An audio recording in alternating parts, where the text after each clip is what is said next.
It's another day to show consistency and tenacity. Yesterday, challengers stepped up to the plate to introduce themselves. Today, new challengers have arrived in hopes of battling the same fate. Will they be able to face the challenge head on? We're about to find out here on VALORANT Challengers Philippines.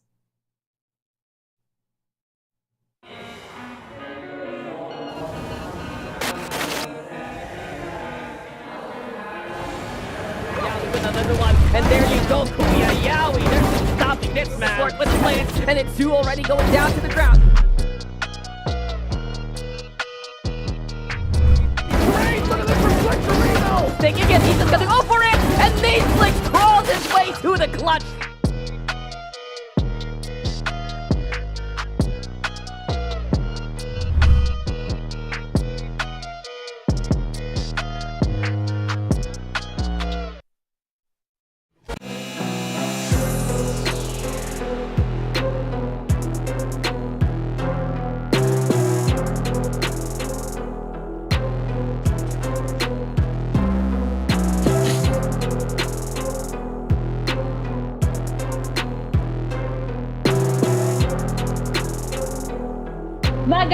Magandang tanghali sa inyong lahat. It is day number 2 of the VALORANT Challengers Philippines. Kasama niyo ako, si Likeable, ang inyong panel host. And of course, kasama ko dito sa desk, walang iba, kundi ang tatay ni Pico, pati ang tatay ng VALORANT dito sa Pilipinas. We have Bill and Dad Femina here on the analyst desk. Vil, ikaw ang tatanungin ko ngayon kasi wala ka kahapon nakasama ko na si Dad Femina along with Wolf. I-describe mo nga sa akin, ano yung initial thoughts mo dito sa VCT Philippines so far in a sentence or in a word? For me, it's all about adjustment, syempre, di ba? Nakita na natin yung game number 1 kahapon na talagang nagkaroon pa tayo ng reverse hit. Yung game number 2, nakita na natin na talagang nag-adjust si Wets, nag-initiator siya. And lalong-lalo na yung lahat ng teams dito, syempre, panibagong yugto to ng kanilang career. And of course, yung mga bagong teams kakagaling lang sa open qualifiers, this is that time na mag-adjust sila. Kung sino pa talaga mag-adjust yung mga old teams ba na papunta sa VCT or yung mga new teams na bago pa lang dito sa VCT. It's all about adjustment and I'm really excited on what's gonna happen sa mga susunod pang linggo. I'm glad to see. Grabe nga naman, diba? Parang pinakaunang series, reverse sweep, tapos yung series pakatapos nun, 3 games na naman.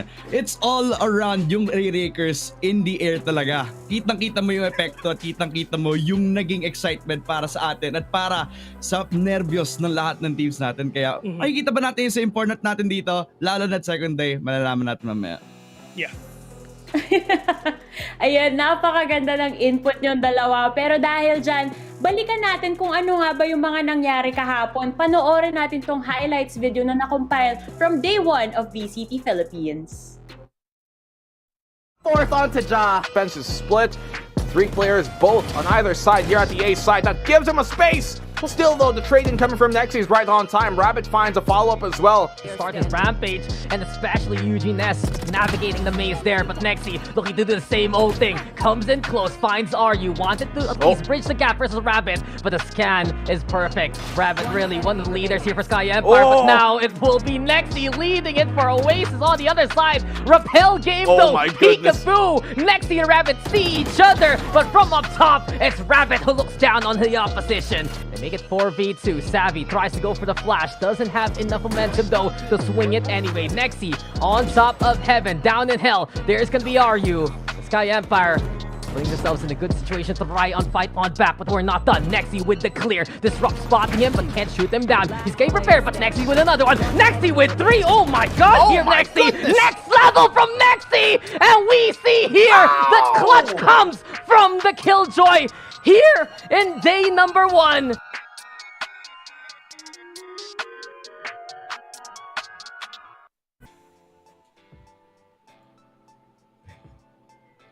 Galing talaga ng mga highlights natin. And again, day 1 pa lang yon guys. Day 2, ang dami na namang pasorpresa na mangyayari. Pero una sa lahat, hindi naman magiging posible ang lahat ng ito if it weren't for the help of our sponsors. So nais namin magpasalamat of course sa Riot Games as well as Mineski Philippines for making this event possible. Gusto rin namin of course magpasalamat sa official sponsor namin na ang Grab Unlimited. Celebrate great wins with great food and enjoy free delivery every day. Subscribe to Grab Unlimited now for only 9 pesos on your first month. Last but not the least, this tournament is officially sanctioned by the Games and Amusements Board. Ay, grabe yung mga kaganapan dito. And of course, possible na possible yan because of our sponsors. Ngayon naman, alamin natin kung ano nga ba yung magiging schedule natin for the day. Tingnan natin kung ano yung mga sequence of events at kung sino-sino yung mga teams na magpapakilala sa atin sa day number 2.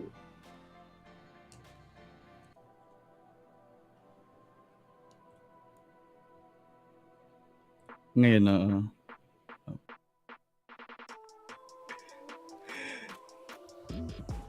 On to the standings right now, and narinig natin sila ngayon syempre, and of course Oasis Gaming getting on top with a 1-0 score together with now Esports as well, both 1-0.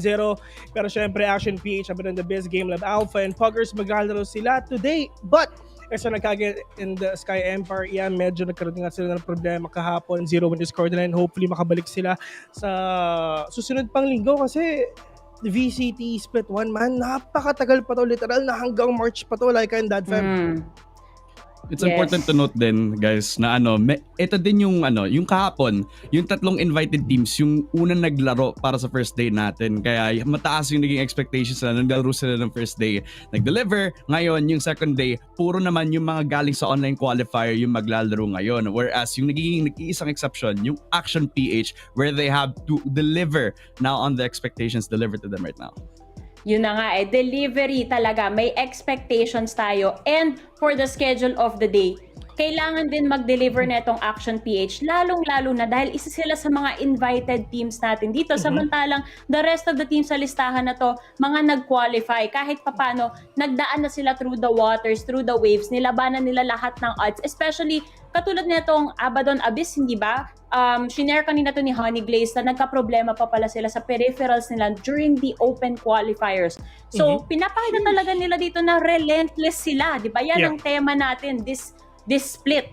Relentlessness. Relentless. Siyempre, paulit-ulit ako kasi hindi ko mabibitawan yung salitang yan. Napakaganda. At dahil dyan, guys, ready na tayong ipakilala yung unang team na sasabak para sa day number 2 natin. Tulad nga ng sinabi ko sa inyo kanina, hindi na stranger itong team na to. Pero, maninibago tayo sa mga miyembro nila. Kilalanin natin ng mabuti ang Action PH.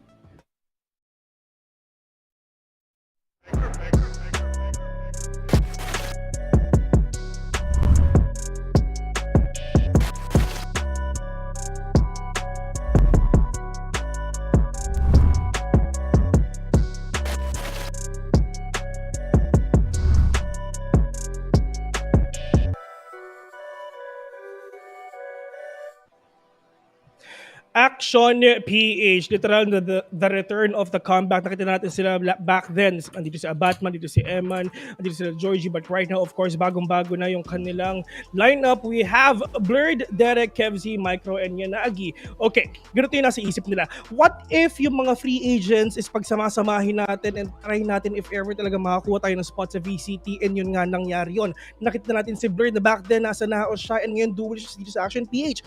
Derek, siya yung talagang sobrang mag-a-adjust dito because number one, it's been 2 years since last time natin siya nakita. Galing siyang Brand Esports, galing siyang SBE, and right now he's back. Initiator pa rin yung role niya. But of course, we have Kevzi as well. Itong si Kevzi, syempre nakita na rin talaga natin ito sa NAO, sa Ways Gaming, and RFQ as well. Naging PH rep din siya for VCT APAC. So in terms of experience, they have a lot of experience. Kasi andito din si Micro. Siya yung tito. Siya yung kuya ng siya yung kuya back then ng SBE, and of course right now, kuya na rin siya ng Action PH.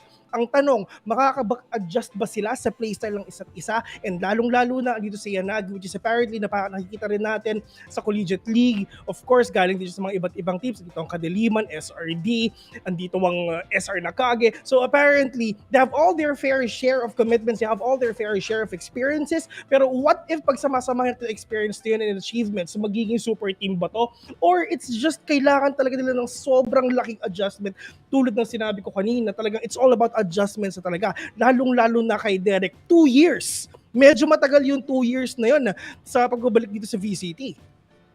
Yeah, gusto nga na nilagyan mo ng attention si Derek kasi last time talaga, kakasabi mo lang, 2 years literally nung under Brand Esports. At since then, ang dami natin mga new names na nag-develop nung 2022. Ang daming mga stars na nag-rise up, mas lalo na yung mga names like Naos, names like Oasis Gaming. Paano siya makakapag-kondisyon ng sarili niya? Paano niya lalabanan to? Kasi last year, AIM Demons ang nakakalaban niya ngayon. Pero ngayon, ang daming nag-develop ng brains into the operation.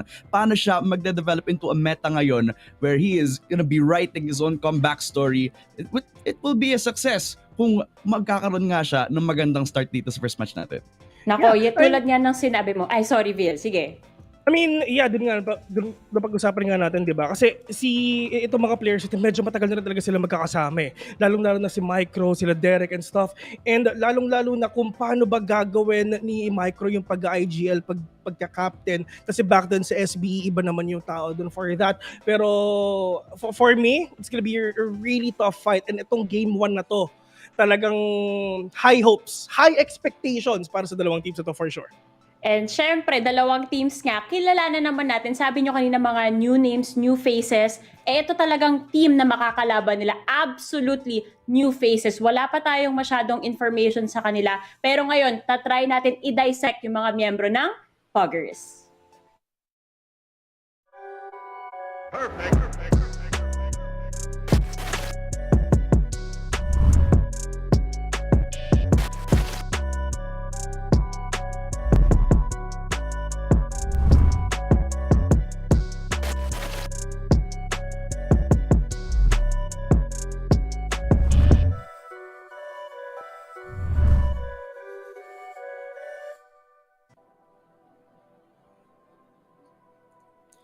Kung may mga favorites tayo, meron din tayong mga underdogs. Sila ang Dragon Slayers sa upper bracket ng online qualifiers, undefeated sa kanilang road papunta dito sa regular season. With respect going into this regular season without the highest of expectations, pero advantage nila dun ngayon kasi papasok sila ng walang pressure. Sama-sama yung dating SVM parang si Blix Rino, nakasama si Walk on Water, Second Love, Nini Taps at si Chongi. Yung duo nila from Outplay Uprising, bringing into the experience of Aether Esports as one of the players.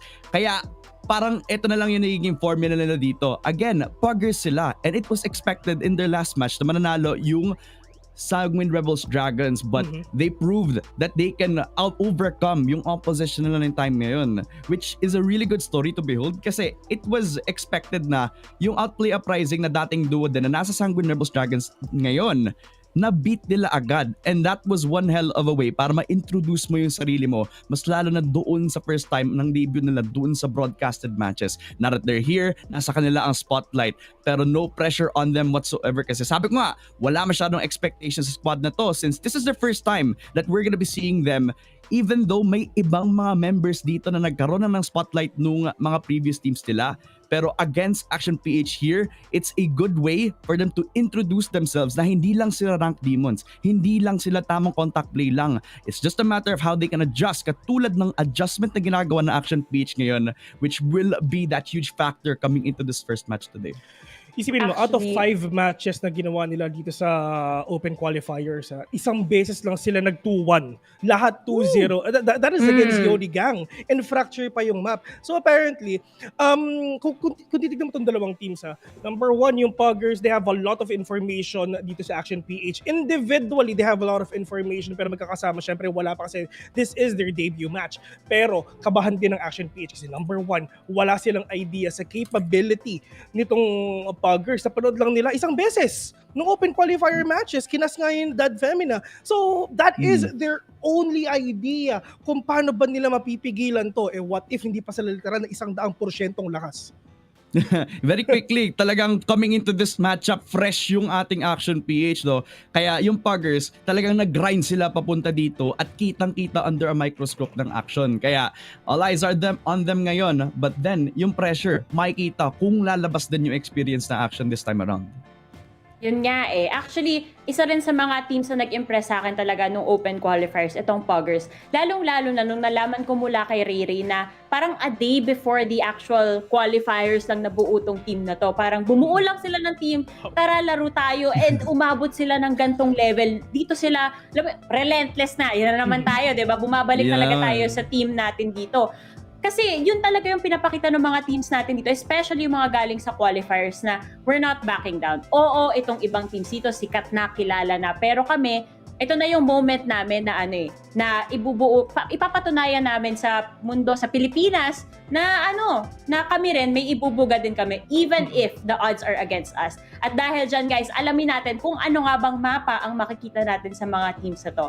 Ako, excited na akong makita tong mga to kasi kahit sa Puggers kaya rin ako na-impress kahit anong mapa sila iba to. Parang yung fundamentals hindi nawawala. Nakikita kong ready yung trade-offs, yung picks. Ang ganda nung mechanic even though fresh na fresh tong team na to. Pero siguro yun din yung bumubuhat na parang yung instinct nila andyan. It's all about the basics. Yun nga. It's all about the basics, syempre, di ba? Like what you've said, it's all about the peaks, it's all about how they do their frags or trade-offs. Kasi syempre, like what you've said, fundamentals, yan yung basic ng Valorant. If ever hindi tayo mapupunta sa ating basics, parang wala rin talaga tayo mapupuntahan. Pero going back dito sa map veto natin, I really love the first ban of Puggers, which is, ito lang yung mapang natalo sa kanila. So, might as well, okay, wag na natin laruin to. Kasi, isa lang yung bala ng APH dito sa Puggers Isa lang talaga, which is yung fracture. Which is, maganda na rin talaga, inalis talaga nila. Pero right now, sabi ni APH, alright, Breeze, okay, let's not play that anymore. Kasi, ganito lang naman yan ibaban mo yung mapang ayaw mong laruin or ibaban mo yung mapang malakas yung kalaban mo. Iba talaga yung mindset talaga Ay, parang nakikita ko yung theme para sa lahat ng Filipino teams natin na hindi na ascent yung Filipino mapa pero Icebox na yung nagiging bagong Filipino map. Yun yung is mga nagiging komportableng mga mapa even though you're not as known in the scene, you are still gonna pick up Icebox. You still have the same fundamentals dito at ma-apply mo pa rin yung mid control na present pa rin on ascent. Makikita pa rin naman natin yun now na na-pick up ng APH which is one of the comfort maps ka naman ng most of the teams that we have here. With Bind and Pearl taken off of the map, I feel like it's good kasi Pearl is becoming one of those maps where if you gain an advantage, it is very hard to snowball outside of that. Kapag hindi mo nakuha, hindi ka makakuha ng advantage after that. I feel like with Haven being the decider tapos Icebox and Ascent yung mauunang mapa, aral na itong dalawang teams yung isa't isa, especially on the side of APH kasi wala pa tayong masyadong information dito sa APH, diba? Bagong buo pa lang rin tong roster na to. Samantalang tong Puggers, even though parang surprise factor din sila, may konting information ka na based from the open qualifiers na pinakita natin last week, diba? Mm-hmm. Ang interesting lang din sa akin dito, napapansin ko, parang yung dito, Vil, yung meta when it comes to Icebox, bumabalik na rin talaga yung double duelist natin. Nagiging trend na siya within the past couple of days. Yeah, kasi last year nakita natin na it's actually fine na wala tayong duelist sa loob ng isang map. It's all about how we play all these utilities, how we play all these control agents. Pero right now kasi nakita talaga natin na yung mga duelist, di ba, talagang literal na lumalabas na ulit. This is the time that they need to play aggressively. And if ever lang na magiging passive sila, that is one of their problems. Talaga, okay, nagiging passive tayo, hindi tayo gumagalaw, kailangan natin gumawa ng something in order na talaga magulat yung mga kalaban natin. Doon papasok yung, like what you've said, talagang ginagamit talaga natin dito yung dalawang duelist para syempre talagang literal na magulat na lang din talaga na halaan dito sila, sobrang ganda ng retake capability nila, sobrang ganda ng entry nila because of these agents na gamit natin. And syempre dito rin talaga papasok yung pag nagkakaroon tayo ng mga adjustment sa mga agents. Number one, of course, si Chamber, diba? Nagkaroon na tayo ng adjustment kay Chamber, lalong-lalo nagkaroon din tayo ng adjustment sa mga iba't ibang utilities ng Sentinels and Controllers as well. Pero hopefully na talaga makakita rin tayo dito ng mga unorthodox picks. Syempre kasi dito rin talaga natin magugulat yung mga teams talaga. Hala, pinili nila yung out of meta na agent na to. Ano kayong gagawin? Ano kayong adjustment na gagawin natin? Pero for predictions, can't wait na makita yung sa inyo. Dadfem, simulan mo na. Ano ba? First time namin magsama ni Vil, makikita ko ba kung magiging magkaaway ba kami sa magiging predictions namin o hindi? Kasi I have one thing in mind. Alam mo na yung saying, diba? Out with the old, in with the new. Pero para sa akin, experience has no other substitute talaga. Kaya for me, Action PH, even though wala si Derek for 2 years, he can adjust kasi he already has the experience from the other bangbanga naman na makapag-adjust sa kahit anong sitwasyon na bato sa kanya. Nandito naman yung guidance with Kevs na meron ding experience from the FPS scene for so long and he has that synergy then with Blurred. And I feel like I wanna put my eyes on how that synergy can hold paglaban dito sa Puggers that we have no information whatsoever. So, Action PH para sa akin. Kayo ba guys? Ano ba para sa inyo? For me, syempre, like what you've said, it's all about experience. Tulad nga napag-usapan natin kanina, what if pag sama-samahin natin itong mga free agents na to with experience, with achievement, tapos gumawa tayo ng isang team. Ang tanong, mag-work ba to? Pero I have a feeling na in terms of experience and individuality of all these players, there's a huge chance na baka Action PH to. Pero, nung napansin na talaga natin, talaga yung Puggers, oh my God, 5 matches, isa lang yung nag-2-1 nila, lahat 2-0. Medyo kabahan kinakabahan din ang Action PH dito kasi wala silang idea kung ano ba talagang kayang ilabas dito ng Puggers. Pero at the end of the day, let's all stick with Action PH na magnanalo dito sa ating first best of 3. Ako pala yung odd one out dito.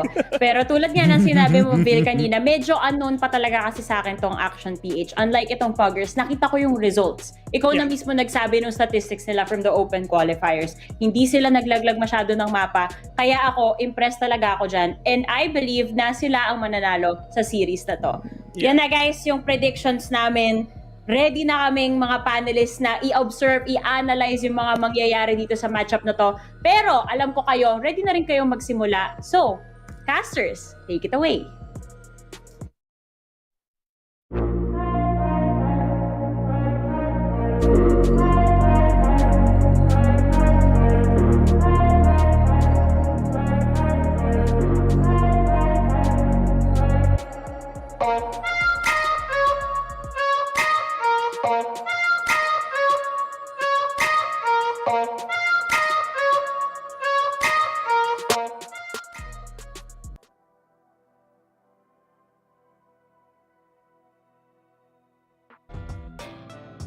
Ladies and gentlemen, it is a beautiful day to start watching some Valorant competition, some Valorant Pro plays. Right now, you're listening to Asura. With me now is Raph, and we'll be your casters for this first series again with Action PH up against Puggers. Just wanted to show you guys my cup of coffee, you know, because it's a good day to start, you know, coffee and Valorant, like I said.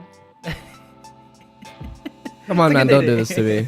Like, it was a fantastic start to the day. Now it's slightly less fantastic. You know what I mean? With your sizable coffee mug there. I know you are a caffeine enjoyer, but as you mentioned, Nasser, we do have a lot ahead of us. And you know what? It's a bit of a throwback, really. It's been a long time since I've heard you pronounce Action PH like that. And I could see the smile on your face every time you say it. But we had a healthy discussion about the map veto, right? We had a nice talk about how these maps are typically the size-up maps. You are going to try and, once again, dominate your competition with just raw fundamentals. And you did mention that there are sets on these maps that, while true, it can be incredibly intricate, the more simpler stuff works. Doesn't make it any easier, it just makes it simpler. Yeah, that's true. At least there is a more straightforward approach for our teams to, you know, get these W's that they're wanting to get early on. Because again, both of these teams, even though they have different pedigrees of, you know, where they came from, as for Action PH, however you want to pronounce it, the players that they have right now are incredibly talented. They've already proven themselves in the previous rosters that they were competing with. Puggers, again, we were discussing as much as we could with this particular team, but not really at least is that much known with them, at least in the official circuit. So with all that being said, there is this proving ground on either side that in Action's side is they want to prove that this team that has, you know, pro players can perform really well. And for Puggers, it's to also, what's the word here? Prove themselves as to why they're worthy of being a team to have joined the top 8 here in the regular season of VCTPH. That's right. The top 8 is here. There was no other top 8. This is the top 8 that we have in the PH, and I'm glad you reminded me of that. And I think it's really cool that we have a team like Puggers, you know, a bunch of relative unknowns, in complete honesty. Because it just means our scene is still rising up despite the, I guess, the aging, or not even aging. It's only like, what, 2 plus years? 2 years into the life almost cycle. 3 years. Almost 3 years. It's like a few months away. The beta started in April, you know, I was there, he was there.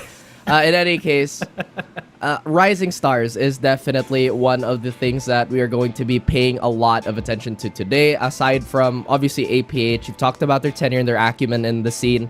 Individually, they're all very strong and very experienced, but as a core is really one of our biggest questions. Me personally, I think APH could be a dark horse for the entire thing, because if they do smoothen it out, then that ceiling that we are looking at, or at least that hypothetical ceiling, could be very much in reach already.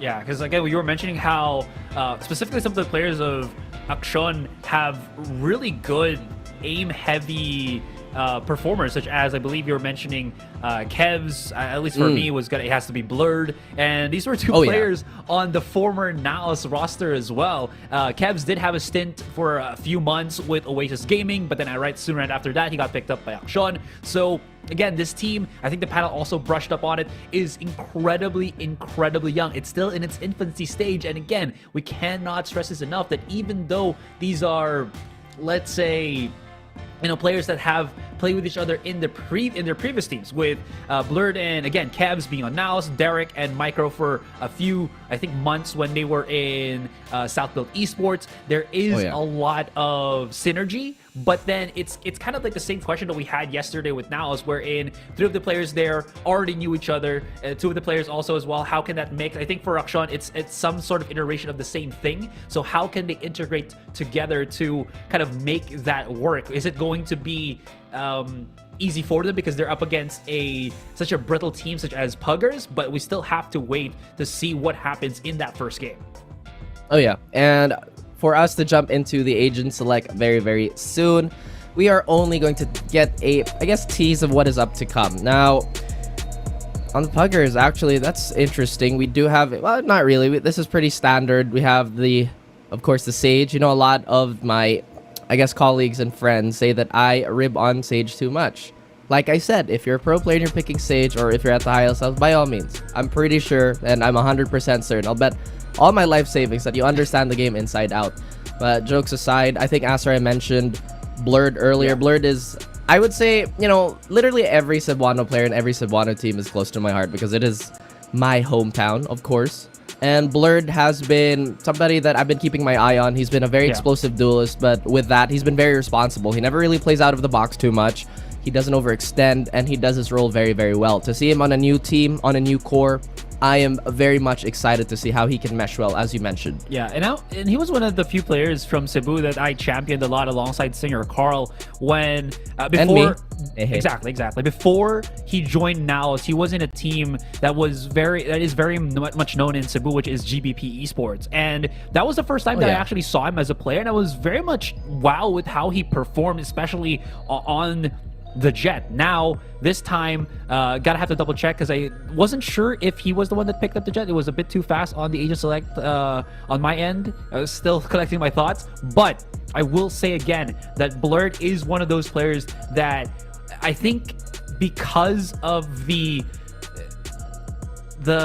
weird stints that happened with Naos, the whirlwind of just what was happening with the team and everything, them swapping roles and such. I think Blurred just got kind of shoved to the side and never really given that star chance for him to really perform. But now with Akshan PH, him being on the Jet once again, now I've confirmed it. This is something that I'm super excited to see because again, he's back on a role that he is so much comfortable on. Oh yeah, absolutely. He's going to have a lot of gravity, especially with, as you mentioned, a comfort agent. So that is going to be something that the Puggers have to respect. Now, I'm just really curious how the Puggers are going to play because, as I mentioned, the sample size is very small. It's very minute. It does look like they're going to go for a pretty heavy-handed B-hit here, a standard Viper wall, but look how aggressive Yanagi is. That wall is going to burn so much time and a lot of ammo. They'll have to chisel it down if they want to make any meaningful space here. Blixerino already anticipating the early mid-aggression, and this could be a perfect read as we are going to look at Blurred, the man that we've been championing for the last 5 minutes or so, into the first fight of the day. Ooh. And it's actually Micro landing a crisp shot onto Blixerino. Walk on water, walking on very thin ice as he's been tagged down to 19 HP. Derek shoots his shot and finds Chongi, but the trades are here as well. 3v4. Second Love, Ninian walk on water, still try to hold on to the situation. They still have not planted the spike, but the gunfights are going their way. Kevzio now, that Killjoy will finally finish off that Jet. And it's still pretty even until the tips of the scales have been flipped over. My goodness, APH. Quick first round.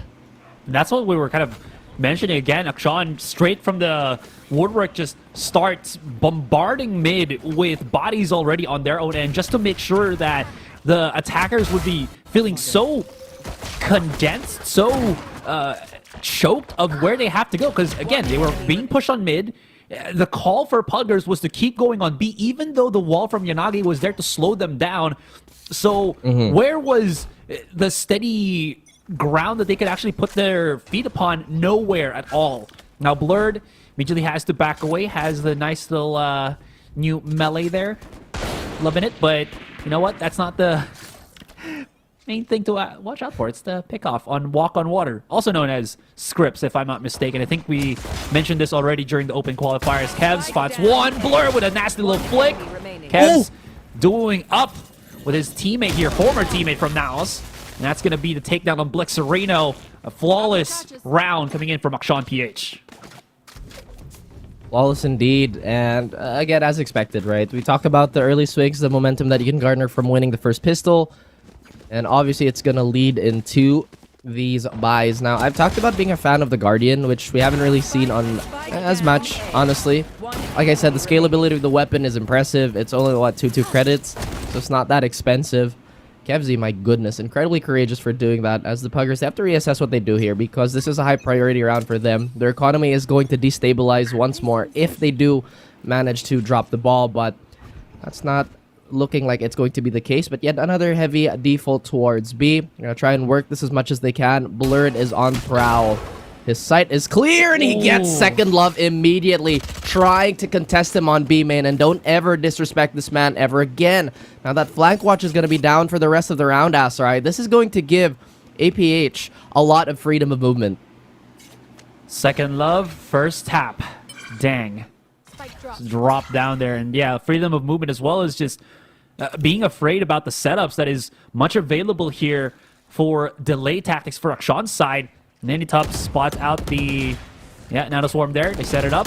Throws out the recon just to clear things up on the corner. But Nini's about the most important player right now, as that wall at least gives them a little bit more safety. Nano Swarm a little bit too shallow to force him out and stop him from planting that spike down. And at least we go or get ourselves here a quick little post-plant scenario. What is good right now for Akshan is that the wall is down from the Viper here. Blixerion doesn't have it for a couple more seconds. They can get closer and closer, setting up this overthrow, as you can see. The rest coming in from the middle side. Micro just making sure that nobody is on the flank right now. Kevs hits a beautiful shot with the Bulldog. Ninitub's alone on yellow here. Could get swarmed. He's holding on. Heals himself back up. They're going on the crossfire. And Pugs is doing an absolutely amazing job at just taking down these picks. Blurred trying to bait it out. Nobody's on the spike now. This is a bonus round. He can pay it very expensive. Could chase them down, but is just going to get devoured by the event horizon of that spike. I like the attempt there to go full contact, honestly, on the retake. But once again, I feel like there could have been a lot of things they could have done. Maybe played off the smokes just a little bit better. I feel like that's also the problem when you have a Viper and you don't have a secondary controller. Very niche situations like that can be so difficult to conquer, especially when the wall and the orb has already been set up. Now, talking about this too, they did kind of seem like they ran out in the open here. Maybe potentially a routing problem as a unit. But then again, we have mentioned the age of both these teams. Actually, more so APH. Yeah. But now we have a full buy round. And wow, look at Blurred. He is on that operator immediately. Again, no fear in this kid. Well, so a little bit of shield is all he needs. Wants to at least not show it up until the point that he can hit a shot. Yeah, that's the shot he wanted to hit. Oh, there you no. go. You're coming into his cross sights, Chongy. Thought that he actually abandoned B-Long. Of course, Blurred isn't going to do that. He's going to re-peek it every single time that he has gotten a chance to. Second Love almost gives them a fighting chance here, but Micro shuts it down very quickly. Spexerino tries to double up on the position, slowly creeping back up onto it, but there is a double maneuver here on mid from Akshan, just making sure that Puggers don't really try to do anything else. Ninitup's pretty quick 3 rounds in with a res. That's good. That's huge, because now it brings it back up to 3 versus 4 at least. At least. My question is, what can they do next round if Blurred chooses to challenge that? I mean, I'm not entirely sure if Chongy expended the drone early on. Seconds left. But in any case, as you mentioned, this is still pretty doable on the side of the Puggers. They don't have any ults, or at least any meaningful ones that are close.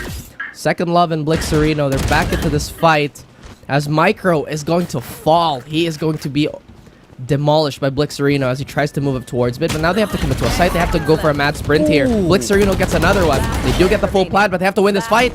That is going to prompt him to stick. And Blurred has a... Actually, no, he's just going to wait for this. He's going to go for that 1v1 post plant, that Viper Spit, making it infinitely harder. But this is going to be a test of his patience, I suppose. He's going to go the long way around, but this is definitely in Blixerino's hands. He has all the cards to himself, and Blurred has to keep on guessing. And there you go, Blixerino, like a constrictor, goes around and suffocates Blurred. Big 4K for the Puggers, and that is going to even up the score. Blurred kind of lost his nerve a little bit there, trying to reposition quickly enough when he still had, I think, a good about 5-10 seconds before he really needed to just run around and try to frantically find Blix. In any case, you're absolutely right. Blixerino played that beautifully. Man, what is happening here? Like, they keep getting these initial frags, and somehow Puggers is making these fights work. Blixerino's shots are just so good right now. That 180 turnaround on Kevs was, I think, the most important part, because Kevs had a good moment to actually get 1 or 2 kills for free, and somehow botches that opening, that, you know, God-given gift to him, and gives Puggers, excuse me, the 2-2. Sorry, Blixerino and Puggers. I mixed it. I made a mistake. I'm sorry. Puggerinos. Yes. You know what? I honestly believe that Puggers have one of the greatest logos of VCT. You know what I mean? Honestly, Bonkers are also up there, but we refocus on the match here.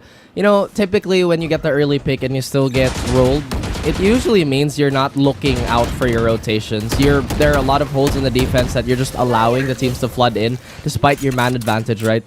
Ninitup's going for a slight variation on the default plan, but Blixerino actually finds Kevzy, so this is going to be a 3v5. Walk on Water will get topped up by the Sage, and it's going to be enough to keep him in the fight here. The aggression still has not stopped. They're jiggling and trying to get as much value as they can with these pistols, but so far it's looking like a complete flawless round on the side of the Puggers. It's very simple, very straightforward.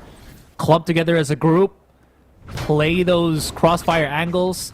I think it goes into their namesake, right? It's very Puggy. You kind of play with it more about the aiming and, again, trading as efficiently as you can. And you know what? If it works, you don't have to really change anything too often. And it's kind of putting Akshan in a position where they're trying to counter that, but because they don't really have the numbers, because the walls of both the Sage and the Viper are kind of hurting them, they can't really find a good position for it. Blurred is putting himself in a really, really risky spot. Bit of a nail biter. How does he find that, though? Nobody gave Blix the heads up that somebody updrafted on Belt, and Second Love was just giving positioning to Blurred. That's a narrow angle. It is. Definitely is. My thing is, like, if we talk about, like, just pickup games in general, right? The thing that will always come to mind is just push, bro. It's just a pickup game. So I feel like when you say their playstyle is Puggy, there's some negative connotation to that, right? But on the other side, there's also a lot of confidence, especially against a team that is, again, exposed to, or rather riddled with experienced players on the side of APH. But now they do have that man advantage, Esther. Right? The question is, can they maintain it the way we would want it to happen? Because like you mentioned, there were a lot of freebies early in the round, but APH just have not seemed to capitalize on it. It looks like this is going to be the call for the rotate as they break the walls down. The wall of Jericho will fall, and Derek is still here as he's probably just prepping for that retake dart. Look at the patience by Puggers, though. They know that there's still a little bit of time. Maybe go for a slight adjustment on their course, but that is going to give away their position to Blurred. Micro, despite being ready for that fight, still losing as Chongi's going to get one for himself. Kevzy just looking to delay as much as he can. 14 seconds left on the clock, and that is going to be a long flank on the side of Blurred. He kind of has to make a move now, otherwise this could turn out disastrous as Kevzy gets demolished, and Blurred, even on the flank, gets found by Second Love, and Yanagi has to pop that rest to make this somewhat of a winnable situation, but it looks like they're staring into the abyss as the Puggers, they dismantle Action PH bit by bit. Derek gets one, but that's all he gets. That was just a series of unfortunate events for Akshan. I mean, Micro dropping the ball there. He he saw Chongi before Chongi saw him, still lost the battle. And then there was the thing with Kevs where, all right, I like that he used the lockdown. Unfortunately, the lineup that he did with the Nano Swarm wasn't really a threat to anybody trying to plant down the spike, and he used it way too early to even threaten anything. If he placed it at the perfect angle, Yanagi, I think, might have lost a good precious amount of seconds where he might have just not had enough time to replant the spike. So if it's either a series of unfortunate events or over-eagerness in how to use their utilities from Akshan's side, it definitely led to just, I guess, the loss here on that particular round. Ninitups, yeah, that wall's not really going to stop him at all. He just charges right in. No fear anymore. Puggers is hot in the hands, and they're going to keep on building steam as they pick down opponents left, right, and center, leaving down Blurred and Kevzy to remain with just the pistols. And it's going to be a 5 versus 2 as the round continues. Oh, Kevzy, pretty sharp with those sheriff shots. Only gets 1 for himself, though. Walk on water. The rest of the gang just try to pepper him. I'm not entirely sure what the plan there was for Action PH. We've talked about this multiple times. Usually when they're eco rounds, my favorite call is always to go for eco damage and potentially stack a site. But that also opens up the problem that, and it is also super visible there. Retaking with pistols can be the hardest thing in the world. And Puggers certainly took care of that situation as well as they could. Meanwhile, on the side of Action PH, they do have Hunter's Fury and a Pit for all their troubles in the last few rounds. Walk on Water has Blades if ever the economy gets wonky. And of course, Hunter's Fury on the side of Chongi. But once again, Asterai, it doesn't seem like APH is adjusting to this defense, or rather this offense, as quickly as they should. They go for a triple B main hold here again. We saw this from Naus yesterday. Yeah. So I think this is getting more commonplace. But as we refocus yet again, Chongi is going to be the solo Sova here. A bit of a gamble in my honest opinion. If he ever does fall, then that's going to be a lot of hard info lost on the side of Puggers. And that's super valuable, especially in a game like this where everybody's just kind of playing for picks and defaulting towards the site. Oh, here's the awkward thing. They committed all of Kev's utility on A. So if Derek loses this cross on mid, everybody here from B-Long will just have a hard time trying to do anything. Chongi, though, if he gets picked before he gets any player of APH... Wait, he's already passed him! Okay, Yanagi gets the pick. That's huge. There's the setup for maybe the orange push. No, that was Direct's own utility there. Yanagi boosts himself up so he doesn't take any damage from the snakebite. Very smart. They might not think that he's actually boosted right there. And this is looking much, much better for APH. Just, again, breaking down the offense little by little, bit by bit. Blurt is whipping shots. If he falls down, this is going to be huge. But he doesn't. He holds on. And we're down to Blixerino. Not tagged at all by the Hunter's Fury. Full on HP. Has to pick up the spike. Has to deal with the first 2 right in front of him. Trying to wrap around. He might be able to catch off Micro, but Kevs has had enough. Wide swings him, fast swings him. And APH backing it up. 3 rounds for themselves. Like I said, it was a really interesting choice to have the Sova so front-facing. That is super, super valuable utility that is just being thrown out the window here. You could say the same for Action PH. Like you mentioned, right, Derek was super far forward towards mid. And if anything happened to him, then I guess the glue of that defense would have fallen apart and potentially raised an opening for Puggers. And now the question is, what are the Puggers up to? They have an operator and walk on water, so they might just go for early belt pressure here. And that's exactly what they're going to run. They still have the spike towards the spawn, so there are no commitments in mind just yet. Action PH, a pretty similar spread to a few rounds ago. But once again, they're just going to keep defaulting here. Action PH incredibly passive. I feel like there were times where every time they laid a little too low like this, Puggers would just have the go signal to go walk around and, oh hey, let's just push them up. They're doing the same thing again, Aster, right? They're leaving Chongi to lurk as a Sova. Interesting choice. I kind of like it because they play so slow, right? And they're looking for picks rather than they're trying to set up the sites. They don't really need the util from the Sova just yet. Look at that. Like, Kevs was so unaware of what was happening. All right, hold on. Kevs needs to get a heal here from Yanagi before anything else. Yanagi is... Okay, he's already at spawn. There's the shot from Walk on Water or Scripts. He's already showed that he has the operator, and now this is going to be a sweaty retake for Akshan, as now there is going to be long-range angles. There's going to be the 4 versus 5. There is so many things that is not going in their favor here. Yanagi not having any form of help whatsoever. Bird gets shot down once again. There's the slowdown for him from Blixerino, and everything just falling in place here for Puggers. So much utility being thrown. Derek slowly creeping back in. Throws out the recon dart. Finally deals with Blix here. Ninitups positioning. They don't know where he is. He's holding on. There's still the ultimate. Micro looks at the other direction. He can tank it. He can tank it. Just absorb it. He can. He's going to defuse it. And Chongi was so far away, he can't really stop anything. Gives Micro the fadeaway death. And that's going to be 4-5. Action is slowly grinding their way back to equalizing things. Equalize indeed. And this is really the strength of a veteran team.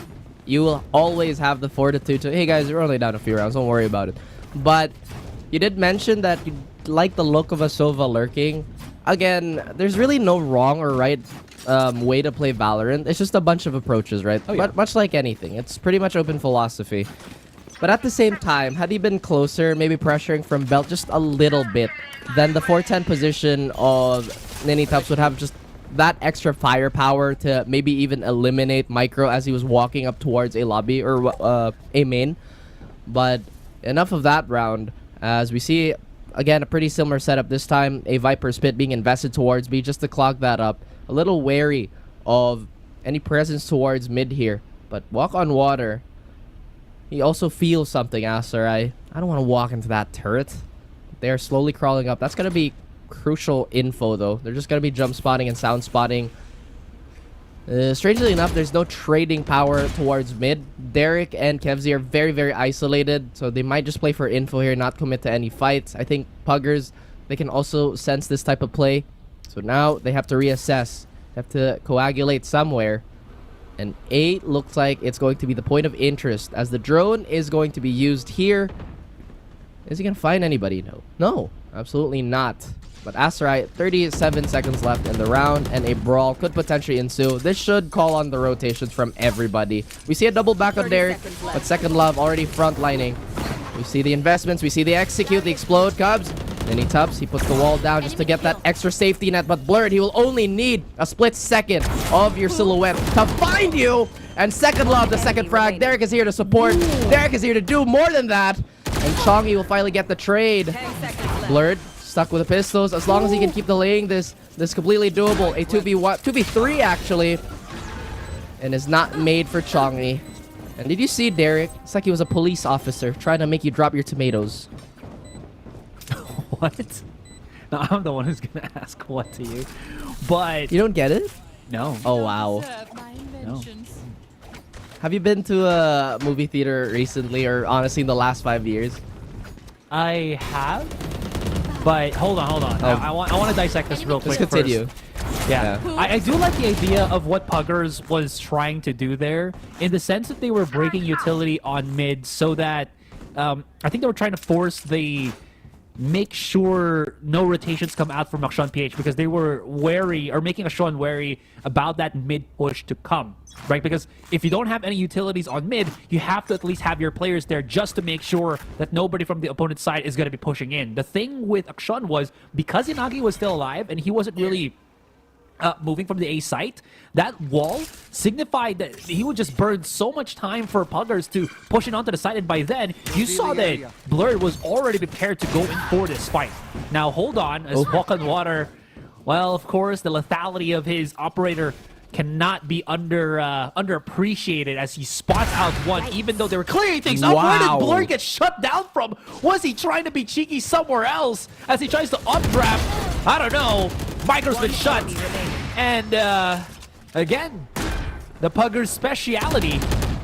What? No way Inagi doesn't hit that shot. He just drops down, falls to Ninitups, and Walk on Water shrugs it off. He does not only walk on water, but he glides on air. My goodness.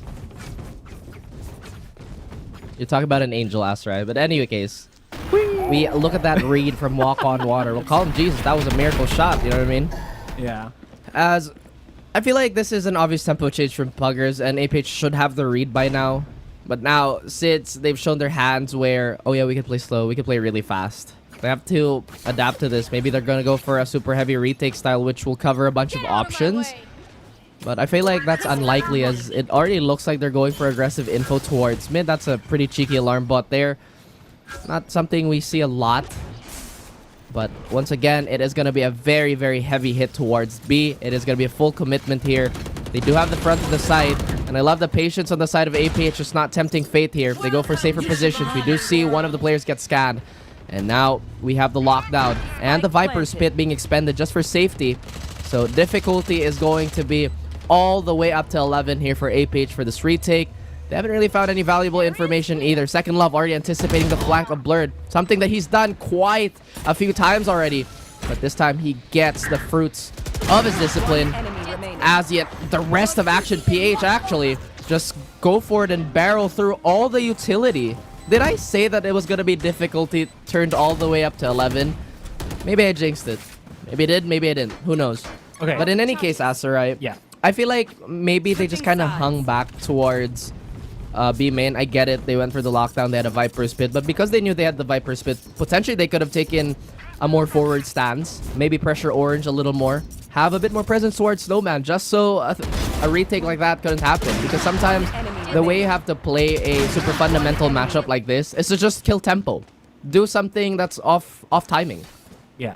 So that's actually the point that I wanted to mention here is depending on where the brunt of the Viper Spit actually covers, right?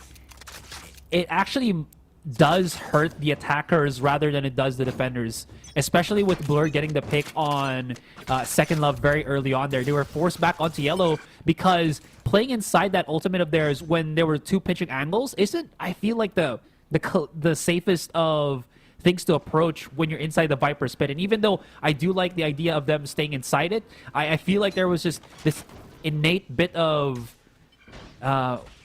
what's the word? I guess apprehension of just, you know, playing inside that as so many of them are just pushing in and trying to counter. What a shot, though, from Chongi here, shutting down Blurred. There's the wall.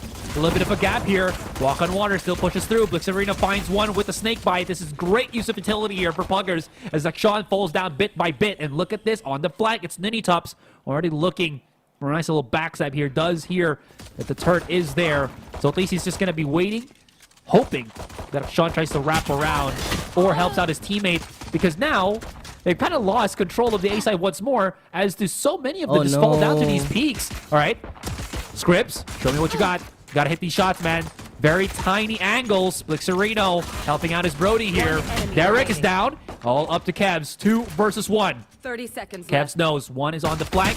Spots out the other. Can he flick fast enough? Nope, unfortunately not. Ninitop's lurk, his flank, does prove to be useful in that final dredges in the 2 versus 1.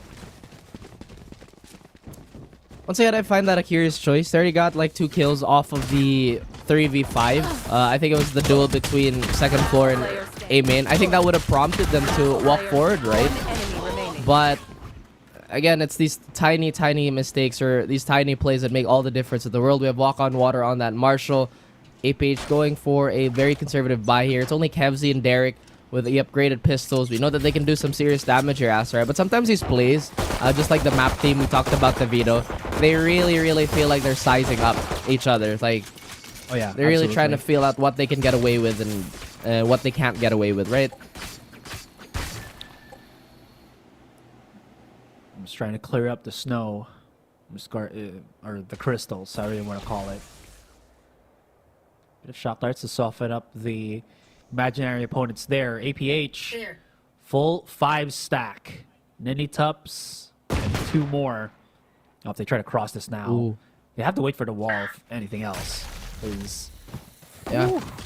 Yeah, Puggers are doing a good job at just delaying this. They know that they're waiting for that. Akshan is just waiting for the wall, so they want to make sure that they can burn that utility as much as they can. But if they try to run out through here, look at the person already lurking at mid. It's Scripps with a Marshall. Never really want to play against him with that weapon in his hands. Burning as much time as needed, maybe to create that space, to create that distance. I like it because, well, it's just safe. But they have to clear yellow first, because again, Ninitups is here. Oh, he was spotted.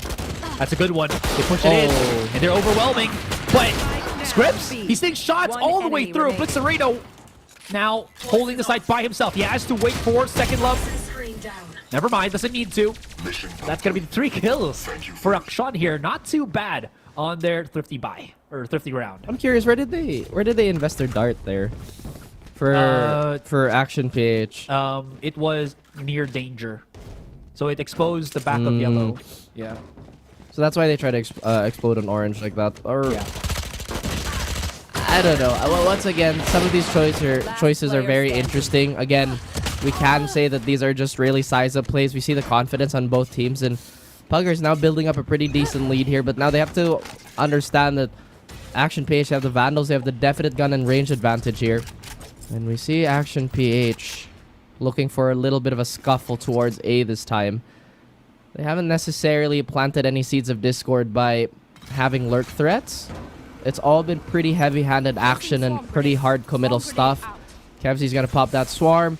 And here we have Action PH marching through towards the A site. As Yanagi is going to frontline just a little bit. Why is And the turret Puggers, they alive? still have a... I don't know. I think it's behind a solid wall that you can't wallbang. I think that's pretty much the case here. So, now that you think about it, they expended quite a bit just to have a little bit of maze control. The front side is still very much exposed. And it's still very much a danger zone for a lot of these players. And Yanagi is really going to suffer the consequences. But lest we not forget, Kevzy, Micro, Derek are cracked as all hell. And they're going to cut down anybody who tries to enter on this retake. Micro gets a 3K. And that is going to be yet another round on Action PH. That was clean. That was very clean for them. I honestly thought that it might be a little bit too messy, but again, more experienced teams will just say, hold on, let them burn their utilities for a good 5 to 10 seconds to just wait, and then push up once again, which they did perfectly here. Scripps now, or Walk on Water now, picks up the operator. What I also kind of liked in that previous round was they were aware that Puggers was going to throw a bit of utility to stop the plant, and like 3 people were just shooting at the nano swarm just to make sure it didn't sizzle at the feet of Yanagi as he was trying to plant and reposition. So that gave him crucial HP and time to at least still survive and, you know, have a nice little tucked corner underneath on rafters. Well, now we have that slowdown, as we've seen in the previous half and a very, very recent round. But Action PH still looking to take on A here. Puggers, they're not really sure of what the intentions are.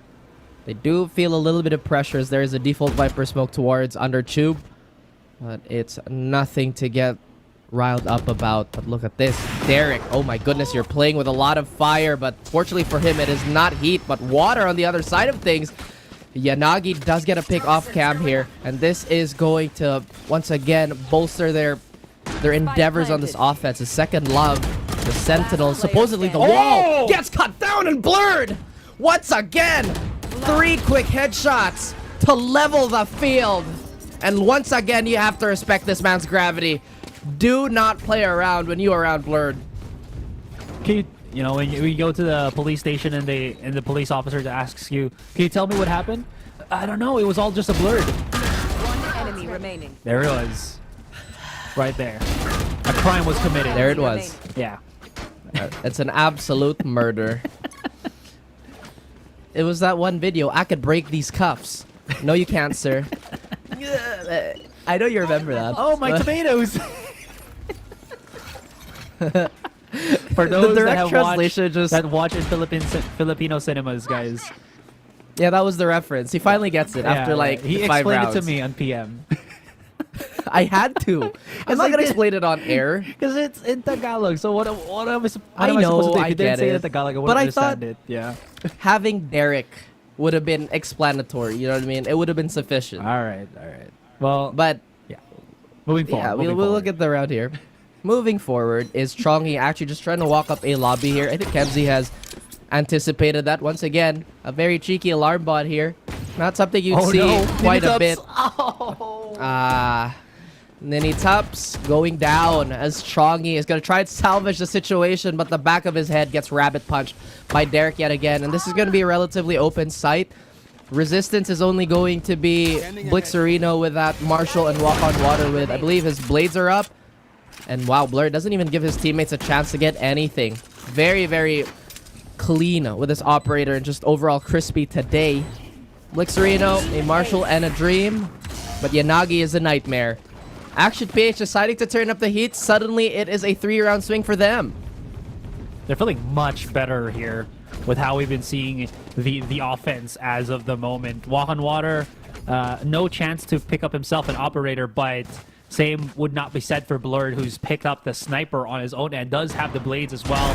This is clean for him. Look at, I like the idea that they were trying to bait out for Chongi or Ninitops just to have a position where he can get picks on the Sheriff. But once he heard that the Soberdro was there, I was like, yes, my fate, not my sate, my fate has been sealed. There you go. My time has come. Just accept. Master Ugwe is just, no, please, I have much to. Yeah, well. It just turns into Once petals. again, guys. But now he turns into... He did turn into petals. Yeah. Oh, Sage does that, too. A bunch of bloody petals. No, because we have the Sakura Vandal on, I believe it was Blurred. Yeah, I am right. But now Action Page, they change the tempo once again, maybe anticipating a little bit of aggression on the side of the Puggers. But this time they're a little more reserved. They're a little more calm in their approach, as the Killjoy has been relegated to that B site. Obviously, the turret's going to be first contact here. And we have Walk on Water to be his backup. But they do leave mid quite open. So far, Action Page have not caught on to this. And they're still going to repeatedly batter A, as their interest really has not swayed away from here.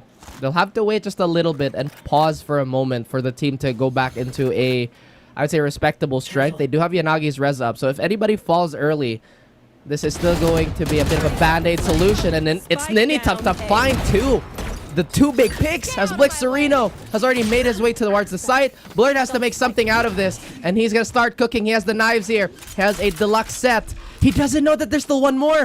It's going to be up to Derek here to just back him up, but Chongi is too quickly. 13 seconds. It's going to be reduced to a scramble Asteroid. 1v2. All they have to do is the play time. Derek gets one, and Walk on Water. Once again, super solid on those trades, and we are even yet again. Oh my goodness, the time was just not enough. Blurt was already heating up there, but unfortunately, again, he was just pressed for the countdown timer, and he couldn't really do anything else other than just try. Unfortunately, he was at the last possible frame of dropping or planting down that spike. It does not work out. Ninitops creating just something out of nothing. Absolutely amazing. Something Giving a out of chance, nothing. yeah, for Puggers, right? He's, I mean, okay, we got somebody walking on water. We got someone making something out of nothing. If we add something more here, miracles are abound here, Raph. Miracles, turning water into wine, everything. As Action PH, I feel like they're just conditioning Puggers for one big swing towards B, trying to get their mental and scramble. But now, once again, this is going to be a full-on commitment. Ninitops challenging Kevzi to a head angle duel, and you've only activated his fight energy. Now he wants more. Wants to keep going forward, as once again the space being bought by those two frags and the lockdown is going to be so precious. There is an operator on the side of Walk on Water, but so far it hasn't found any value, as Blurred remains composed. Sidestep by Chai to find Micro despite getting tagged to all hell, and now Blurred, he is expanding his domain, and he even gets Walk on Water. I love the patience there from both players, but it was Blurred who didn't blink, who didn't flinch, as Action PH yet again take the lead. Just dash right in front of him, the disrespect. Not really disrespect, but rather just to bait out the first op shot, sealing the fate of Walk on Water there. I also would ask, oh, he didn't save the operator this time. All right. I was gonna say, is this operator just like surviving for like past 2 to 3 rounds, just being recycled by both teams? In any case, Blurred again.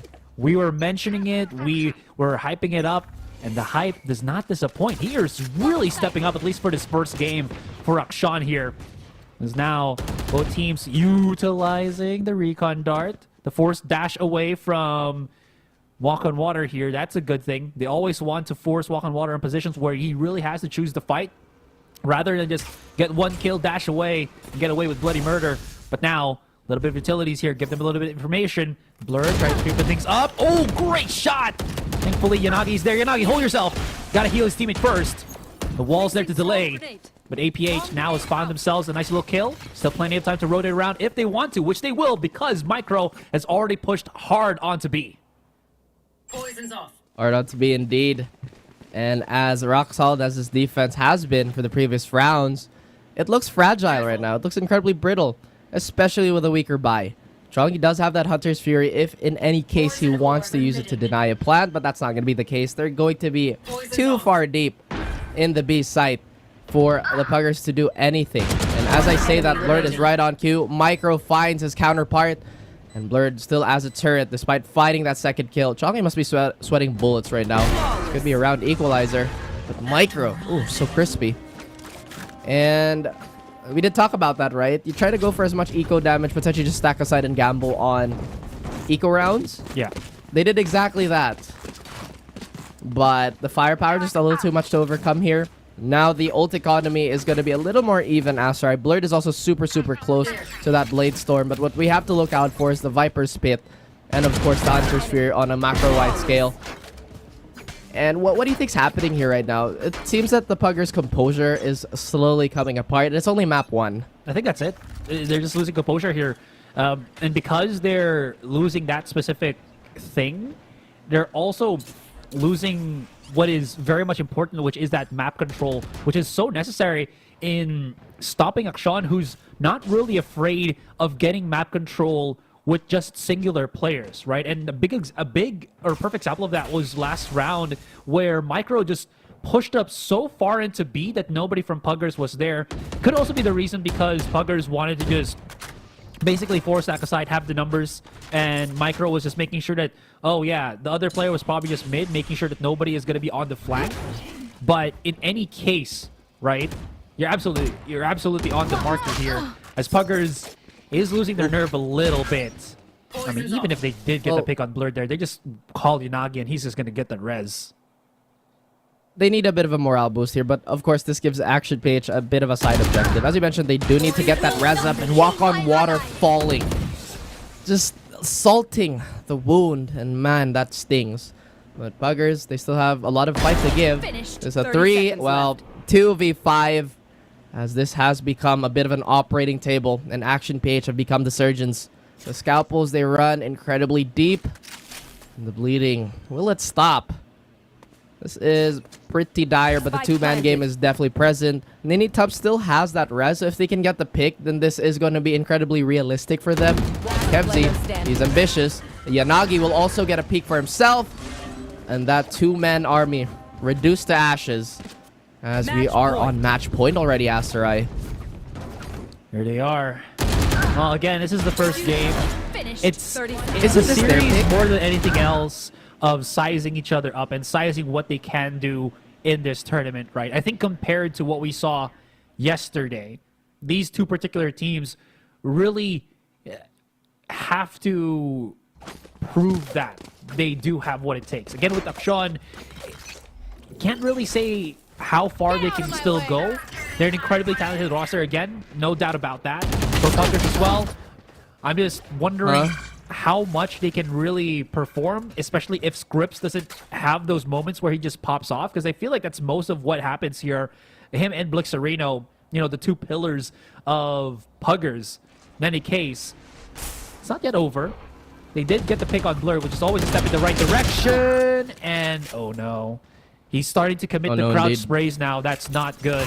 Ninitub, though, if he can get nothing. All right, that wall just stopped. Oh, the single Avenger. Oh, I like this. The single Avenger is going to be Ninitub's. Oh, he gets the kills. He gets the trays. He gets the impact. And Cavs drops down low. Ninitub's has Ball of Crystals as he boosts himself up top, finds two, and gives them a fighting chance. Gosh. 2 more rounds before we go to overtime. Beautiful, beautiful stuff there by Ninitubs. Again, a heads-up play, if anything. Elevating himself both literally and figuratively. And because you mentioned that comment about the crystal and the ball, this is also where you made that comment about wits. I remember. I don't forget these types of things. Once again, an iconic Asterai call and an iconic play from Ninitubs to really start the day off Again, this is only the first game, so it's been incredibly exciting already. But now that could just be the morale booster that Puggers need. And they are going to take this in stride. As APH, they did find a rhythm, but suddenly it seems like they have to rebuild it as Walk on Water finds a crucial pick on Kevzi, who's been a terror. Blurred trying to reassess the situation if he can still commit to this. The wall is up. And Puggers, they go for a very retake-heavy stance here. They actually send 2 players to scout out if any action is going on B. And Walk on Water. Scripps, as you mentioned, is the X-Factor for Puggers. Already finds a second kill, finds a third. Blitzerino, the second pillar, will collapse. But Micro is here to aid. But unfortunately, just a little too late as the forces of the Puggers collapse onto Action PH, Asarai. One more round. Man, Walk on Water looked shaky in the round where he got taken down, but with Ninitup's heroic efforts, he just did not waste the opportunity to heat himself back up again. So all of my questions, man, they're being answered in these rounds where they weren't supposed to really get these, right? But if they get one more, we go into overtime, and this series got even more interesting than what it once was already. I feel like what Action Page is doing on the attacking side, again, there's so much open space that they're really fighting for. A has been the biggest culprit. There were a lot of fights that were just basically wrestling from 410 to belt. Even on B, where they take so many fights where they're in heavily committed positions in no man's land.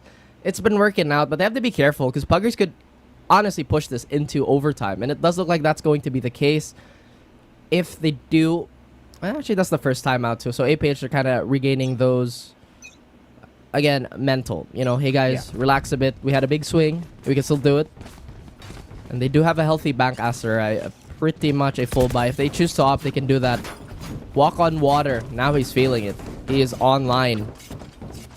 Actually, they could drop the op for Blurred and still get like a rifle if they wanted to. A rifle, yeah. Just for extras, but I mean, they're pushing. Oh, Don't the really... conditioning. Oh my gosh. This is exactly what they did. They're nowhere near. Okay. Is this it? Is this the one big play on the side of Action Page? They were, once again, assaulting A so hard for so many rounds. And now finally the B side is completely open. This has to be their winning ticket, right? If not, this is going to be a very dreadful overtime. There we go. We're going to get that plant down, but look at the first line of contact. It's going to be Choggy, who's been very, very impactful here. Unfortunately for them, they're not going to have a lot of counter utility here. Second Love has that Killjoy ult, but Derek is just too sharp. Asarai, this is going to be reduced into, once again, a brawl. And Kevzi, he's going to be the catalyst for it as Walk on Water with the knives, like an acrobat. But the numbers advantage, they're going in the way of Puggers. A 2v3. But what is that, Yanagi? What unholy poison was that? As he swings again, he tries to find the last member. Chongi is hanging on for dear life, but Derek will suck the soul out of him. And that is going to be 13-11. Action PH conquer Icebox. Oh my god. Okay, the thing was, nobody was marking Kev's flank on the left, so him dropping there almost gave me the signal that could have pushed it, Raph, into overtime, but somehow Yanagi comes up big. That was so monumental for Action to keep stability on that round, clutch it out, and not force this into or out of regulation. Another big thing there as well was just, you know, the safe call for Derek to not use his ultimate for anything else other than breaking the lockdown. Because again, because of the 5.12 patch, you do need 3 Hunter's Fury now, because the lockdown has 150 HP, I think. So that's 3 charges from the Sova. But again, those crucial things, not forcing Akshan into awkward position on the post plant is, I think, also what helped them ultimately to win out that first game. That's right, and we are going to be jumping into our post-game very soon. And like I said, Asarai, the moment that they kept hitting A, it was really only one thing. They were hella conditioning Puggers. And once again, that one round where they just full sent B, it's exactly how it turned out for them. And Blurred, like we mentioned, right, never really overextends, keeps himself in the box and it has given him a pretty much elevated life, at least in this series. Walk on Water, not too shabby himself, but there were times where somewhat quiet. There were rounds where he was really quiet. Oh man, this was a first game that I did not expect to go this hard, ref. But I absolutely adore it. We just saw how glimpses of the brilliance of Akshan PH, especially with Blurred again, with how he just been aggressive with the jet plays here. On the Puggers side as well, you do see that, you know, they don't have the deepest of playbooks, but they do well what they already know. And again, that is to just be the Puggers team that we know them as. Just keep pushing, using those trade positionings, waiting, timing keys and everything. It has just been what has pushed them up here. And then a sprinkle of individual player highlights left and right to give them that 13-11. Even though it was a loss, it was a close game from start to finish. It is pretty much like the intangibles of the game that's super present. But again, we like to talk and highlight that at the level we're playing at, or rather they're playing at, it has to be a complete package, right? And for a team of, once again, you said it, Puggers, they are doing mighty fantastic. The series is still very long, guys. And we already saw flashes of brilliance just like that. A beautiful read on the side of Walk on Water, really. But I feel like it was really just the patience that put APH over the Puggers here. Many clean retakes though, and oh man, that was disgusting. Puggers, now I'm looking at the what do I call this, the map selection that we have. They picked This up was their map Icebox pick, right? because they picked up Icebox because this was technically their highest win rate for the small sample size that we have. But coming into Ascent, it is very what's the word here? It's still kind of no man's land because we have no collection of what they have played or how they played that one. In any case, Derek is the one delivering the win with Grab Unlimited. Definitely has lurking everywhere, creating space, and again, utilizing his utility as that Sova so that Akshan can feed off of his utility. I mean, hey, maybe this is the return party for a lot of our players, and as we all know, Derek did take a bit of a break, but he is in shape, he is in form. I'm excited to see how the series is going to turn out, Asterai, because I believe it's Ascent next. Yeah. So, oh,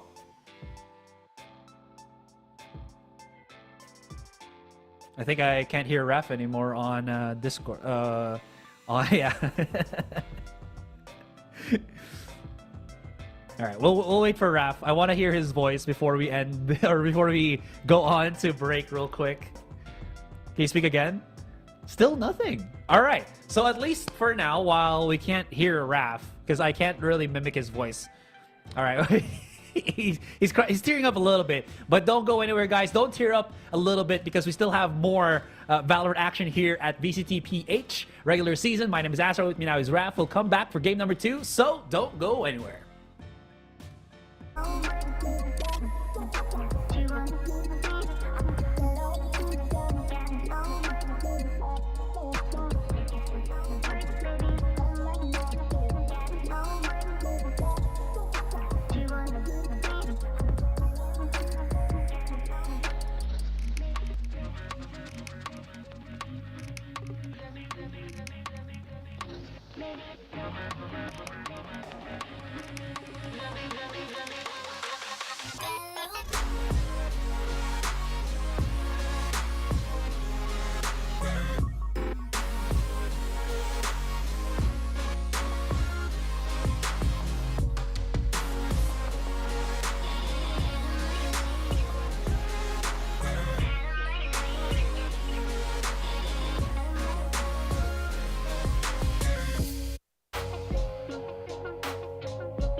Welcome back, ladies and gentlemen. I hope you can hear me now, because for some reason I was sent to the Shadow Realm. But here we are, of course, with Mr. iBench325, Astray himself, going back to get into these exciting games that we saw quite a bit of potential from both these teams. A little rocky on some rounds, Asarai, but definitely something that they can fix throughout the course of the circuit. Yeah, I absolutely loved, again, how we just saw, I think, the struggles, yet at the same time, the rise of skill for both of these teams. Because again, the players themselves are already skilled, but how they grow as a team is what we're looking at here. Of course, that's what we always look at in these team type of tournaments, but even more so, I think, for these two in particular, because Puggers, coming in from the open qualifiers, again, their storyline is still very incredibly masked to us, because this is the first time we've seen them, we've heard about them, not so much. Most of their players are unknowns to us, at least to me and Raph. Scripps or Walk on Water, we've heard his name from time to time in grassroots tournaments, Blixerino, I think, as well. And then on the other side, for Akshan here, they have just formed. If not January, early January, late December. So they're very, very young in their infancy as a team as well. So both of these teams still getting the grips of how to play with each other in these high intense moments. And the deeper that we get into this tournament, the more that we can definitely see if they have the chance to evolve or not. But at least the series, it's not yet over. We still have game number 2 to look forward to. And of course 3 if we get, if Puggers win game number 2. Yeah.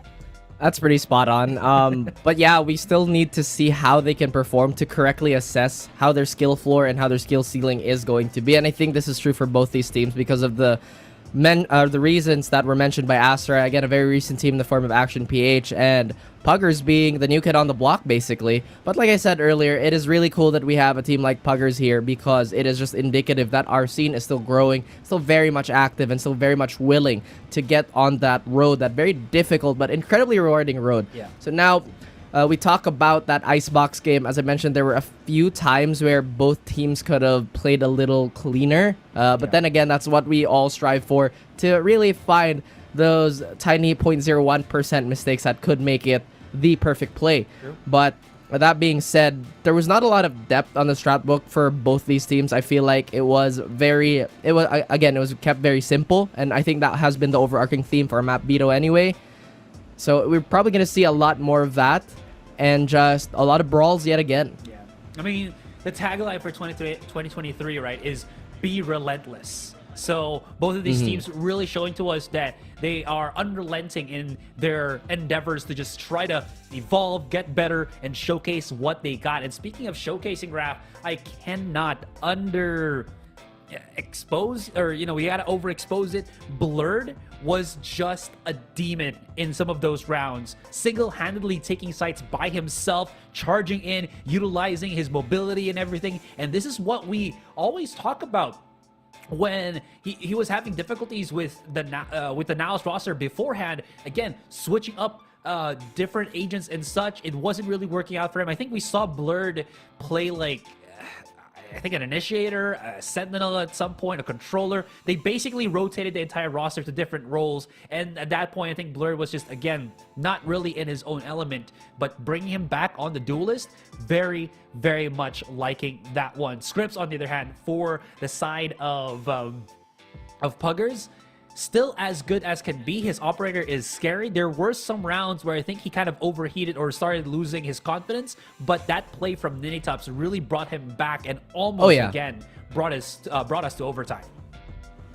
I love that play. And you talked about roles and whatnot, and we just kind of want to highlight the importance of comfort, whether it be your agent, your picker, whatever you're doing, right? It just becomes such a open playing field when you're in your zone, because like you mentioned, right, sometimes when you put people out of their own comfort zone, they start to develop tunnel vision on, I have to do this, I have to do that, instead of looking at the larger picture. But with that being said, I think we are going to be jumping into the agent selection very, very soon, Asher, but I feel like I'm craving for a snack, actually. You know what I mean? I'm getting a little hungry. What about you? I am famished. I am starving. I am ravenous. What other words do we have there? I have a gaping hole in my stomach that needs to be filled with food. Wait, no, that's Please go see a doctor. But before you go see a doctor, go grab a snack with Grab Unlimited. Celebrate great wins with great food and enjoy free delivery every day. Subscribe to Grab Unlimited now for only 9 pesos on your first month. Yes. That's right, folks, 9 pesos. Yes. So you have no excuse to not send all of the VCT casters food. You know what I mean?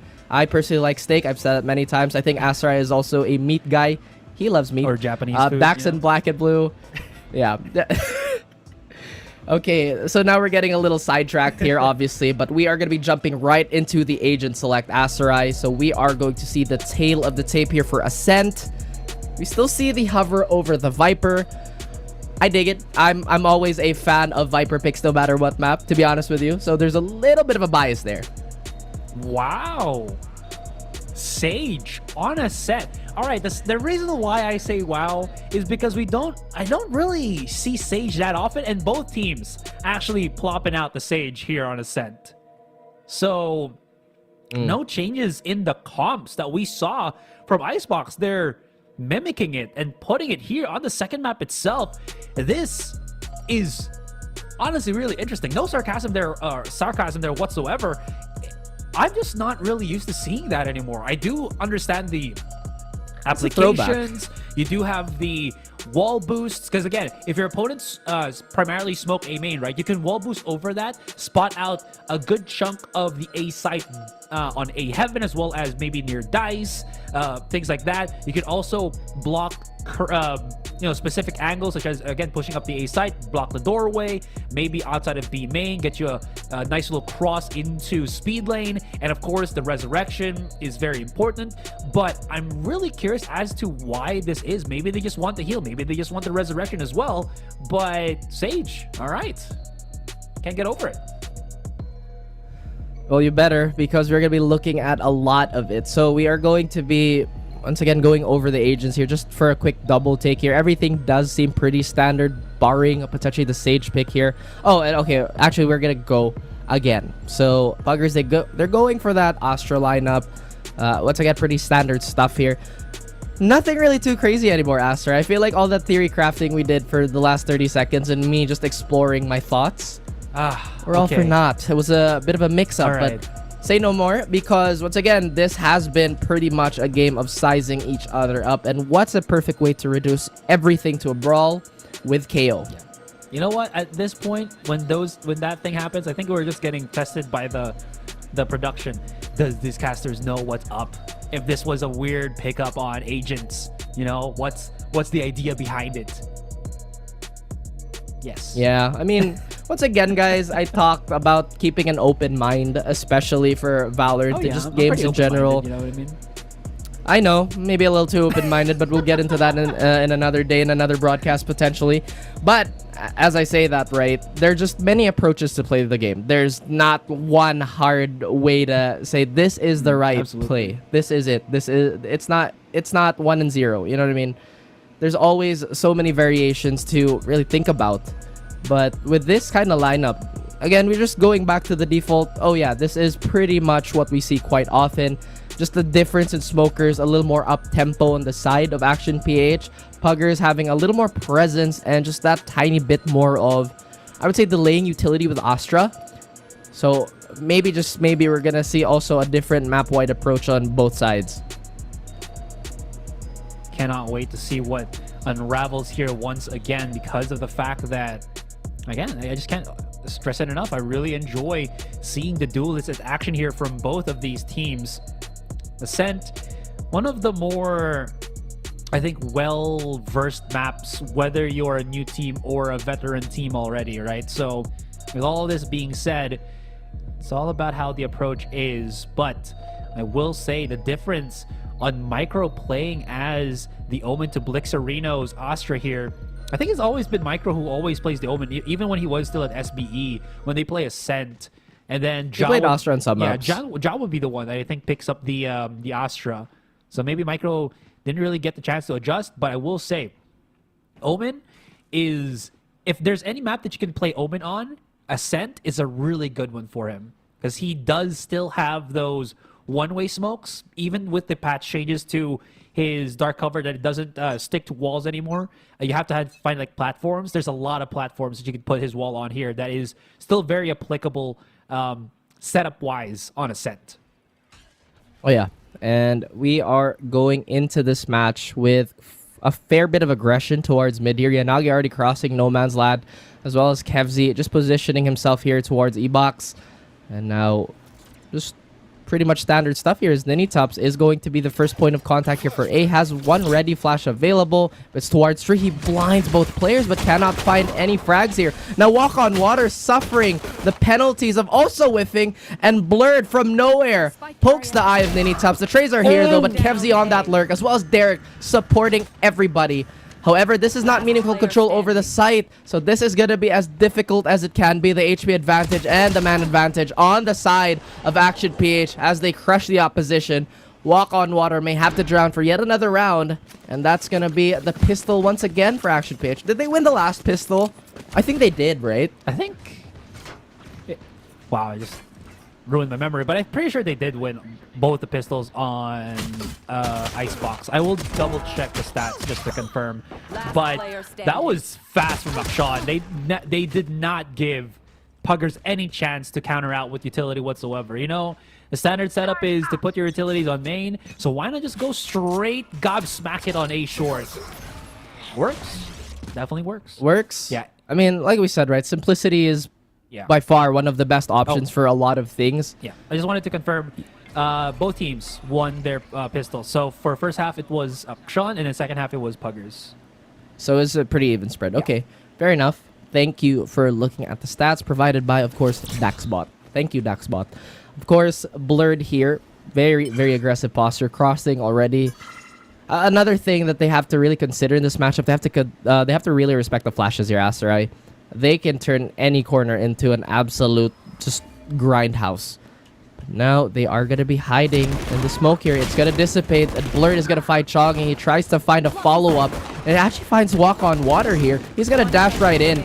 No fear whatsoever. He sees the crossfire and dismantles it with the assist of the rest of the team. So that is going to be yet another round on the board for Action PH. Very, very handily. Now the question is, with rifles on the side of Puggers, how are they going to adjust to this? It does look like they're going to go for a pretty standard spread here again. Maybe put a little bit more pressure towards Tree. But so far, Action PH, they've only shown that they pressure mid like, what, once in the pistol round, right? And maybe it's already planted doubt in the minds of the Pugger players. Check this out, Raf. 3 of the players of Puggers are on half shields. We talked about yesterday the importance of not overextending your buy on your thrifty round, because you still want that shield, especially when APH is literally on rifles right now. 3 Bulldogs is pretty massive. Walk on Water, he's not going to see this. Does get the tag on Derek. He can at least maybe chase him down. But again, he commits himself. Not really too many players or teammates to help him out somehow. Ninitops and Blixerino still finds a couple as Puggers were trying to get closer and closer into the fight itself. But oh my, they're spread very thinly. Even though they do have the numbers advantage on the Puggers end, they're playing very far back.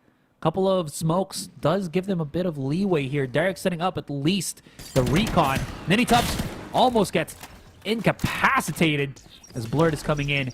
Knows that at least Ninitops is there. Ooh, nice little pop shot. Blixerino trying to clear him up. They got to at least deal with him first. And Micro's a little bit too far from his own. Derek can't really fight this. Micro only has the SMG. And the rest of Puggers have already come into the site. Finds Blix. Oh my. The Blix shuts it down before he even gets tapped. Oh my, indeed. At Blixerino, I was about to say that they had one opening, right? Once they crawled up towards Tree, and we saw, I believe it was Ninitops, rotate out to provide more bodies towards B. It was a 3v1, essentially, right? But, of course, Blixerino, being so savvy and so clever, decided to tuck himself in the corner here and isolated those fights beautifully. Now, with that being said, right, that was not a very successful bonus on the side of Action PH. They did find one. That's pretty much it. Now we are going to go for a super high prior round yet again. Economy's going to break to whoever falls here. as Chongi is going to just backpedal on towards a safer position. And Action PH are going to go for the good old classic. Let's have a little bit of a lurk threat with Derek. And we're just going to go try and pressure a site. Maybe move out and hinge from that play. And walk on water. He is in a pretty tricky spot. He's going to just wait for that sound cue for him to reaggress. He is going to spot it out. But thankfully for him, he survives, but not for too long, as Yanagi is just too sharp to escape. Now, with walk on water gone, that is just going to be a bit problematic, because you have told him that he could be the crux of the problem for Action PH, right? With his fragging power kind of doused in this round, it's not going to be a fun time for Puggers. But Blixerino, the other pillar here, looking to stand strong, be a bastion of hope. Could potentially find Derek, but his shoulder gets spotted out. He decides to stay here. Could be very dangerous. And as I say that, Ninitops is here to support. He will have to throw his utility. Just get himself there. Just get himself out of there as safely as he can. It's down to a 3v4 still, though. 30 seconds. They have to commit sooner or later.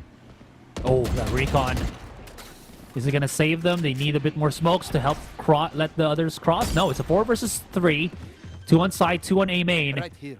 And no Blixerino means that there's no smoke to really detach the site to the main side. And look at this. It's a shooting gallery. And it seems like Pugs can't really get the fight that they want to. Second Love does find one, but it's a turret exposing him. There's a peek out from Micro, and that is beautifully played here by Action PH. Losing Walk on Water that early really hurt their map control, at least as you can see. That we see indeed, as the struggles continue for Puggers. Maybe the momentum really got knocked out of their system after that Icebox game, because once again, it did look fairly convincing that they had a decent lead and a decent read on Action PH. But now with APH kind of mounting an offense, it's pretty much a difficult stop here. Still the same lineup here. We do have a little bit of tree presence with the KO, looking to spot out anybody really that's trying to pressure from tiles. Now we have Blurred looking to lead the charge once more. Blixerino playing that heavy gamble that's been fairly successful, with all things considered. Just not in the more recent rounds. And now they pop Null Command here. Oh, shotgun! And wow, the risk does pay off. A very big return here. An expensive round, but potentially just making sure that they get this side with no resistance whatsoever. One more player lurking in the shadows, and the light that is Micro will blind him eventually. Only finding Blurred with that Bucky Aserai. Still a pretty solid endeavor for really both these teams. Wow.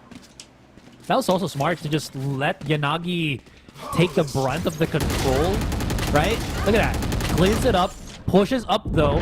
There was the knockdown by Walk on Water with the stair, but again, that's just Yanami. He got the information already. Everybody else is slowly creeping up, making sure that nobody would just peek out of heaven, get a free kill, maybe 2, and then just, again, making sure that both the entry points of a site will not be re-entered by the other players of Puggers here. Granted, that was a weaker buy for Puggers. Now this is where it really gets messy here.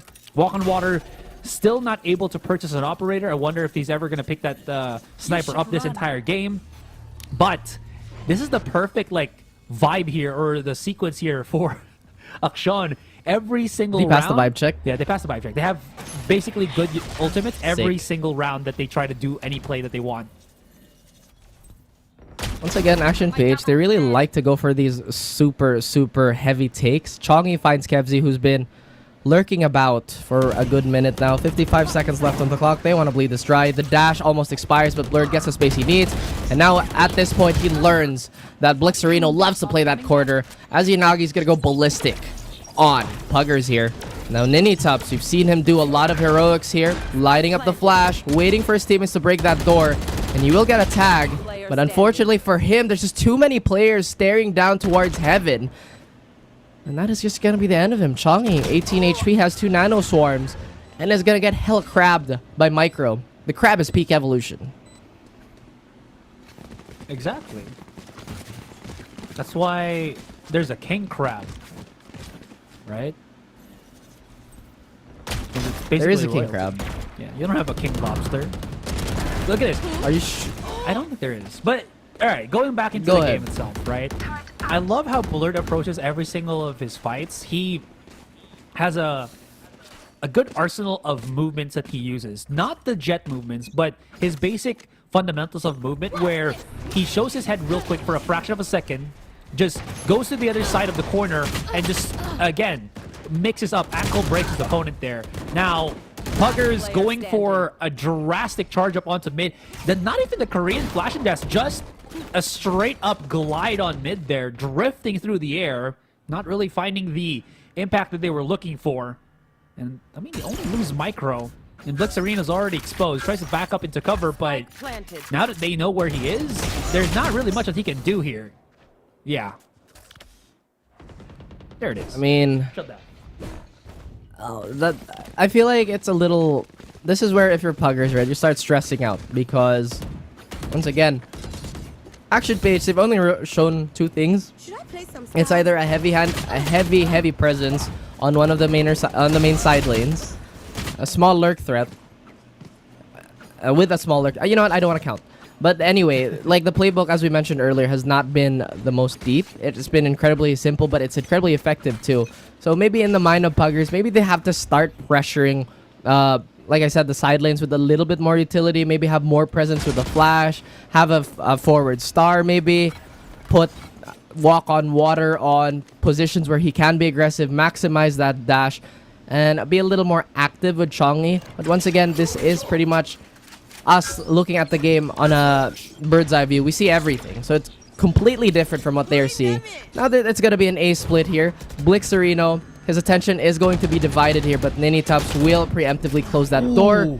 Oh, the flash. That was such a risky cross, and he's going to pay the price for it as Blurred and the rest of the squad are just going to tear him up. Walk on water, the lone man on heaven, gets one successful duel, but the dash, unfortunately, will not be in his favor. Chongi once again snuffs out Kevzi on that lurk, as Blurred will lose that aim duel against Walk on Water. Now Yanagi looking to be the aggressor towards heaven here.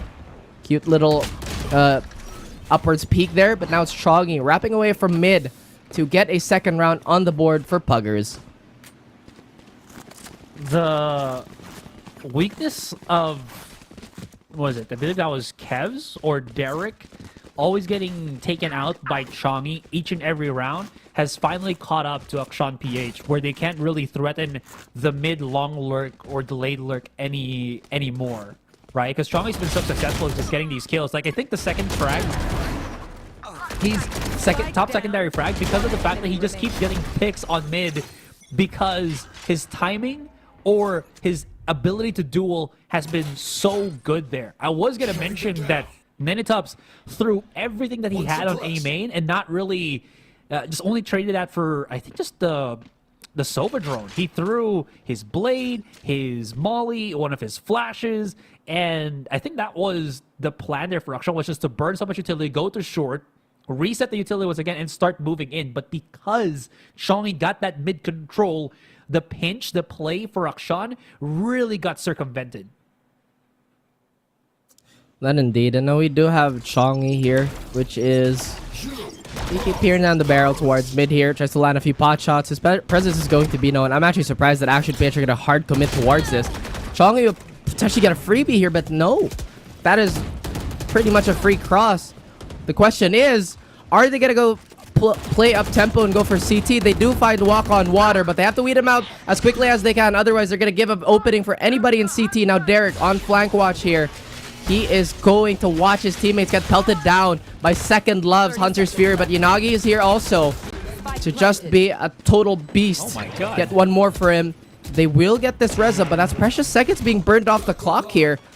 And Puggers, as the rounds have been progressing, it is not looking good. The double utility swing here, and even the lockdown investment, my lord. So this is going to put a wrench in their plans, as well as not getting the trade. He runs out of ammo. Now they're all charging Derek, but Derek, he is just way too stoic, and he is just gonna gun them down as they run towards his crosshair. Action PH take the 7th round for themselves. Oh my God. I mean, they were like, oh, dude, we got this. We're gonna be able to push it, retake the site, win the round, give us another one in the back pocket, and then Kevs just does the unimaginable. plops You know, a lockdown. it's that like one scene from The Other Guys, if you've ever seen that movie, Yeah. where I think it was The Rock and who was it? It was Will Samuel L. Ferrell? Jackson. They jump from the roof and they're like, aim for the bushes, and they just jump and die. It's like, well, I don't know how that would have worked out for you, but if it did, that would have been incredibly surprising and funny. But obviously, we saw the worst of it as the anti-flash is here. Quick anti-flash. It is not going to save him, though. But man, Blixerino and Ninitubs making this look like the Wild Wild West. As Derek is going to finally trade that shot in. And Second Love is going to spot himself burning to this Nano Swarm. Maybe not swing backwards. Kevzi, he will happily take that frag as Walk on Water is going to be one of the few members alive. Or rather, actually an advantage on them. I stand corrected. The eco round is where the Puggers come alive. Derek, despite having a Vandal, is at a mild disadvantage here. Everybody in Puggers should be moving towards the Fallen Vandals now, just to get those free upgrades. But with that being said, Asar, this is going to give us a little bit of free time to look at the game as a whole. What have Puggers been doing in this map that's been 30 seconds left. really, I guess, suboptimal for them? Maybe Chongi peeking alone is one of the reasons there. But now they have a double up. So they might have to be careful here because Derek, very, very ice cold here. Swinging for the fences and is only going to hit himself in the face. Walk on Water will put that bullet between his eyes, and Pugs, rather the Puggers, they are still breathing. They have a breath of life. I honestly would argue that Chongi hasn't really been doing anything bad. Oh, this is a neat interaction I was just saying. on A main. So the reason why you saw APH ping A main there was, so two things. Compared to, let's say, like a dark cover, right? If you're an Omen and you play very close to an opponent and you dark cover right in front of you, they won't really know that the dark cover was thrown point blank. But because the KO knife, I believe, has like a whooshing sound, that if you throw it from far away distance, you know that it has a longer travel. I need to know what it sounds like. I can't replicate it. But let me finish. You have the to timeout is try. fast. Try right? your The best. timeout is fast. Go. Whoosh, like that, right? But to go back to what I was saying, because they throw it right in front of him, and there wasn't any of that travel noise, immediately Kevs, or was it Derek? No. Kevs and Micro, I think, was aware of what was in front of it. Unfortunately, or fortunately for Puggers, Ninitops' flash just came out faster than Yanagi's did. So they really got hurt by that. Thankfully, Derek was able to stop them from picking up the rifles, but 2 kills for just that play, that interaction, was such a big miss for Akshan PH.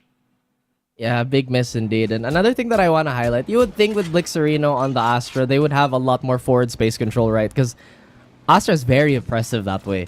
Once you get those stars up, they have to respect the gravity well. They have to respect the stun and whatnot. But we're just really not seeing that on the side of Puggers. Their stars have been so incredibly static, Asarai. Almost kind of nullifying the strength of Astra as of the moment. Yeah. I mean, it does kind of sound harsh, but that's just the reality of how things have been going for them. If they do get that aggression and that confidence back, then they are going to be proving to be a problem for Action Page, much like they did in the first map. But Second Love here, I love these cheeky angles that they've been doing. It's been catching a few kills here and there, and now the pop flash is here as he sees somebody moonwalk here. Didn't know Blurred was such a good dancer. Now he actually crosses backwards. Walk on Water still trying to apply a little bit of help towards mid. But now Action Page, they've set their sights towards A. There is going to be a waiting Ninitops here. The flash is going to come early. Is it going to dissuade them? That's going to be quite a setup here.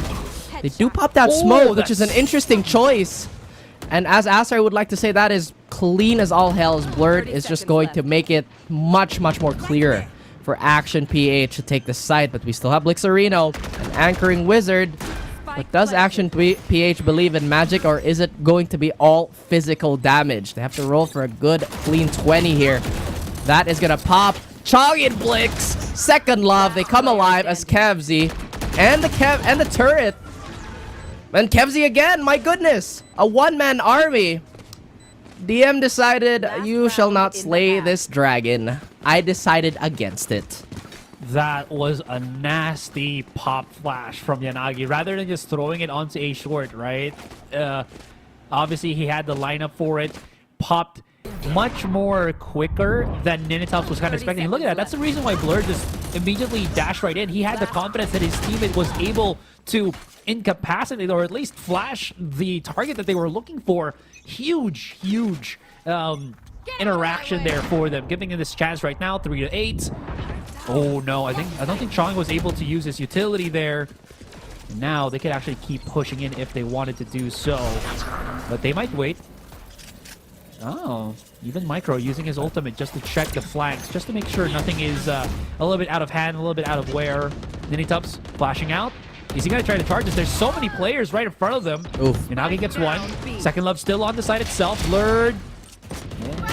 What? Nowhere looking to his right.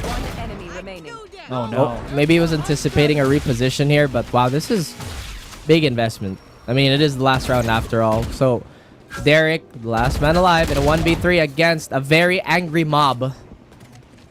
And with Vandals for everybody, they tear him down. Still a pretty decent lead on the side of Action PH, to be honest with you. But now maybe this is going to be a new look for Puggers. Once again, Astra is going to promote a lot of activity on that default. And we might just have to see that for them to succeed, right? And yeah, this was a little questionable on the side of Action PH. They didn't check the box, which is not very Roddy rich of them. Yeah. Doesn't really matter though. What's in the As box?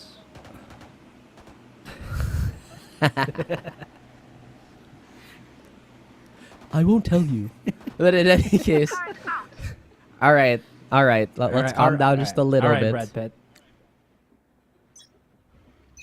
So I was leaning towards a SpongeBob reference. Oh, that's the one you were. Well, you know what? Yeah. It's almost the same. Hey, both are apt, you know what I mean? Yes, exactly. But if we talk about Brad Pitt, we don't talk about Fight Club Master. Come on now. Rule number 1 and 2, as Blurred is going to be contact. Full contact for anybody who dares peek tiles. Chongi, I love the patience here by Puggers here. They seem to be doing a very, very similar approach. Just have a lurker. And a lurker that has been discovered by Blurred here. Once again, Action PH being very in control of the situation. And a bit of a halt on the side of Puggers here. Yo! Oh no, I thought he heard the glass break. Yes, he But did. once again, sometimes our senses can be fickle, Asarai.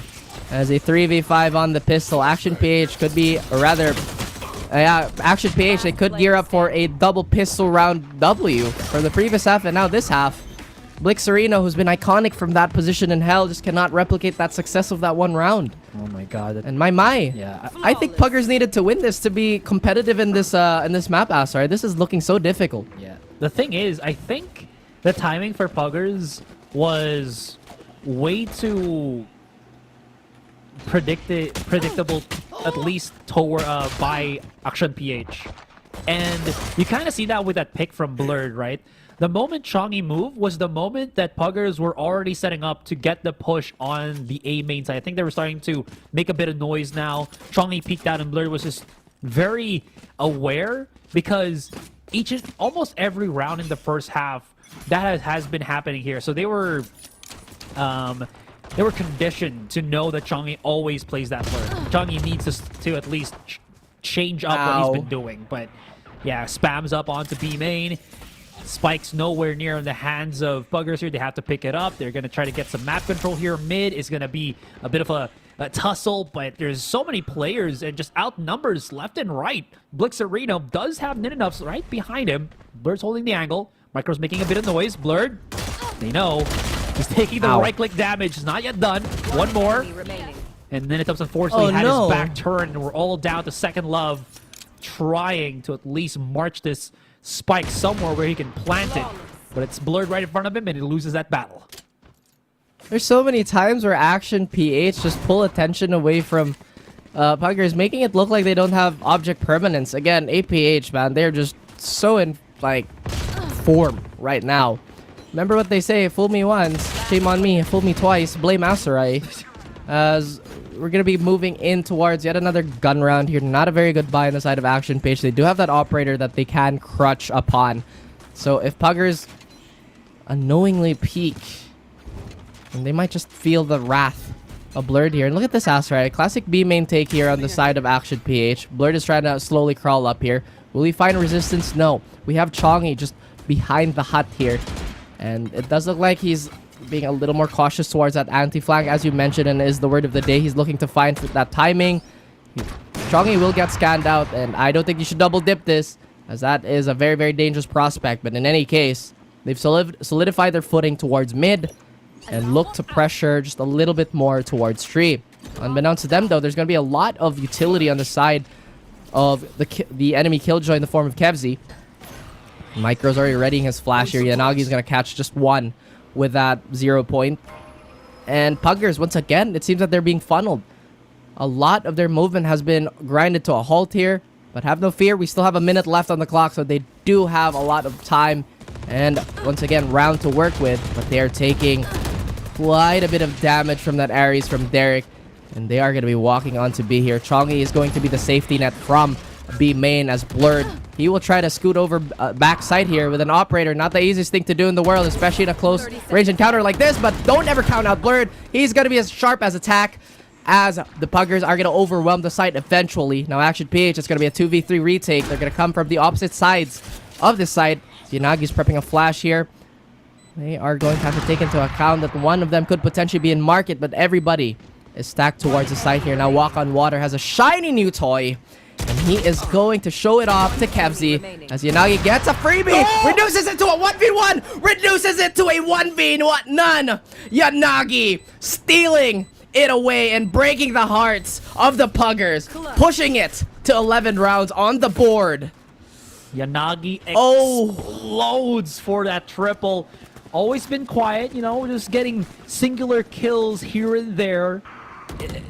Crucial kills, mind you, but never the big clutches. But that round, this moment was his time to shine. He whiffed, dude. You saw the shot just blur right past him.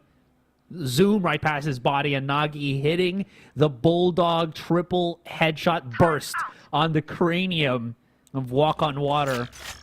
And my oh my, this water, it's not calm anymore. It's showing some ripples here, Raph. It's a doldrum, man. There's no wind anymore. It's pretty still. Huh. But yeah, a doldrum is a part of the ocean where there's no wind, so you'll have to resort to.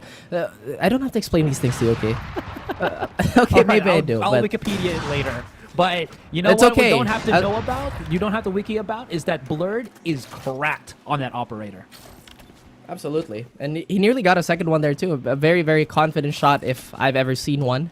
But yeah, that's what a doldrum is. Any other questions? Are you sure before we move on to the next play? No, sir. I'll give you at the count of 3. 1, 2, 3. As Blurred has already heard or potentially sensed, there could be 3 players here right on the dot. The double swing that has to be timed perfectly, otherwise they align. And that's exactly what I was worried about. But Blurred, he still manages to escape. Now he's feeling it. He could potentially go for an overheat play here. He has the blades out.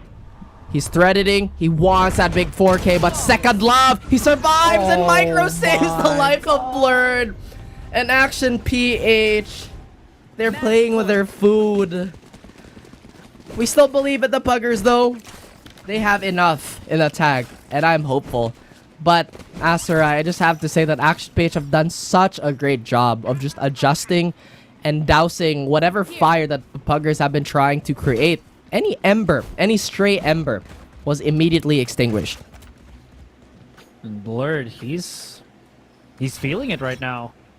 Look at that. He's just gonna march on short, try to get an insta peek. If anybody is foolish enough, Blur's just gonna shut it down every single time, get the pick every single time. But what's the utility here that we can use for Puggers? What's the setup that they're gonna try to do? No blades, contact onto anybody. Derek as well as teammate are just playing at the back of the site. They know what's up. They can have their utilities set up for both them and their teammates. That rebound is going to be huge. Get a ping. And it tags like 3 of them. Of course you're going to drop down to it. No. Oh, the flash from Micro as well. And they are falling down. Here comes the pinch. Here comes the sandwich. One more to drop. And that's going to be Chongi. And Action PH going to be able to take this series 2-0 with a commanding, a very convincing win on Ascent. There you go. Lights, camera, action. That is a statement game if I've ever seen one. But once again, we really can't count out the Puggers yet. It is a very, very long split still. I'm excited to see how all our teams develop. But if Action can continue that type of form, even against the other teams, it's going to be mighty entertaining to see them grow at a, I would say, blistering rate, Aserai. Again, there were so many things that we talked about in that map, a lot of things that we can dissect, but maybe let's just take a bit of a breather to really recollect ourselves. Wow.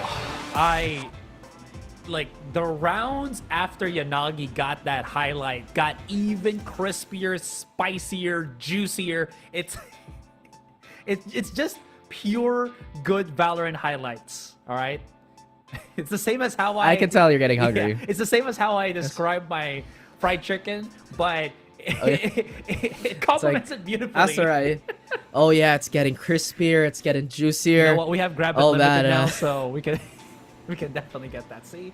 Mixing everything together. With that being said, I am getting quite hungry, guys. So we are going to be getting into the juices, the gist, the meat, Aserai's favorite of that last game. And look at that, a bit of a preview on our Filipino counterpart. So guys, we do have a Filipino What? Thanks, HG. Yeah, you know what? Thank you, HG. You know that how we are impaired with numbers here on the English broadcast. I am very, very thankful that we have someone like you on board. But as I was mentioning, we do have a Filipino broadcast. So check that out if you can. Now, we have to get back into the game. We have to refocus this. Walk on Water scripts. Yeah. You talked about this. It's not that I'm trying to, again, highlight the mistakes, but he was the X factor. We've seen Puggers really demolish once this man is on a tear. Yeah. And of course, it is a team effort. So there were a lot of times where Puggers were just, in all honesty, disjointed in some of their retakes. For example, I think this was where it was Blurred who got that first pick, or rather, on A site. And they just kind of stagnated for whatever reason instead of synchronizing on I think a double or at least even a triple peak. So here's the thing. Blixarino was doing well in this game, but the thing about him is he's not the same impact player that Walk on Water is for Puggers, right? He's more of the follow-up. He's more of the controlled anchor that does something after Puggers has already created that space for him. That's where he truly shines. And when he's forced to make the plays by himself, when Walk on Water gets neutralized, nullified, there's not so much threat level that Puggers or other things that Puggers can try to do to, bring this back, right? And the same can't be said with Action PH that have so many incredible individual players here. You've seen Yanagi make amazing plays. You've seen Kevs anchor the bottom of hell on A site and basically destroy 3 players who were pushing in. And of course, the man, the myth, the legend, Blurred has just been a total deity in this game. The god that everyone must bow to as they dropped against him little by little, bit by bit. Oh.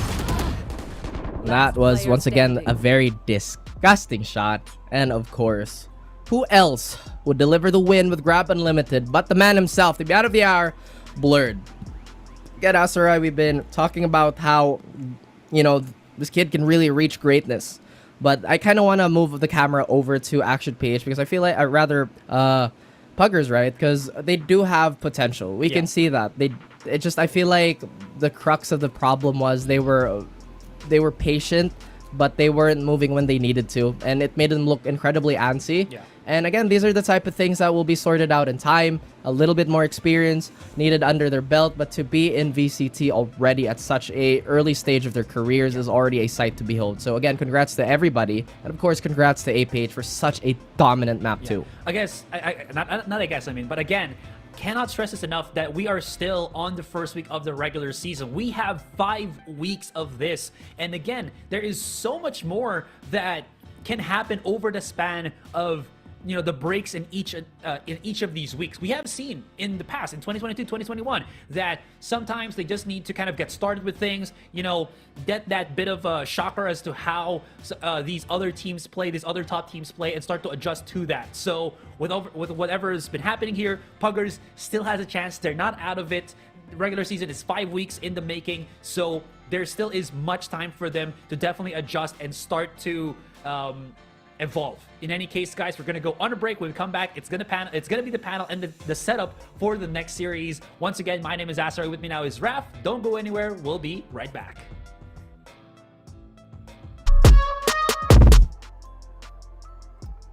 Kaya ka iniwan ng boyfriend mo eh.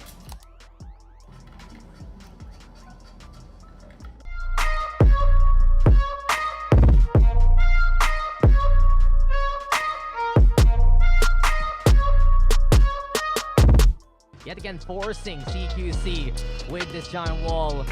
Elias who finds Marky. Art's now going to be contested, and on to the links we go. Georgie though fighting on back. Elias finds Wild Oreo, bringing out the nade in a gunfight, and the run it back now is the answer here for Georgie. Look at him go. The no command now to the floor, and Georgie, oh my god! He's gone wild and he's gotten the ace! They want to do that, but instead they go for this one. Raw. Mid Matters fights Mojo. That's a low HP target that they were hunting for. Zin even gets one, but an answer back on the side of Naus will get stopped. Down to a 1v1. The ropes! Oh my goodness, he wraps it around his neck and gives him a noose. Jaw on the clutch. And now the closer angles are being dominated by Naus. They turn this round on its head. And this is one hell of a bonus, Aserai, as there has been a nothing on the side of NCG, barring that recent frag on the side of Sen onto Papi Chulo. He does have Heaven Controller. He's going to block out at least one angle. He finds a Perpetrator in Wits, and Naru even finds NDG. Did I jinx it? I hope not. They do get that market. Sen, he goes crazy. He goes nuclear. He finds the fourth onto Ja. Defense is split. 3 players both on either side here at the A side. That gives him a space. Still, though, the trade incoming from Nexi is right on time. Rabbit finds a follow-up as well. Start his rampage, and especially Eugene S navigating the maze there, but Nexi looking to do the same old thing. Comes in close, finds RU, wanted to at least bridge the gap versus Rabbit, but the scan is perfect. Rabbit really one of the leaders here for Sky Empire, but now it will be Nexi leading it for Oasis on the other side. Repel game though, my goodness. peekaboo! Nexi and Rabbit see each other, but from up top, it's Rabbit who looks down on the opposition. They make it 4v2. Savvy tries to go for the flash, doesn't have enough momentum though to swing it anyway. Nexi on top of Heaven, down in hell. There's gonna be RU.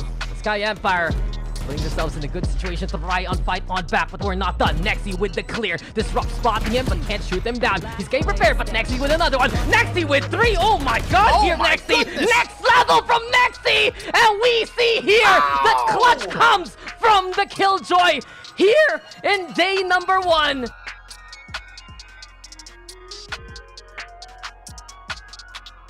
Hindi ba ikaw ang tatay ni Mark? Kaya ka iniwan ng boyfriend mo eh.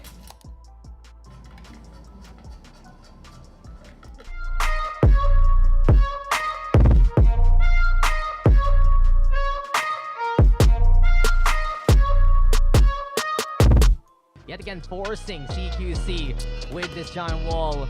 Elias who finds Marky. Art's now going to be contested, and on to the links we go. Georgie though fighting on back. Elias finds Wild Oreo, bringing out the nade in a gunfight, and the run it back now is the answer here for Georgie. Look at him go. The no command now to the floor, and Georgie, oh my god! He's gone wild and he's gotten the ace! They want to do that, but instead they go for this one. Raw. Mid Matters fights Mojo. That's a low HP target that they were hunting for. Zin even gets one, but an answer back on the side of Naus will get stopped. Down to a 1v1. The ropes! Oh my goodness, he wraps it around his neck and gives him a noose. Jaw on the clutch. And now the closer angles are being dominated by Naus. They turn this round on its head.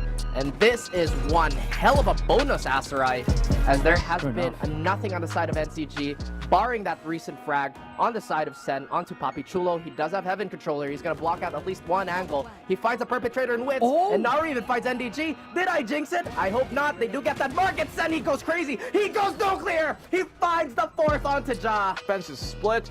3 players both on either side here at the A side. That gives him a space. Still, though, the trade incoming from Nexi is right on time. Rabbit finds a follow-up as well. Start his rampage, and especially Eugene S navigating the maze there, but Nexi looking to do the same old thing. Comes in close, finds RU, wanted to at least bridge the gap versus Rabbit, but the scan is perfect. Rabbit really one of the leaders here for Sky Empire, but now it will be Nexi leading it for Oasis on the other side. Repel game though, my goodness. peekaboo! Nexi and Rabbit see each other, but from up top, it's Rabbit who looks down on the opposition. They make make it 4v2. Savvy tries to go for the flash. Doesn't have enough momentum though to swing it anyway. Nexi on top of heaven. Down in hell. There's gonna be RU. The Sky Empire putting themselves in a good situation to try and fight on back, but we're not done. Nexi with the clear. Disrupt spotting him, but can't shoot him down. He's getting prepared, but Nexi with another one. Nexi with 3. Oh my god, here Nexi. Next level from Nexi. And we see here the clutch comes from the Killjoy here in day number 1.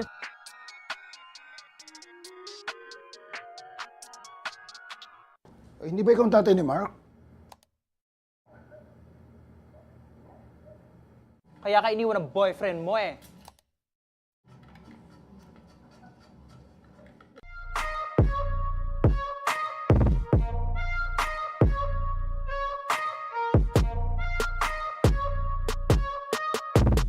Yet again, forcing CQC with this giant wall.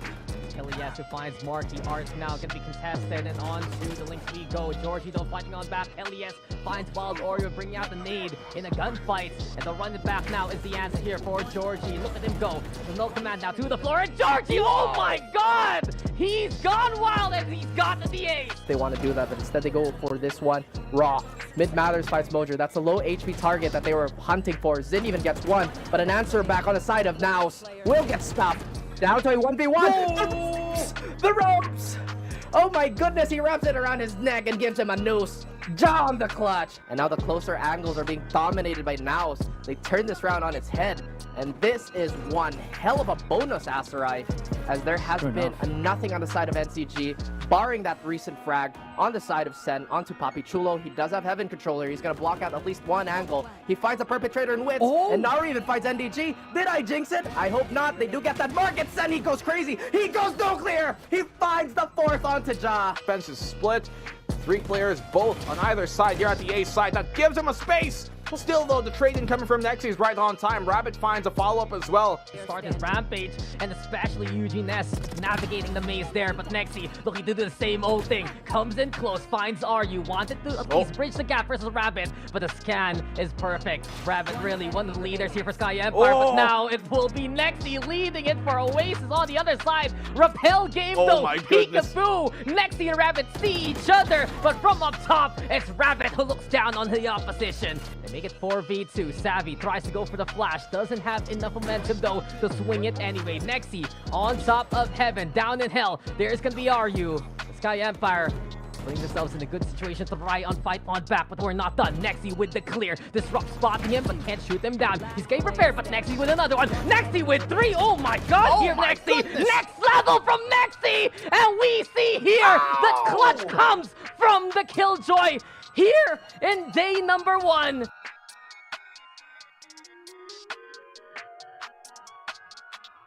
Hindi ba ikaw ang tatay ni Mark? Kaya ka iniwan ng boyfriend mo eh.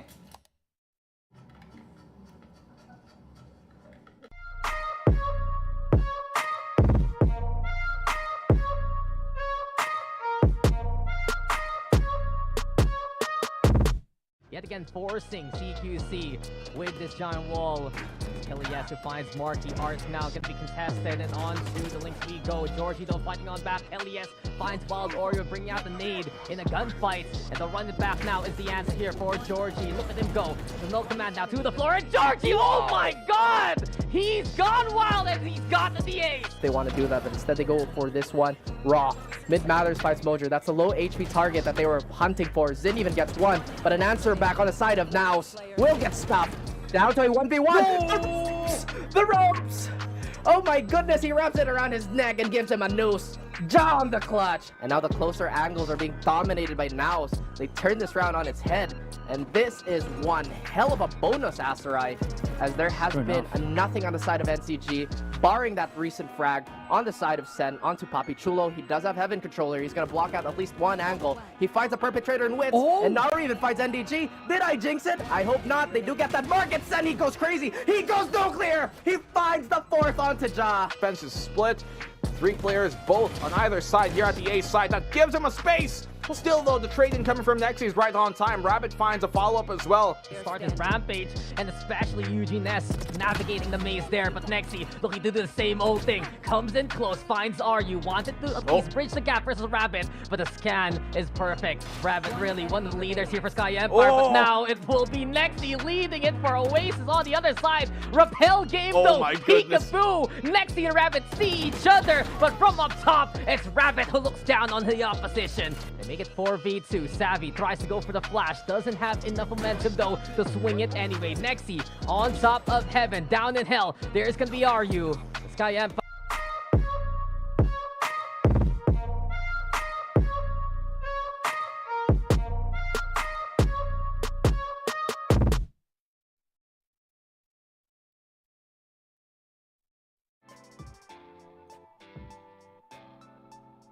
Day 2 pa lang. Nanggaling pa tayong icebox kanina. Pero bakit parang napakainit dito sa ating VALORANT Challengers Philippines, no? By the way, kasama nyo pa rin ako, si Likeable, at dito ang ating napakagandang mga panelist na si Ray Ray at si Honey Glaze with the double E, of course. Huwag nyo kakalimutan yung extra E dito. Ngayon, ang ganda kanina nung laban and kakakast nyo lang. So, gusto ko malaman, masaya ba kayo sa naging resulta? Ito ba yung in-expect nyo na magiging firepower from both of these teams? Simulan natin sa'yo, Ray Ray. All I can say, nagulat ako sa APH. Akala ko, ina-expect ko yung second map magiging dikit din eh. Pero tuloy-tuloy talaga, especially nung performance nila ng 8-4 kagad sa kanilang first half.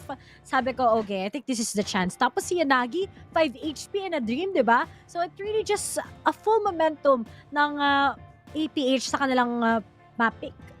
Ang feeling ko din dito for Puggers, parang simulat nung hindi nila na-push to an overtime yung icebox, doon na sila nahirapan eh. Parang nag-stagger na yung mental stability nila dito to push it out to extend the game number 3 in Ascent sana. But yeah, that is just really unfortunate kasi nakuha na nila Yanagi, nakuha na nila Blurred yung kanilang momentum in Ascent. Oo, nakita talaga natin yung momentum. Gusto ko pa nga sana umabot ng game number 3. At akala ko aabot tayo dun kasi syempre andyan si Ray Ray, di ba? Akala ko first overtime na talaga kanina, pero ligtas. Ligtas tayong lahat. Pero alam nyo kung saan din tayo ligtas? Syempre, sa mga sponsors natin, kasi sila naman yung nag-make possible dito sa event natin to. Make possible, parang make habol lang. May nagsabi nun kanina, hindi ko sinasabing si Honey Glaze yun, pero siya na nga yun. So dahil dyan, nais namin pasalamatan ang Riot Games together with Nineski Philippines for making this event possible. And of course, we'd like to thank our official sponsor, Grab Unlimited. Celebrate great wins with great food and enjoy free delivery every day. Subscribe to Grab Unlimited now for only 9 pesos on your first month. And syempre, last but not the least, huwag natin kakalimutan that this tournament is officially sanctioned by the Games and Amusement Board. Ayun na nga. Salamat na salamat sa ating mga sponsors. Honey Glaze, kanina ba, meron bang player na sobrang na-impress ka? Hindi mo ine-expect na ganong level yung performance niya? Actually, kahit siguro natalo yung Puggers kanina, I'm really liking the consistency na meron dito. Earlier, si Blix Sereno was able to give a lot of momentum for the team na lalo na dito in Icebox, talagang nag-up yung kanilang yung kanilang naging momentum, yung kanilang shift ng pacing dito. The moment na he was really comfortable together with Second Love and syempre si Walk on Water. Ang naging problema lang dito, eto, yung mga shots ni Blurred. Grabe, si Blurred talaga yung na-impress ako. Na-miss ko kasi siya actually maglaro. Nung naos pa lang, sobrang ganda na ng performance niya. Pero nga, di ba, ang tagal niyang nanahimik as a duelist and now, he's really on form. He really is on form. And I love that you guys have mentioned this kasi saktong-sakto talaga dahil si Blurred mismo ang ating series MVP para dito. Nakita naman natin sa highlights, nakita natin lalong-lalo na dun sa gameplay kanina na tuloy-tuloy yung mga shots niya, nagko-connect lang talaga, lalong-lalo na pag nilabas niya yung operator niya dito, napakainit ng kamay neto ni Blurred. Pero pagdating naman dito sa Puggers, Ray Ray, sa tingin mo, ano pa yung kailangan nilang i-figure out dito? Kasi may mga moments na parang nakita ko medyo nag-overheat na yung team, especially on Ascent eh. Feel ko talaga yung mental stability yung kailangan din nilang i-take over dito. Kasi kanina yung APH, they're just really calm and composed even if natatalo sila sa mga pistol rounds. But then on those crucial moments, bigla talaga nagpa-fall apart at sabi mo nga din, talagang nag-overextend itong mga taga-Puggers. And hopefully on their next matches, we'll be able to see how they can actually perform. Kasi this is just the first day din for them. So maybe nandun pa yung halong mga first day jitters or maybe baka nanlalamig pa yung mga kamay nila. Yeah, dagdagan mo pa na factor na hindi nila kasi make use yung mga utilities dito ng players nila. Yes, you have the Astra, you have the Killjoy, but the problem is paano mo ba dito bibigyan ng husay or bigyan ng saysay yung mga utilities na ito kung hindi kayo magpipick. You should be using those utilities into your favor. Pero the problem is parang sa lahat na ng impact na ibigay dito nila Blurred, nila Yanagi, pagdating sa kanilang duels, parang hindi nyo nagugustuhin talagang makaduel yung kalaban nyo. Pero doon talaga, dito talaga tayo magkakatagpo na magkakaroon ng mga duel, magkakaroon talaga ng bakbakan inside of the scene. Ayun na nga maganda na sinabi niyo yung utility usage na yan. Kasi parang nag-work together lahat-lahat ng setups para nga itong si Blurred maging series MVP natin. So pag-usapan natin kung ano nga ba yung mga ginawa niya at bakit siya yung naging MVP natin besides na lang sa napaka-crispy aim, di ba Ray Ray? Grabe. Alam mo, Laika and Honey Glaze, si Blurred kanina, hindi lang siya basta yung duelist na ine-expect mong mag-pop off ng sobra. He's making the most out of it with those first frags. At napaka-importante nun, yung first frag, yung talagang clearing operation ni Blurred, and he's been consistent not just only in Icebox, but mas lalong-lalo na dito sa Ascent.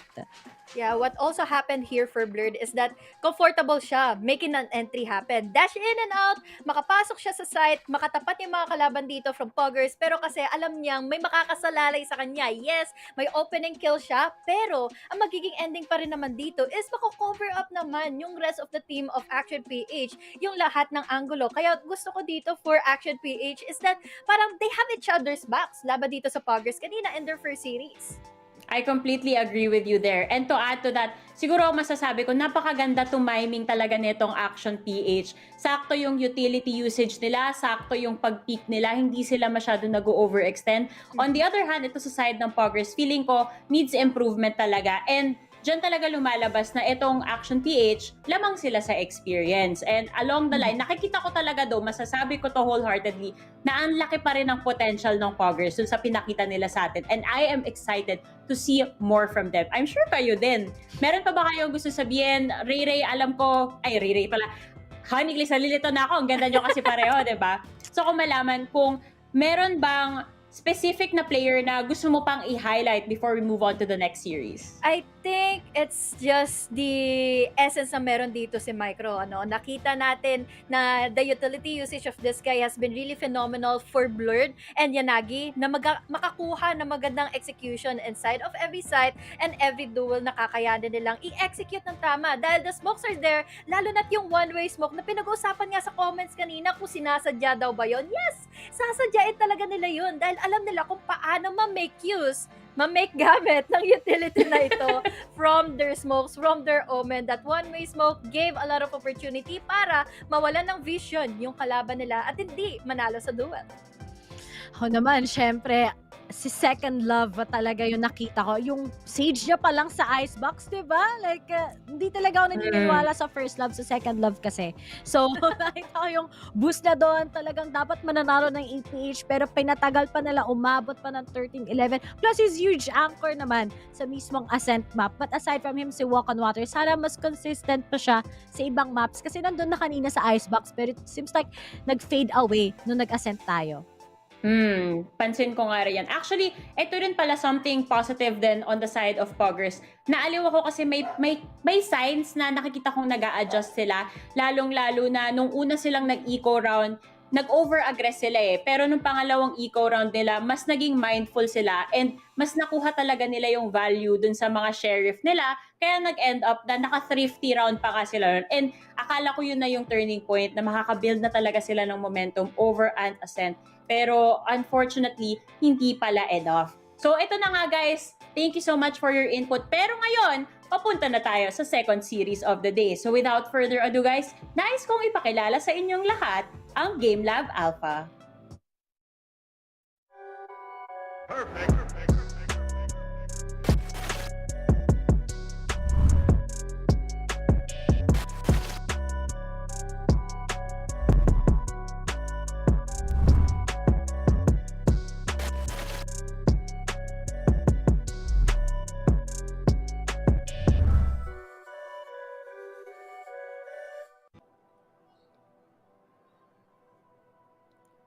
One hell of a team that dominated and reigned over the local community scene. Started their journey with just this month at tingnan mo naman kung nasaan na sila ngayon. They've got a lot to prove but already has a lot of potential. Nakikita ko dito yung dalawang players na sobrang familiar na sa akin. This is Owen, Cutie, and Chase. They have played in my tournament before at nakikita ko talaga that they have a lot of potential at gusto kong nakikita ko magkasama sila together in just one team. We saw so much struggle na nakuha nila dito in the lower bracket para makatungo lang dito being our qualified team, and we just gotta say that this is one of a team na kailangan nating i-look forward to pagkatapos dito na series na ito, kung sakali man that they have their lead, they have their statement na kaya nila dito durugan yung kapwa nilang ka-open qualifier team.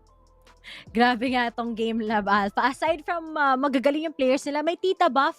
Si Auntie May. Yun, oo, yung yun mami pa, ni no? Folex. Grabe, like, kung nakikita mo, di ba, very supportive yung mami niya. Dati daw, pinapagalitan pa daw niya sa computer shop itong si Folex. Pero looks like, naging worth it naman yung mga computer shop moments ni Folex. Dahil at a young age, guys, he's really good as the trainer. Sobrang flexible talaga niya. Oh my gosh, don't get me started on Reyna mains. Ang dami talagang nagpa-pop off pag nilalabasan nila yung Reyna this time around. Kung hindi ako nagkakamali, yung sinasabi mong Reyna niya sa Pearl, no?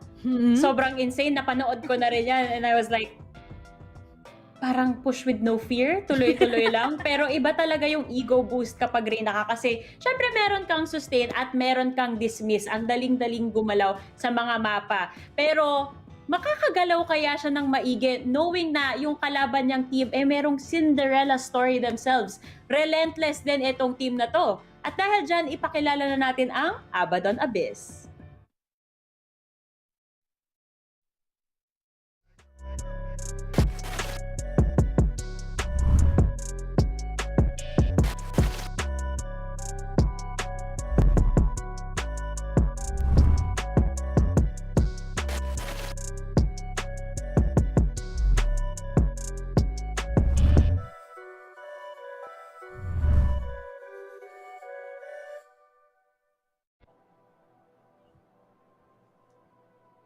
Definitely, the underdogs natin ngayon, ang pangalan nila ay Abaddon Abyss. Nakita nga natin yung kanilang smooth run during the open qualifiers, and even if medyo nahirapan sila sa kanilang lower bracket, talagang naging successful sila into making it into the open qualifiers and now part of the top 8 here sa ating VCTPH. And yung roster nila sobrang ganda. Hydra, Exotic, V-Black, Rabubs, and Slatom.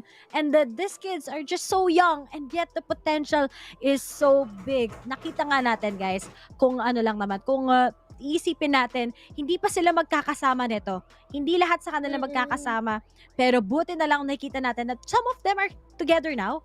So based on this, maybe they can actually improve more on how they can go up against the bigger teams like Naos, like SR Nakage together with Action PH. Ang gusto ko pa dito, kung ang GameLab merong Chase and Owen Cutie connection, dito naman merong tatlo na trio tagapayo na pwede nga nilang maalalayan when it comes to their connection. We have V-Black, Slatom, and Exotic. They have been playing together for the longest time. At yun ang isa sa mga magiging reliance mo, di ba? Dahil tatlong players ito na merong duelist, merong initiator, and controller. Parang kapag gusto mong mag-compare, gusto mong tatlong players na isasama mo in compare na merong mga roles na ganito. May duelist, may initiator at controller, di ba? Kompleto na. Oo. Pwede nang lumarga.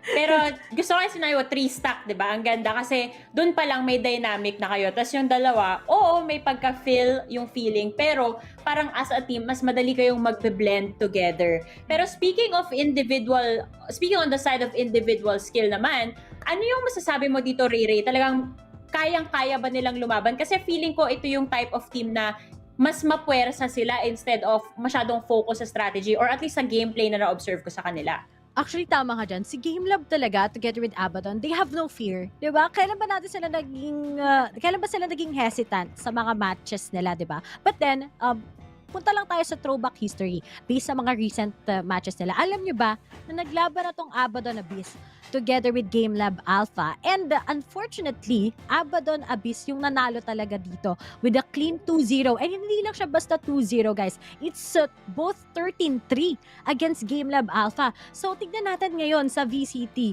kung makakabawi nga ba ang GameLab.Alpha ngayon against Abaddon Abyss. Because Abaddon Abyss, once they start to win their consecutive rounds, they are just unstoppable. Talagang ang hirap na nila i-punish pa.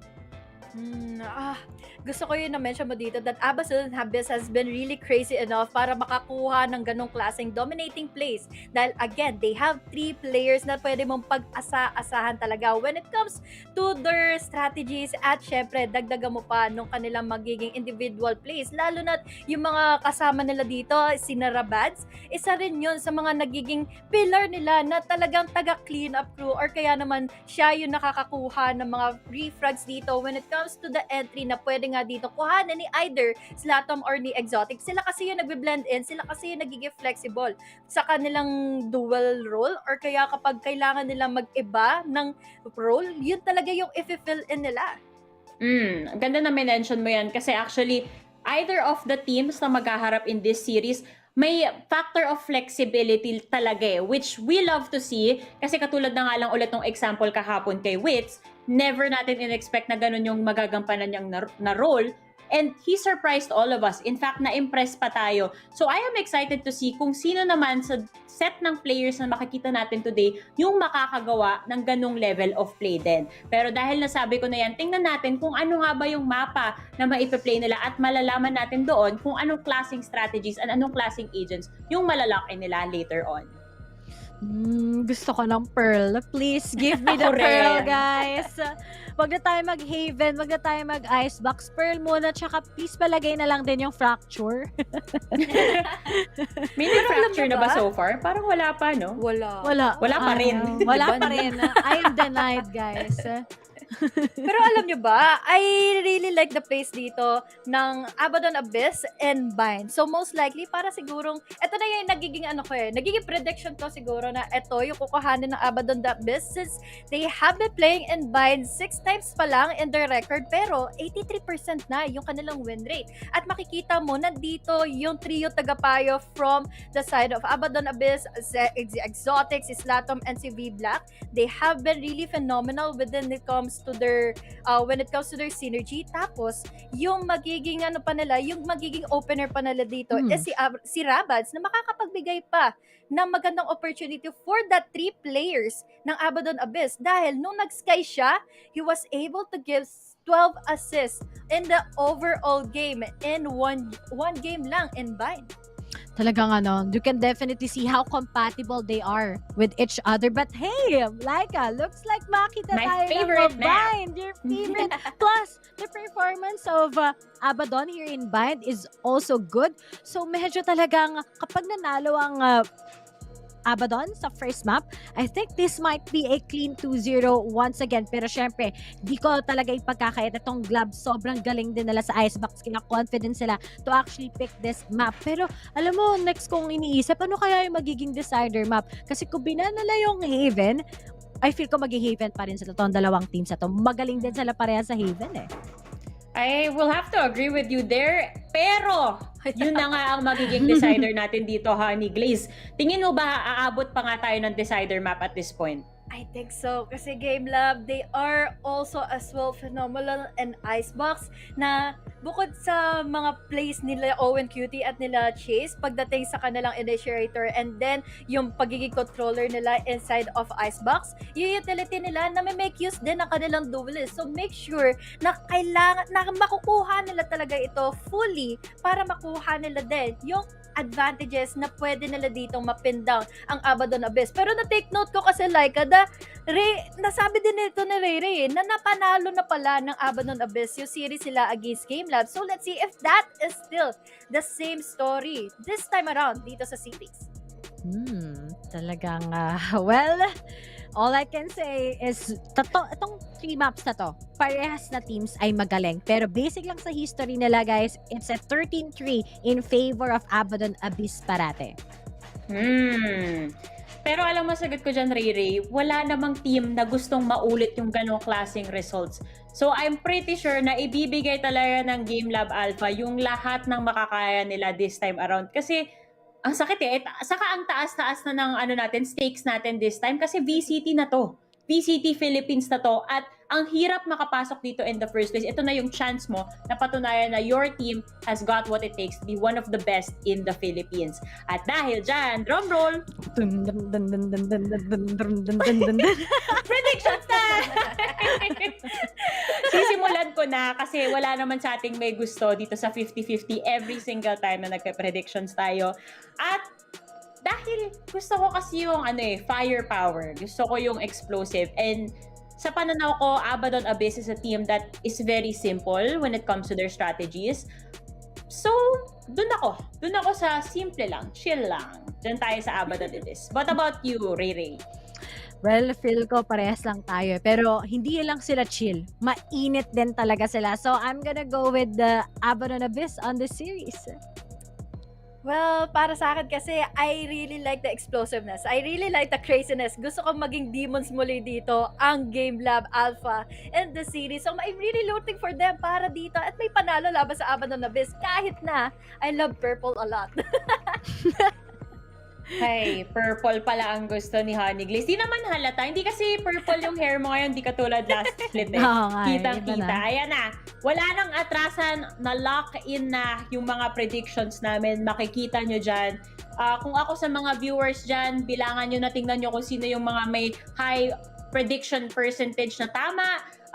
Tingnan din natin, obserbahan nyo din kung si Ray ba ay may sumpa pa din.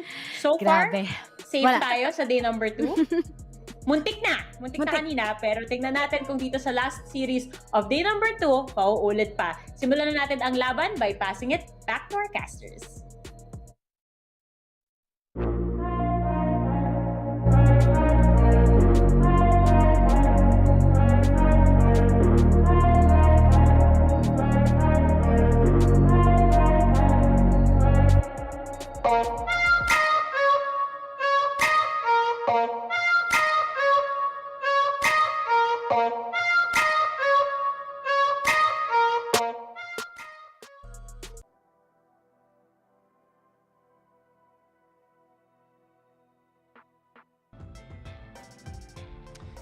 Young guns, newer faces, and well, the lower bracket warriors have finally met each other in combat on the official circuit. Welcome guys to the second series of the second day. My name is Dax here at Black and Blue. Doing my best, as our cosplay right here, rocking the Uniqlo. But you know what's unique about this one, my friend, is, as I mentioned, these two teams, they qualified the same way in the open qualifiers. From the lower bracket, they made it to the top 8, and now they face off against each other. It's Abaddon Abyss versus GameLab.Alpha. Yeah, same path, same story, and same goal at the end of the day. These guys, they want to make it to the playoffs. They want to qualify and make sure that they can be also quantified as one of the best in the Philippines. And Dax, I think we're going to get a pretty interesting matchup. We have some familiar names in this roster. We saw some performances outside of the locals, outside of the rather official scene and during the open qualifiers, but we really don't have, I think, a quantifiable moment where we can say we know what these teams are about just yet. And here today,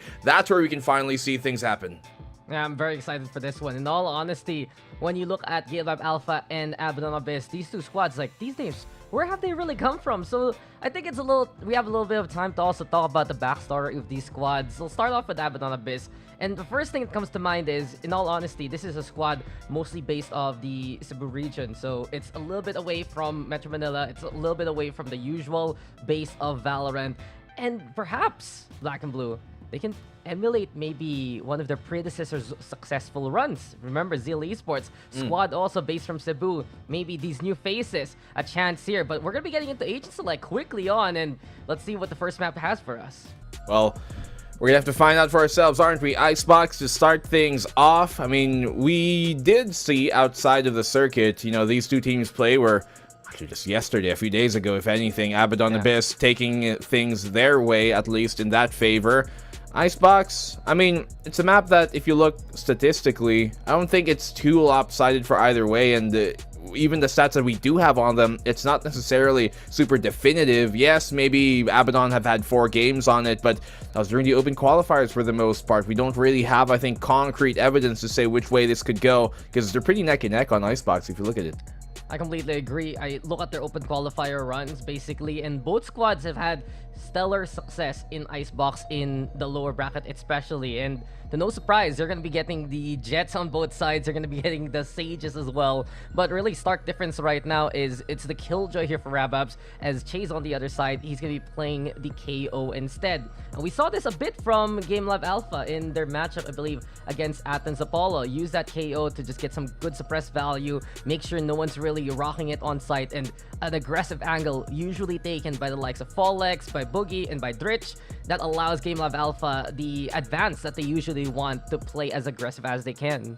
Yeah, well, we've seen that Killjoy be a bit more prevalent here as of late, especially knowing that Chamber's been taken out of the Icebox meta for the most part as of recent. And these are basically the compositions we expect from both teams. This is what they've been running since really their inception officially for the past, 2-3 months at most.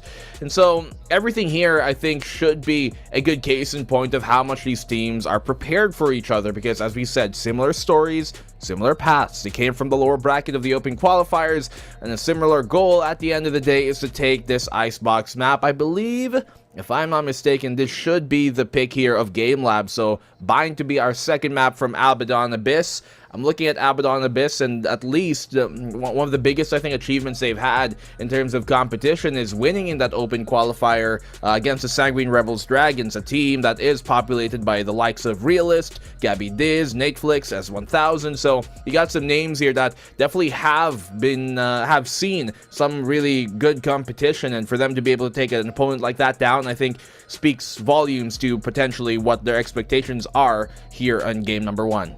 Yeah, SRD was looking to be basically a top 10 team in the Philippines minimum. Could have actually made it here to the top 8, but a squad like, well, what we saw yesterday, or rather last week, time flies really when we talk about Valorant and Abaddon Abyss. They flew through that lower bracket pretty quickly, only dropping, if I remember correctly, a single map along the way. Everything else was absolutely perfect after losing out in the first round of the upper bracket. On the other side, GameLab.Alpha, it was more of a middle approach. They went halfway through the upper bracket, then halfway through the lower bracket to make it this far. But they finally see each other here in a best of 3. And GLab immediately going for a mid in quite an aggressive stance. I fully expect contact to be the name of the game here in this whole series, as Owen now trying to cross the poison cloud, providing cover, but it's V-Black who will be that first contact, who will be already just trying to find the target, snake bite to try and disengage, but Owen gets one, Exotic able to make the trade happen. While this happens though, it's gonna be that B-side pressure as Abaddon does find the frag in their favor and will take advantage so far. They both lose now their Vipers on either end, but Follex also falls in that case. Abaddon and Abyss still have the man advantage, though the plant here from GameLabs. Luckily, they're able to get it even without using a barrier or having a Viper wall available. Fortunate for them, the timing works out. Exotic here, gonna lead the spear, gonna be that tip of that as soon as they go for the retake. Suppress coming on out for the close. They're trying to take the yellow away. They find the shots eventually, but Chase with that molly, the fragment coming in big. It's down to the 1v2. Not for long though, as Slatham slays the last of the GameLab.Alpha squad. And Abaddon Abyss, they take round number 1. Yeah, Abaddon Abyss looking strong on that retake, just holding back, finding that advantage, and making sure that they don't fall into basically the vices that GameLab.Alpha wants to inflict on them as soon as possible. If you get into a contact-heavy playstyle, that's where GLab takes advantage. But look at them just reel it back, especially towards that middle part. They found that kill, and Abaddon Abyss looking good so far. This team is very hyped up in the community for good reason, and let's see if they can continue on as they have the gun advantage now. Yeah, I mean, you know what's pretty funny is that a team like them really reminds me, not in more ways than one, really, of that Pirates roster that ended up becoming Zeals, where nobody had any expectation of them coming into split number 1, year number 1, as Hydra finds a pick, and people were just wondering, you know, who are these guys from Cebu? They suddenly show up to be one of the best team in the Philippines, and It also came with small, but definitely undoubtable community hype backing their end. In Abaddon Abyss, they have some big shoes to fill if that's the path they want to take, but it's really reminiscent of it, if anything, Dax. Yeah, I completely agree. I'm just like, I remember when we doubted the Pirate Squad back then, the Zeal, and then suddenly, oh, these guys are good. So this time around, we're gonna give it Abaddon the benefit of the doubt, and of course, Exotic, who benefited with that LFO experience back then last year in VCT. He finds 2 for his troubles, all up to chase now in the 1v5 scenario, but GameLab, you know that this squad gets stronger when they have the gun buy, so this should be pretty clean from Abaddon Abyss. Exotic on the hunt, B-Black's there to prevent the frag from even happening to come their way, and that's 2-0 now in a flawless manner. Clean job here from Abaddon Abyss. Hell, even that pistol, all things considered, was pretty smooth, and this is a team that, as you said, might not have necessarily the tenure that some of these other teams have, but they definitely have some hype around them, at least in terms of being one of those community teams, especially when you consider the other open qualifier teams. To say that GameLabs, they also have some backing with them. I see a lot of fans talking about them in the chat, so definitely also a lot of expectation of them. Let's see how they play their gun round now, looking to play a slower crawl towards his B site. Yeah, Exotic though leading the charge. One thing we have to keep an eye out is how hot this Jet can get, and Sladom providing that intel. Here we go. Aggression towards spawn, especially Owen Cutie though. Better gun finds the frag. Fallex on the board as well. Higher though, at the very least making a trade happen. But Boogie's there too to keep an eye out, and Boogie dancing. Well, the day away already to get 2 for his troubles.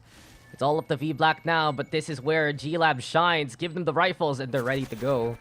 Smart by GameLabs here to leave 2 players to deal with that flank potentially. They know that against a bonus like this, there's a high chance of Abaddon Abyss to try and go for a flank, to try and go for a push rather towards mid as Boogie secures the round with a 3rd. They knew that possibility, and they keep not 1 because he can get overwhelmed as we saw, but 2 players to make sure their flanks are checked, especially knowing they don't have a killjoy or anything of the sort, and works out to great effect. Well, GameLab.Alpha. We'll see now if they can continue on that momentum. I just was thinking while you were breaking down that round, you mentioned something about Sockmed, and it's funny because there's also a bit of that different base for these 2 teams. Abaddon Abyss, I feel like a bit more popular on like something like Twitter, and GameLab a bit more popular on something like Facebook. Is just like, hey, even here, there's a bit of a clash, but doesn't really matter where you make noise. If you guys are tuning on in here on the English side, Filipino side, we're happy to have you. But now we hear it. The null command to start things off towards his B side.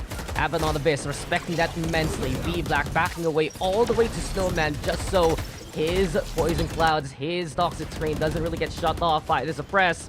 And as of now, GameLab given the space to put that spike down. Yeah. Great utility usage here to keep him at bay. The slow orbs there towards the Snowman. Do not let anybody push through the Viper's wall, as well as a fragment here coming towards the back of the site. Slatham, he's up above, and the rest of the team down below trying to go for this retake. They're still worried about that mid push, as do Condition earlier on. The retake coming on in. They don't really recognize Chase inside this smoke. He's able to back off, but Rababs finds him immediately. They're going for the duels, but Fallex is winning most of them, Dax. Fallex finding 2 so far. It's now going to be a wrap-out finding Fallex in response, but Yellow Control looking dicey. Boogie finally finding Exotic there by the tail end, and in a blink of an eye, GameLab has equalized the odds. This is how quick this attacking side can be. This is how the momentum swing works in favor of GameLab.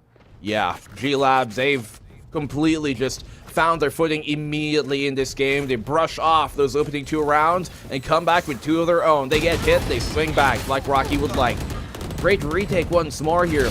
You see how they divide that post-plant defense to make sure that they can't be isolated. They can't just focus on one single target at the moment. And that utility usage, the slow orbs, the fragments as well, to split up that yellow, greatly put into effect. It's the eye of the tiger here, and the thrill of the fight comes Exotic's way instead.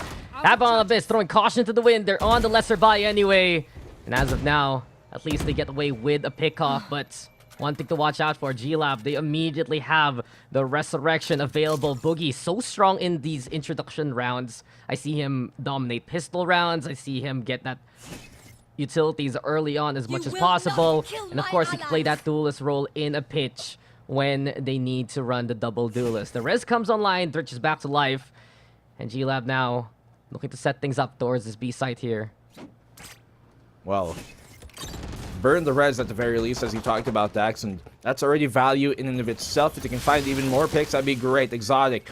We know that this dude, he is a class talent of his own as well. We saw that last year on that LFO squad. He's gonna find a free kill here. Nobody marking the long. You have to have somebody watching that yellow long angle if you're gonna be trying to do that, as the rest of the team, they're backing on now. A catch here by V Black is huge. Absolutely. They burned the res and 2 picks follow. A third from Slavim. A fourth! What a shot once more from the Sova of Abaddon Abyss. This eco has worked perfectly. A thrifty, flawless round for Abaddon Abyss. The smart setups, they're just finding the chinks in the armor, basically. And twice in that round, Exotic getting that first kill. He's like, you deleted my frag a while ago? I'll just delete one of your players yet again. And case in point, just the fact that there was pressure there for GameLab.Alpha. Put D-back, put someone like Slatum in such a good position to keep an eye out towards mid. And that's where Abaddon Abyss truly shines, the way they play that setup. They have a strong coaching staff behind them, if I remember correctly, having that Game Changers experience there for their coach. So it really just goes to show Abaddon Abyss playing smart versus what we're seeing here from GLab now, the heavy-handed approach. Yeah, just to expound on that, if you guys aren't familiar, I think Jay, the former coach of Bren Esports Victress, is the current one here, at least officially listed for this Abaddon Abyss squad. So there's definitely a bit of that veterancy, at least on the coaching side of things, and in the back room when things come down to the breakdowns of it all. And that's going to be a voice of reason as well during any of their timeouts. So that's a big help, especially for a newer squad like this. FallX, okay, he opens up with some blades of his own. Exotic, you could do that, but I can as well. That was a kill so far away. The res too. Spawning. FallX does it again 3 times now with the takedowns twice, especially on V-Black. Exotic, the one Rabbits gets the kills in response. Gonna be all about mid-control here for Abaddon Abyss, and that should be enough to get the round back. Abaddon Abyss, they saw the green light for GLab, and they decided to go in their own lane as well. Wow, okay. Well, FallX, certainly a valiant effort. Dax, he wanted to show him up as well. Not going to be outdone, although does get taken down in the end. But he found his 3. I think that's value already. GameLab on the attacking side, typically the favored side here of this Icebox map. But the question is, now that Exotic has pulled out the operator, how do they deal with this? If this gets value early in the round, that will continue to condition the rest of this half. Yeah, the first pick potential from Abaddon Abyss increases immensely, and we've seen the past few rounds, if they get that first pick off, it's just going to be an easier time for them to get that victory. Dismantle the heavy-handed approach we see from GLab. And speaking of, now they go for that green control, trying to notice if anyone wants to play towards yellow, but instead Rabab's now holding close towards default. You also see V-Black yet again playing so far away. It has been the case. A good adjustment from Abaddon Abyss, respecting that KO in the other roster. You also see Boogie having to perennially be kind of that flank watch. That means that they won't have him as available immediately if they see an opportunity to go for the plant and use his barrier. And that's due to them not having a Killjoy and sort of Sentinel to watch their flanks. Now they're coming on in. Chase finds one. Rabab's on the trade, but not before FallX can find him in return. It's down to the 3v4. No res up on either side. There is a Hunter's Fury, though, here on the Abaddon Abyss side, so they can continue to deny this plant. He's not going to find the right spot, though. He tags Boogie once. Will he follow him up? No, he doesn't even tag him. That's my mistake, and his as well. Yeah, it was a pixel hair away, basically. And for now, Abaddon Abyss trying to find anyone to shoot down here. Hydra, at the very least, looking to get a few shots towards those boxes. FallX, though, over by yellow yet again. And they know now that second floor is occupied by Abaddon Abyss, but FallX now making one fall flat on their face. Rich also on the board. It's all up to Exotic now. He gets one for his troubles. But there's way too many members, too little time, and too little HP as well. GLab decide to go gung-ho and get a round back. Wow. Response here from GameLabs, absolutely deafening. Abaddon Abyss. That's really the biggest thing sometimes you can do against an op. Go towards the opposite way, because it's so difficult to get as much value out of the op when you're on the retake instead. And if they come towards the A site there and Exotic finds a pick, then that could have been a very different story. But because they're able to, I don't know, just get a read in this point, go towards that B site, things work out in their favor, and Abaddon Abyss in a potential dangerous economic state if they don't win this round. Oh, Exotic finding Fall Legs there, but couldn't hit the shot. Now the null command gonna be the call. The Hunter's Fury as well is there for cover, but Hydra finds Fall Legs before he's found by Dritch towards Maze. It's GameLab though making their way towards that A site, carving a path of destruction. Chase having to play the waiting game because of the snake bite, but beyond that though, now the plant comes and it's 4v2. A Blitzkrieg here from GameLab, but Lead Black, he's still ready to fight on back anyway. But yet again, the lockdown gonna be the answer here for Rababs. But as time ticks, it's GameLab now having to retreat and cede a bit of that site control here. Wow, they burned 2 ultimates, the last 2 that they've got on their side, at least up online here. The wall's gonna keep him from just going for a quick defuse. They're gonna have to find a pick before they can go for this in the first place. V Black finally connects with a shot, but the time is ticking. Rababs is sticking. Coming in here is Dreech. He finds Rababs. He knows that one has to be within here, and Boogie will find the last Boogie for this dance. GameLabs, they've tied up the game. Dritch is dropping down to get that takedown, as risky as it comes, but it pays off here for GameLab.Alpha. Now, we are all tied up. And I believe we're going to get a bit of a pause as well along the way after everything is said and done. GameLab.Alpha, though, as soon as you give them a small signal that they can actually take that site away from Abaddon Abyss, they go for it. They're so happy to play as aggressive as possible. And that's one thing that really brought them the success through the open contact heavy playstyles. But it works for them, and they're here in the top 8 for good reason because they do it so well. Yeah, I'm impressed on how GameLabs are able to successfully get a lot of their plans down even without Boogie in the action. That's part of the big reason why you'd see that Sage be pulled in here to Icebox, because getting the plant down is difficult, especially on that B site. And so you rely on that barrier to get the plant down safely. But sometimes they get it done and without even having him completely in the action. They use him later on, and it's been working out effective for them. And part of that is because, as you said, Dax, they're on the same page. They know when to flip the book. They know what the cover is, and they know what the contents are as well. Summarize it all, they're playing as a team, and that's a very important thing to have, especially here now in this opening game of their VCT run. Well, like I said about Oasis yesterday, it's just a bit of a vibe check, and we see it right now from GameLab as well. There's so much synergy in how they want to run it down as much as possible. And now, they have the rifle advantage as we move into a bit of a half-buy here for Abaddon Abyss. In all honesty, since we have a bit of time here, I think I want to mention that we don't have Asta right now for Abaddon Abyss. It's Hydra, perhaps their 6-man right now, playing the same role that he usually does. So, speaking of, actually, Hydra gets one, but Fallex finds him trying to retreat. Boogie's there too. And look at how GameLab just decides to wall off this site so aggressively. You don't see a barrier orb towards screens too often, but they're happy to make it work. Well, can be quite effective at making sure that the retake's not going to come anytime soon, especially when it's against an eco like this, when it's all pistols you got on the other side. Exotic, though, hugging the corner.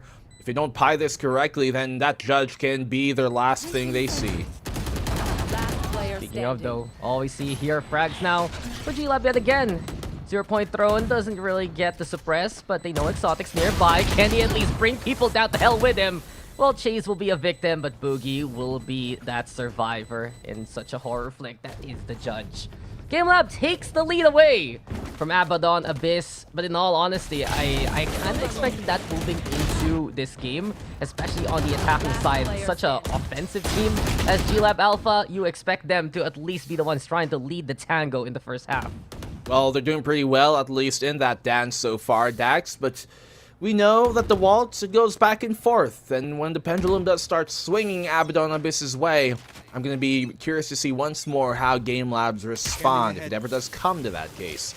GameLabs, they're looking to go towards his B site once more. You see how now Rababs has dedicated his utility to being placed towards now where the plant typically is, instead of further in towards B long, and part of that was because the cross of GameLabs a while ago he saw wasn't effectively stifled, so he wants to instead burn time when they actually go for the plant. Yeah, they need a stall. They need an obstacle, basically, because GameLab is just sprinting away from the defenses and going deeper and deeper than anyone really expects. As of now, though, play a bit of patience here towards green. We've seen this run from GameLab before. We've seen this execute in Abaddon Abyss.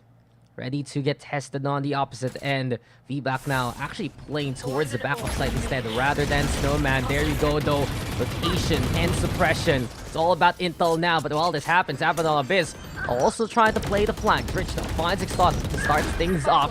It's all about GameLab keeping the front to back at the very least in control. Hydra though finds Owen. There's the res. Huge. And it does become a 4v4 now. And that also pulls that post-plant defense towards back at that B-long site. Now they know that some of their attention is going to be split. You can see here there's Sova, Dreech having to make sure their flank is checked, but time is ticking on the spike itself. Chase and Boogie, they're shutting down the push here. So does Responso from Abaddon Abyss, but too little too late, I think. 1v2. They've got some time to work with here, Slatham, but they know it's smart. They have the advantage in this post-plant. A double peak he's going to have to face. And he doesn't win that race, at least 6-4. And GameLabs, they're continuing their streak here, Dax. Yeah, and it just proves two things right now in that last round. Number one, the numbers advantage so crucial. And because of the amount of bodies they're willing to throw at each other, and just having that resurrection there for both squads, giving them at least that second chance. In the end, though, it's GameLab who'll take advantage because that's exactly what they want, that direct conflict. From what I've noticed is, for Abaddon Abyss, when the going gets tough, they do kind of end up in something where GameLab wants to play as. Something wherein it's all about clearing out these angles, just trying to shoot down each other.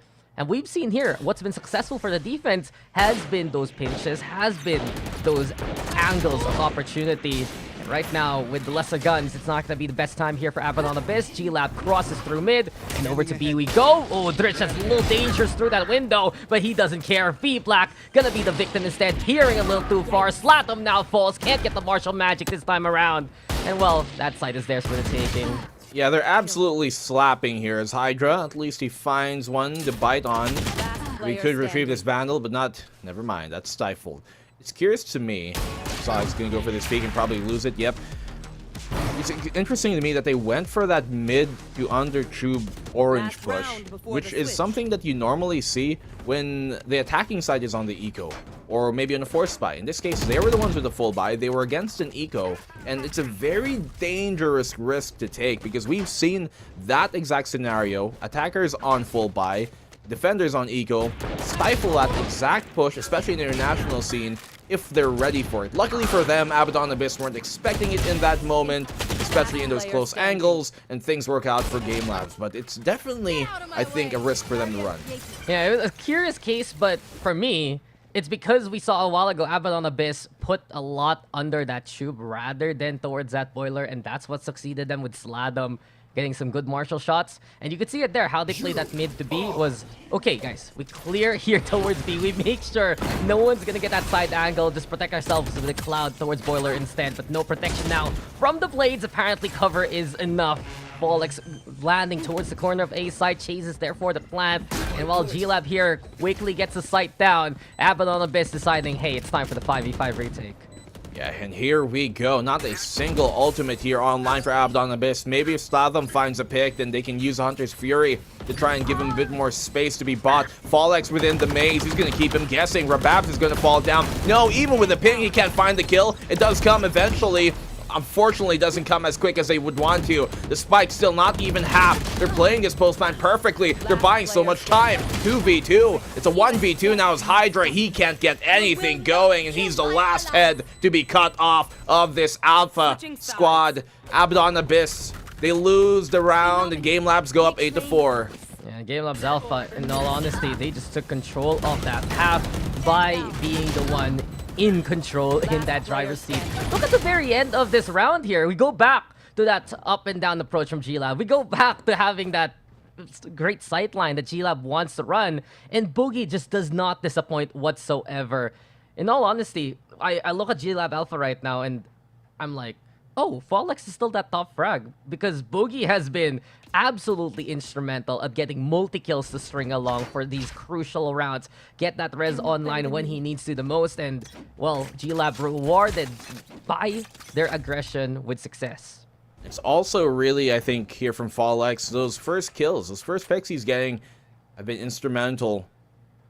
That tune that they're playing right now seems to be one that Abaddon Abyss aren't used to hearing too often. Owen, he's got a lot to deal with. The sole B player on the site. He commits to this angle. Unfortunately, he gets his life lost for it. So they do find the opening pick here. Abaddon Abyss could give him an opening pistol. GameLab, they have to be careful on the defense. While Abaddon Abyss is down, they're not out, and they've seen a lot of success on the offense on a map like this with the way that they play. In the meantime, though, Hydra here sticking around by the spike. He's pretty much walled himself into a neat little corner, hiding, tucked away for a rainy day. And another slow orb now gonna get thrown. This might be GameLab understanding that Hydra's just nearby, lobbing that utility. At the same time, though, they're still stuck on the opposite end, trying to crack through the wall, and V Black will find Chase. Boogie finding Hydra, though, into the corner. The barrier orb right now to try and go for the protection, and Spolex finding feedback. GameLab, though, getting the kills that they need as time is running on out. Rabab's trying to be the distraction, but GameLab, they get the kills quickly anyway. This should be enough, I believe. Yeah, this will be okay. Oh, no, never mind. I am wrong. A second off, Abaddon Abyss will take the round. A good stall by the end of it. Barely scraping by. I wasn't sure either there. It was really dangerous. Ultimately enough, those slow orbs are able to buy just enough time to get them value off of his position.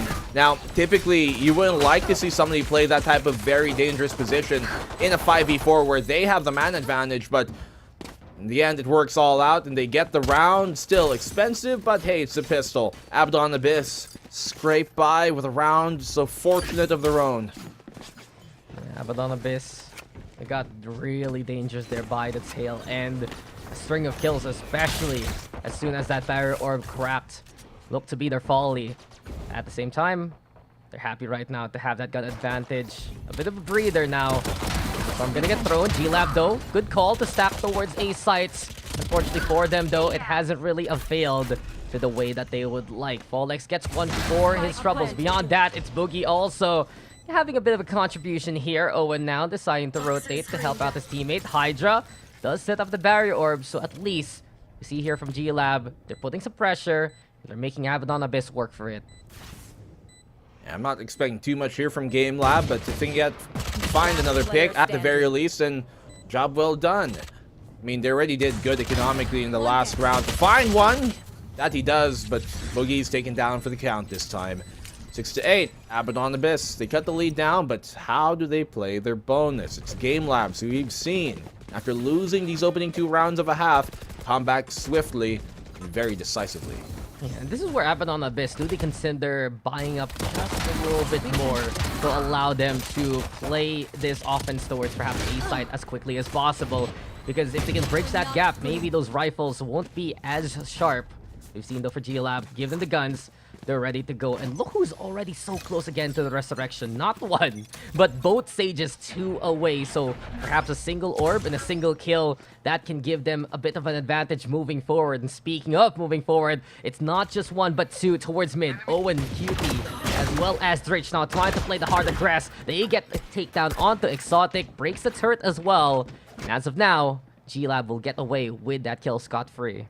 Well, I mean, Abaddon, they're committing to this mostly almost full bonus. You don't really see those aforementioned, like maybe Bulldog or Rifle, that they could kind of force on up on whoever has the most economy, just to make this a hair more winnable.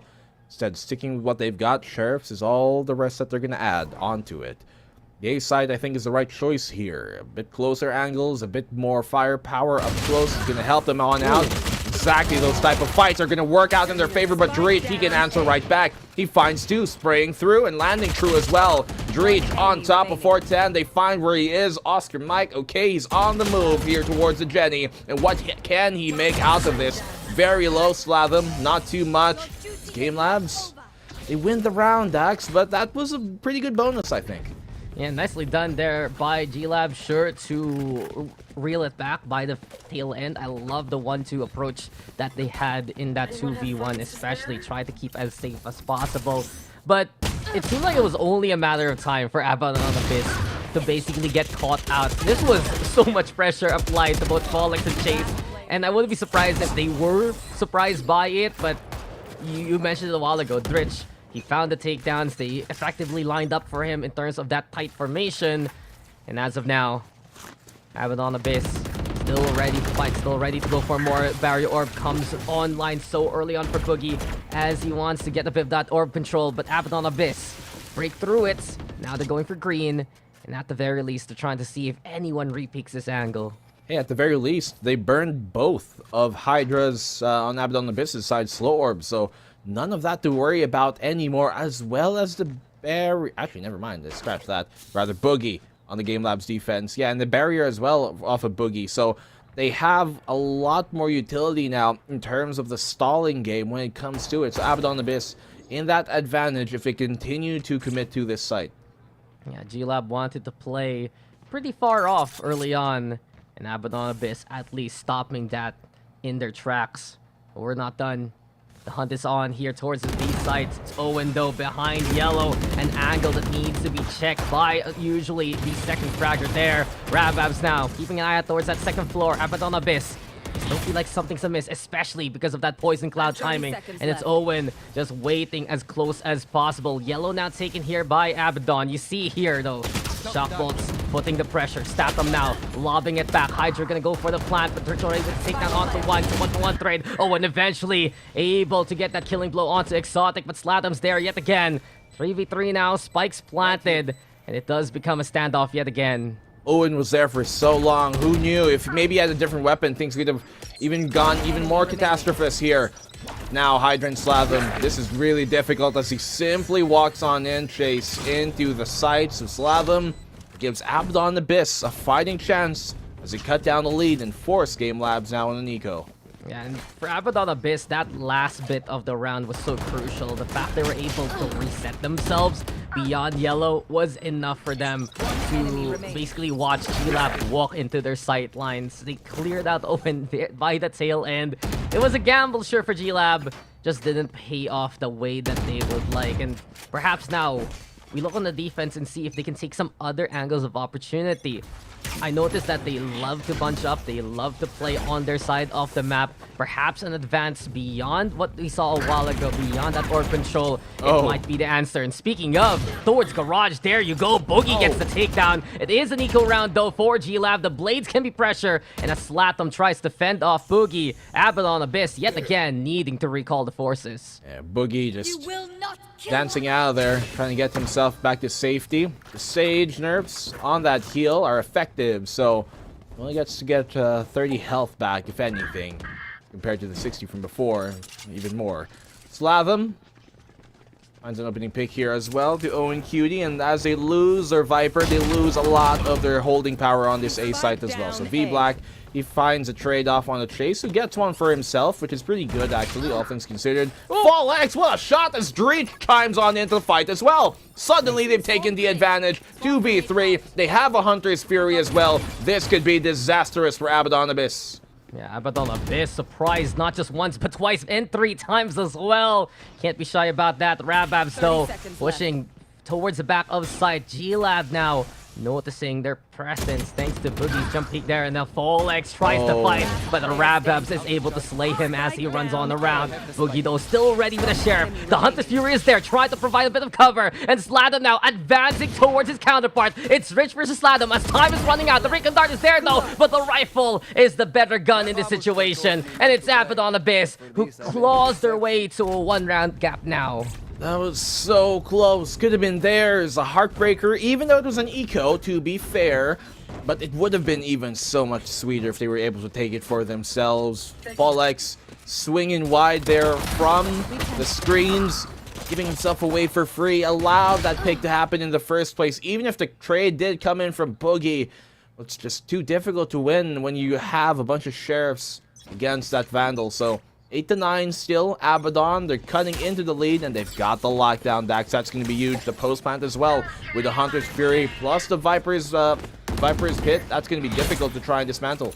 Exactly, 4 ultimates ready here for Abaddon Abyss, but they have to deal with one on the opposite end. And look at them try to play parkour. Hunter's Fury also is there, lockdown above the pipes, and Slatham finds Chase, and also Owen Cutie pressured immensely. Eventually, the bullets of Hydra will greet him a goodbye. This lockdown now buying the space that they need for Exotic to dash towards 410. We see here for GLab, they love to play towards that rafters. 2 stacked up there. But as it stands, Hydra now putting that spike down, and GameLab yet again looking to find a way to retake the site. It's a pretty good initiate here from Abaddon Abyss. Now they have the advantage in this, but Fallex equalizes those odds this time around the round. We talked about the wall stacks, and this is GameLab's trying to answer back. Dreech finds one. The trade from Slatham, who's been an absolute rock of consistency here for this Abaddon Abyss squad. 1v2, but Dreech wins that fight. Silva v Silva, he is the hunter, and Abaddon, they're the prey. GameLabs, they finally win a round and put the stop to this run. Yeah, individual angles there found by GameLab, and it feels like that was the crucial mistake for Abaddon Abyss. Couldn't cover each other, couldn't go for the trades as quickly as they would like. And at the very end, Drip's getting his revenge over Slatham for what happened in the round prior to this. This is what we want to see from GameLab, though. It really makes such a stark contrast when they're the ones who gets that first frag back in a retake scenario or not. You saw it a while ago, Thrifty round. Losing Fallex meant losing the advantage the way they play. But in contrast, they find that takedown. That's just a sign of what's to come, because clearing out that first angle allows all these other angles to open up for GameLab. And it seems like here, in comparison to Abaddon Abyss, they're quicker at finding those opportunities. Well, those opportunities, they're nothing. They don't mean anything if they're not taken advantage of, and that's what GameLabs have been doing in these moments as well so far. So, Abaddon Abyss, we've seen them create opportunities of their own, but also swiftly taken away by this GameLabs squad, who have been really good in making sure that whichever way the pendulum swings, it doesn't tip too far to either end. They can keep things in a balanced mode, in a balanced pace that they themselves are comfortable with, and that is a huge part of their game. We've seen that come in during the open qualifiers, and it's taking effect here quite nicely as well. Hey, wait a minute. This is the first tech pause we've seen all tournament. This is the first tech pause, and what just happened? Why is it us? Why is it us? Is it Ray casting on the Filipino side? No, she's not. She's not. She's done. She's done. I can't believe she's gotten away with this. But hey, maybe we have a bit of time to tell some stories about these two teams. All right. From what I know, and I think the panel mentioned it a while ago, Abaddon Abyss, they got a boot camp recently. Well, half of them at least. So that's something. They're from Cebu, so mostly. Sorry, yeah, I mostly. remember. We can ask our resident Raf. If I remember, yeah, on our history, Hydra or Idra is the only non-Cebu player from this team. I think so And too. he's not here. Hydra is here. Oh yeah, he is here. Asta's not here right now. I don't know. We'll see him tomorrow or later. But apparently, Asta's got a bunch of fans as well.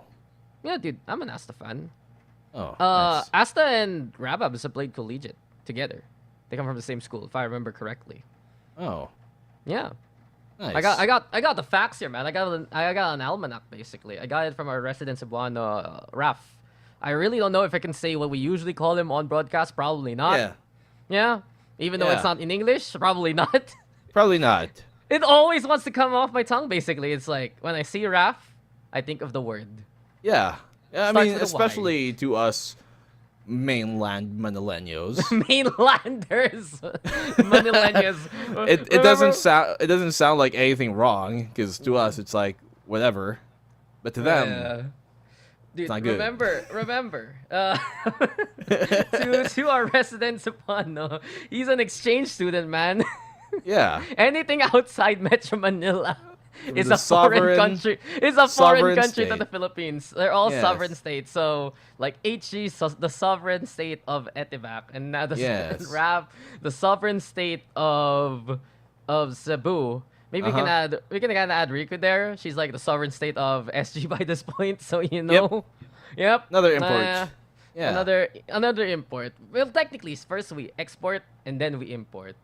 Well, that is true. That is true.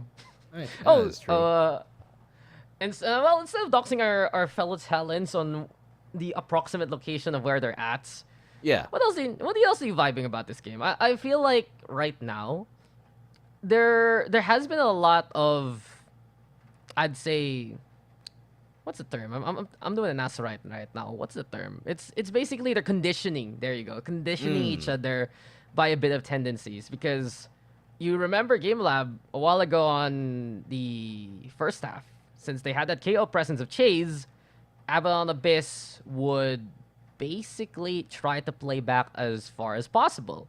And then at the same time, for Abaddon Abyss, when they're always missing from the map, they've conditioned GLab to really look for them as much as possible, lest they basically get thriftied from what we've seen before. And it just seems like, again, it's a matter of influence right now in this matchup. Whoever can psych out the opposition a little bit more coming into this game, especially, they're the ones who's going to take this map to start things off with. And I think that influence is pretty largely seen as well from a player like Chase, as he brought about a while ago. He might be on the bottom of that scoreboard, but look at his assists, 11. Higher than pretty much everybody in the server. And Wait, that's I thought you were going to say higher than his kills. I'm like, yeah. It'd be quite convenient, right? 7-Eleven, get the joke. Anyways, go ahead. It's really important for them to have that KO in this composition, knowing that, as you said, they don't have a killjoy, as we talked about, they don't have a killjoy, they don't have any flank watch, so they can equalize the odds against Rababs in that case, and knowing that they're lots of times going to be a man down in a lot of their executes because they need somebody to bother on the flank watch, or because they need somebody to bother on the lurk instead, then at the very least that KO comes into effect. And even though this composition, we've seen it many a time, if anything, especially, where you have that KO be basically your second man on in, it's still effective because, as you said, Dax, a while ago, simplicity is something that Game Labs like to exercise and like to put into great effect, and we see sometimes simplicity just be better. You don't have to complicate things. Now, Abaddon Abyss, they're not playing a complicated comp for sure by any stretch, but they certainly are playing one that relies a bit more necessarily on the utility of the stall, and that's what they have in spades. But if one of those aren't going to be online, as Chase has been doing quite diligently to turn offline, then suddenly the strengths of GameLab's composition come out tenfold in comparison to Abaddon's. Did you say utility of the stall? Isn't that what we do? Aren't we casters technically Sentinel mains by this point? Yeah, pretty much. Yeah. Anchors. Anchor. That's true. Right? Wordplay. Wordplay. Amazing. You're so smart, man. Man. I'm so happy. I'd hire you. Oh, dude, that's my love language. I'd hire you. Let's go. Getting paid? What a foreign concept. But wow. Speaking of, I'm checking out the chat right now. So apparently, chat says what Hydra on one side and Boogie from the other are from Davao. So that's really cool. I don't know. I don't know how to verify it, but if chat said so, I'll believe. say so. I'll believe it. Yeah. You never lie to us, chat, would you? They'll never lie to us. I think someone from Cebu is also trying to get some attention from you. Oh, hello. Yes, I replied to her a while ago in the chat.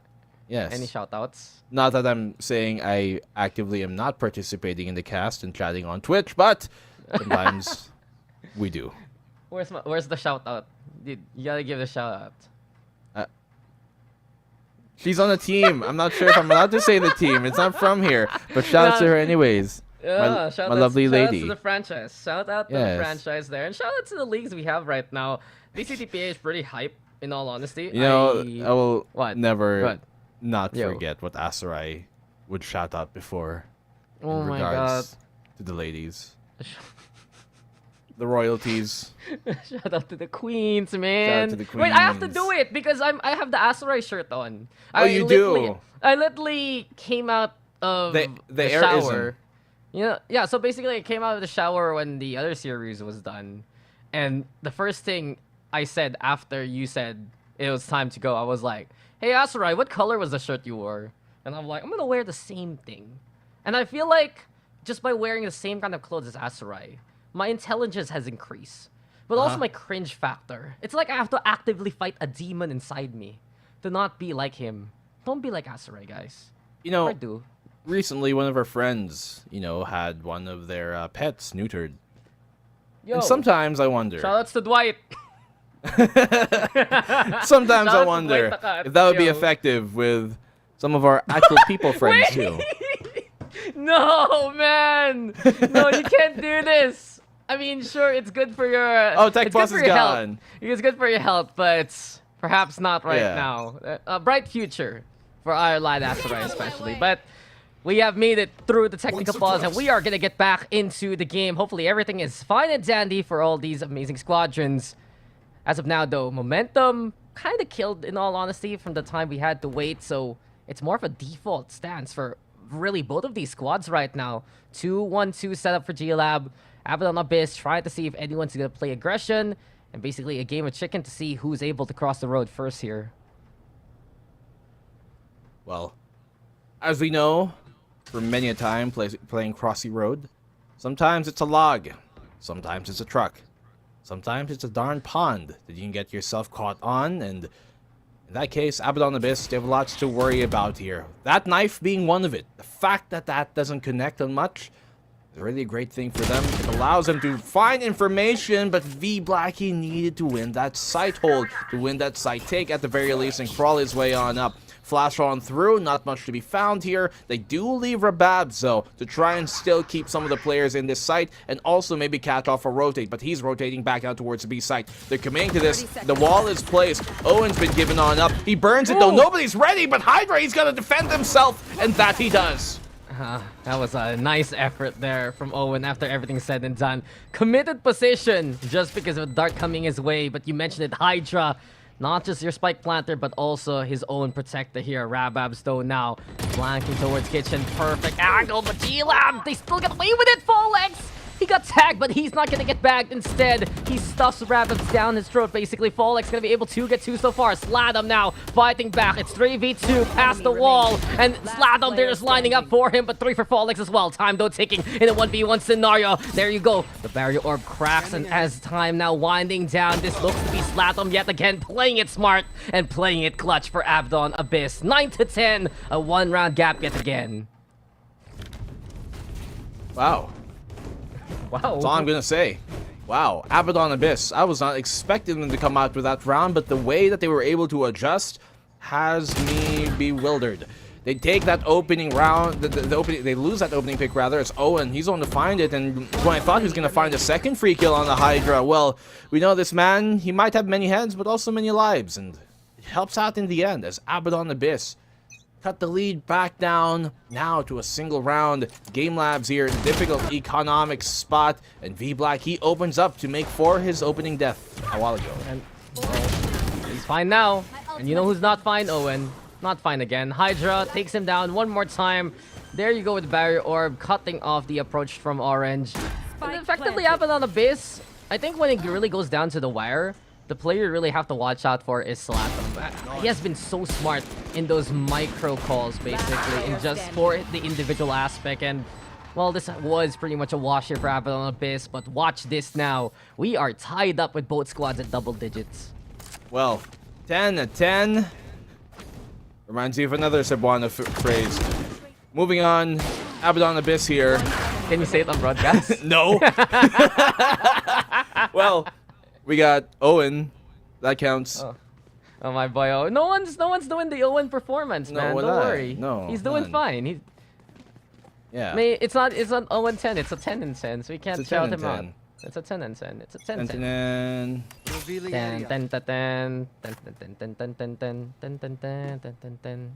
So, apparently, yeah. Yo, as he moved to the Philippine region, Hens is here. What? That's a joke. See, there's two tens. Hens. I thought this was some leaks for some things. I was like, here? Leaks? Now? Damn. But Well, you know what kind of leaks out is Exotic's life, but Yep. Hydra, of course, has the right band-aid to stuff it back in 5v5 still. Rabab's backing on the way. Abaddon Abyss Yet again, just trying to size up the competition, but keep an eye towards B side here, Black and Blue. V-Black and Owen, they just cross each other right now. This is one game across the road that might not go out for them. Owen, he made a little, yeah, exactly. He made a little bit of noise, but I think V-Black's just trying to sell it right now, infiltrating behind enemy lines. They have to be careful though. This is going to be a test of communication. If Abaddon Abyss doesn't expect this, well, there you go. They're going to get punished for Exotic getting taken down 4v4 right now. Oh, this is big. Look at Look at Mr. this. Snowman. Oh, no! V-Black! The ambush is there to get the takedown. Now, presence is known. The snake bite is there to fend them off. It's going to be space created and kills made by V-Black here.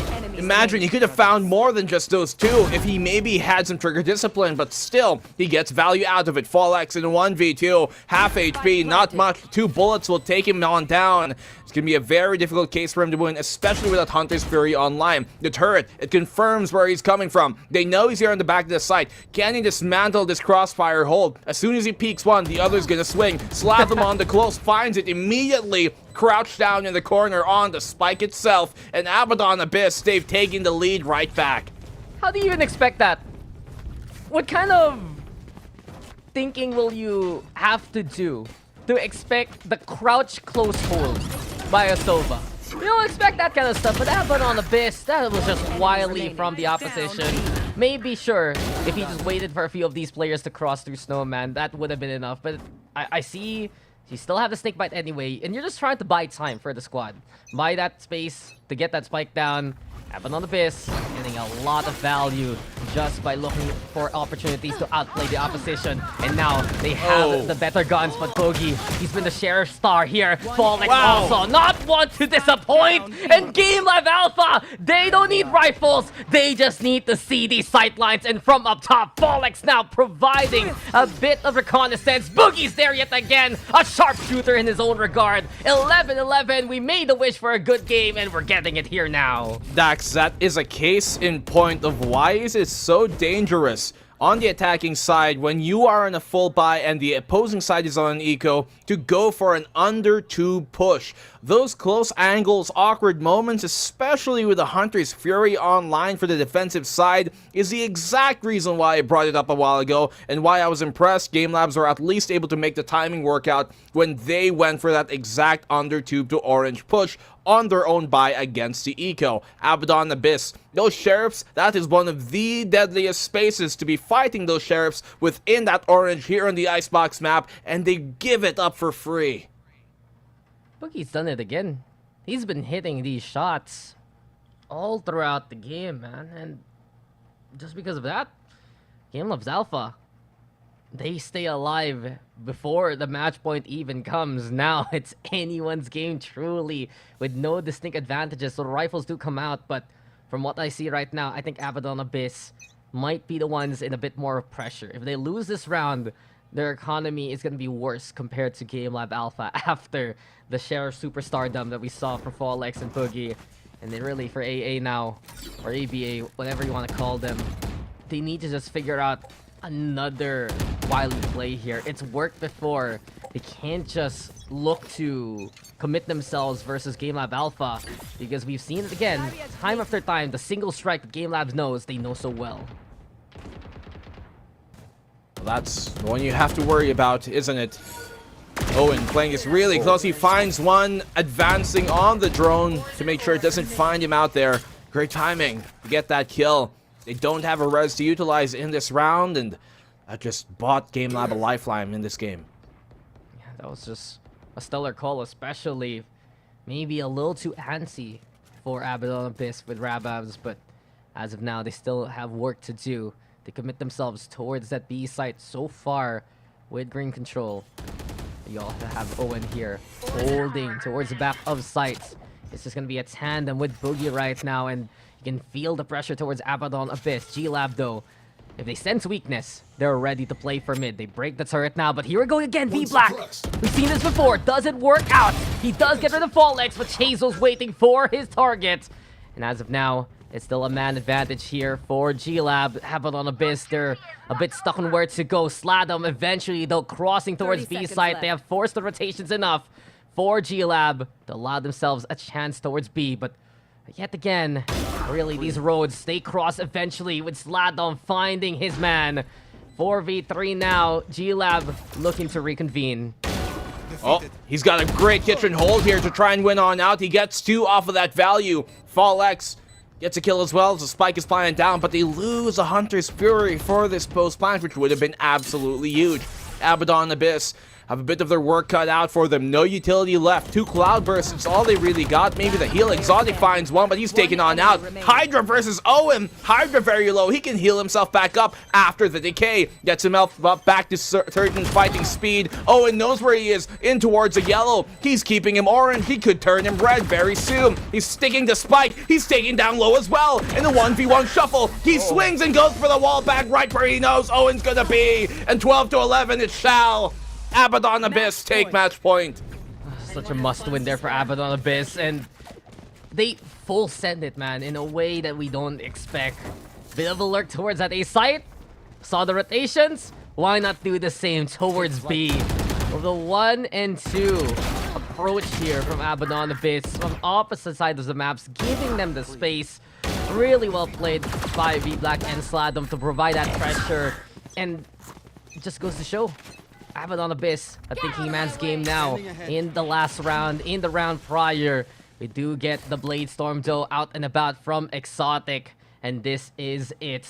Well, GameLab, not the best buy, but they have the Blades. They also have the Viper Spit to provide a bit of that pressure. They're trying to force the hand now of Abaddon Abyss to go towards that A site where Chase and FallX are waiting. Well, we've got a lot to work with. Not much to work for, but not a lot to work with here. The Hunter's Fury connects on the Chase. He has to back on off, and FallX is taking some damage as well. Do they anchor down this site? No. Instead, opting to try and go for the retake. It's going to be difficult, though, as this comes on out. They have, as well, a res to utilize with the Viper's Pit. And Exotic, he's playing that top angle. GameLab's going to be a very difficult retake. They find the pick, but the trade comes in. Yeah, Chase is coming in. That's suppressed though. Exotic can't fight back the way he wants to. And Boogie's there to make the kill happen. Wrap-ups now finds 2 so far. They're sticking as close as they can towards the Viper Spit. And there's the cover now for the Resurrection. Dritch though, looking at the very least to cash out on some takedowns. Here comes Owen. And down goes Latham and Wrap-ups too. Now then, Dritch fighting on back. It's 2v1. All up to the pit now. VBlack finding the color of green to be his fancy. There we go with the defuse. And here comes Owen. VBlack though trying to back on the way, but Owen get the takedown. But this is now a countdown here. Will this be enough? Should be enough to bring us to overtime. Great job done by GameLab and Owen especially.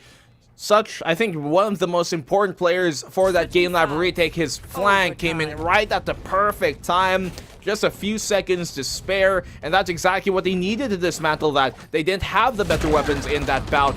Now we're going to overtime because of it. And to have that flank, to have that pincer within that snake, that Viper's Pit, that is one of the most crucial things you can have, and that's what he delivers. You know what's been crucial in some of these really tense rounds? Chase dropping down into a Viper's Pit. I think, if I remember correctly, I'm a bit of a boomer, that he did that a while ago towards 410. And you saw it, right? There by A site. When the Viper's Pit was being expanded, he dropped from rafters. He only had Stinger. Stinger's really strong. He got 2 kills effectively with that, if I remember correctly. And that was all GameLab needed to have the Moxie to put that pressure. And you mentioned, though, after the fact, Owen with that flank, just because all of that aggression was pulled towards the CT side rather than watching the maze, rather than main. Really, GameLab.Alpha, when they go, they really go at it, and they know that they can make it work. Yeah, putting the pedal to the metal. Really not slowing down or changing gears here, unless they want to go up. Overtime, Dax. First game between these two teams here officially. Their first debut in the VCT proper. And it's already delivering a banger here. I mean, this is, frankly, a much higher quality game than I was even expecting when I woke up today. So this is really a treat for all of us fans as well. Abaddon Abyss on the defensive side for this opening overtime. And the way things are looking, this could go even deeper. I personally think this game is pretty evenly matched.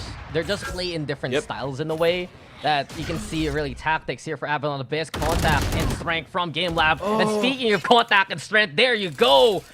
Really a heavyweight approach, courtesy of Dritch. as Hydra is the first to fall here in overtime. It's not going to be the best start here for Abaddon Abyss whatsoever. They'd want that res in the pinch if ever Hydra could have made it. They also opt for the glass cannon operator. So really, GameLab just find these picks and find an opportunity to make it towards the site here. I wonder why he peeked that like that. Here. Could have maybe held, but I think he was worried about getting pre-fired or checked in that corner. Especially seeing as how they also saw Exotic trying to aggress further on a while ago. Now Abaddon Abyss in a difficult spot. Defensive side, less favored here in Icebox. And now in a 4v5 as well. They've crawled up here towards A. Exotic all the way towards B with that operator. We know how difficult it can be to retake with that tool, especially with a gamble like this. They're playing on up close. They get the spike planted without much of an effort. And now GameLabs, they're in a pretty prime spot to take this opening first overtime round. Yeah, the 0 point providing so much space with the suppress. And now Abaddon Abyss in a tough time. That operator's not going to be the best towards his A side. Statnum, though, at the very least, looking to keep an eye out towards that high ground. V-Black carvering and cornering Owen, as well as Ball X. But the Hunter's Fury now going to be the answer. Exotic shoots down Chase, though, and as Bridge provides covering fire, there's no one left to cover here. Exotic already on defuse duty. Can that shock start make it in time? Yes, it does to get the takedown, but it's halfway done, halfway left, and really for Abaddon Abyss, they'll be able to get away with this. Trish gets 3, but it doesn't matter here in the first OT. What a retake here coming from Abaddon Abyss. I was saying it's going to be difficult, but hey, they make it possible anyways. You see how they're able to make sure that GameLabs aren't going to be just focused on one thing once more, and that's been a tale of many of these retakes. They're always dividing the attention of that post-plant hold to make sure that they have multiple things to worry about in that situation. They keep up the wall when they know they can isolate the Jenny player. They drop it when the rest are going to come to leave him out in the open. And that is just really great timing here for Abaddon Abyss as well. Unfortunately there for GameLabs, Dritch, he wasn't in the proper space to deny that defuse. Yeah, unfortunate NZ just losing out too much on the front line. And here comes now the double peak. Exotic, though, finds Dritch at the very least. So it isn't the worst loss here for Abaddon Abyss. And oh no, this is a terrible spot for him. Here comes down Abaddon Abyss with the hammer, with the takedowns, and they're smashing down this mid as much as possible in their favor, forging themselves back towards that A side. It's 3v2 as AA decides to move towards A itself. Well, they're now going towards this site. As you said, in the 2v3, we've seen less favored retakes work on out anyways in the end. This could be it. GameLabs 2 away from the res, so this might not come in time. At least not anytime soon. Still playing, waiting. They can't let enough time get too burnt too quickly, or too much rather, on this clock, because that's their biggest enemy right now. They're gonna have to try and go at this a bit faster, because we know that GameLabs, rather Abaddon Abyss, they got lots of tools to deny this and stall more time. The snake bites are online as well, so this is gonna be difficult. Hold close and, well, it's done. Yep. Difficult? Make that pretty easy for Abaddon Abyss instead. In the blink of an eye, the overtime ends, and Abaddon Abyss again and again just are able to claw their ways out of a difficult scenario. They made it hard instead for GameLab.Alpha to even stand a chance after the gamble from the defense towards the middle. And it's Abaddon Abyss who represent away from Metro Manila and will represent themselves with a first map win there. Big congratulations, but there's still more to come. We went the first game with an overtime. I'm expecting even more coming down the line. A great job done here by this squad. And I'm looking at the boot camp, man. It's really reminiscent of a lot of year one, stage one things. You know, you have some newer, smaller boot camps from relatively unknown teams like that Pirates roster who are getting job done. And these guys, well, if they're going to continue to carry that Savano banner, they're definitely viable and definitely a proud one to do so, because they just took a great map number 1 in their sake. This, if I remember correctly, is the map pick of GameLabs anyway. So for them to be able to take their opposing map pick, that is a nice factor for them coming in to bind on map number 2. Yeah, it's a big victory here for Abaddon Abyss, and we'll check out the stats real quick.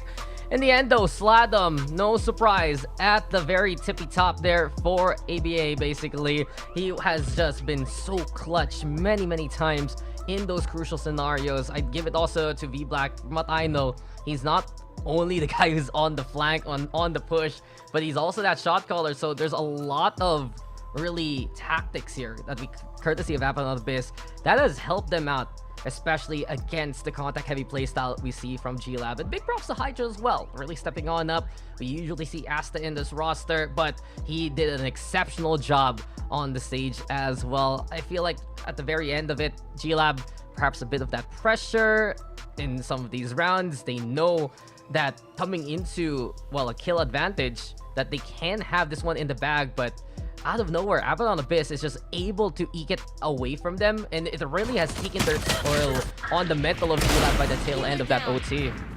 Yeah, that kind of, I guess, the juice running out slowly but surely here in the GameLab side. You can see it. Vanta Black, Black, he was really playing things up here in a lot of his flanks on the Abaddon Abyss squad and making sure that, you know, no corners go unchecked, no openings are gonna left unplugged.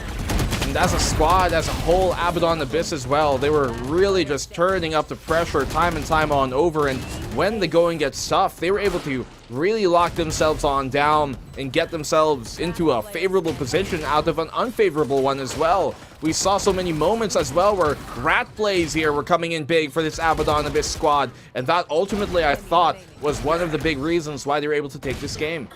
Yeah, it's a great game of recovery, I'd even say here for Abaddon Abyss. They had to basically bring themselves back at the start of the second half, and that's what they did. Moments where, oh, that's GameLab already getting the kill advantage. Once we go down to that post plant and everyone decides to shoot each other, that should be their victory. They find ways to find different opportunities before forcing their hand. And at the very end, it's really just smart play after smart play from Abaddon Abyss. And truly, the brains come from Sladam999 as he delivered the win with Grab Unlimited, and I believe with that shock dart as well. Well, Grab Unlimited probably doesn't cross through the seas here in the Philippines here, my friend. Of course, they deliver anywhere that there is delivery available, and from what I know, it's there too towards that Cebu side. So Abaddon Abyss feeling hungry after that victory. You already know Grab Unlimited's got their back.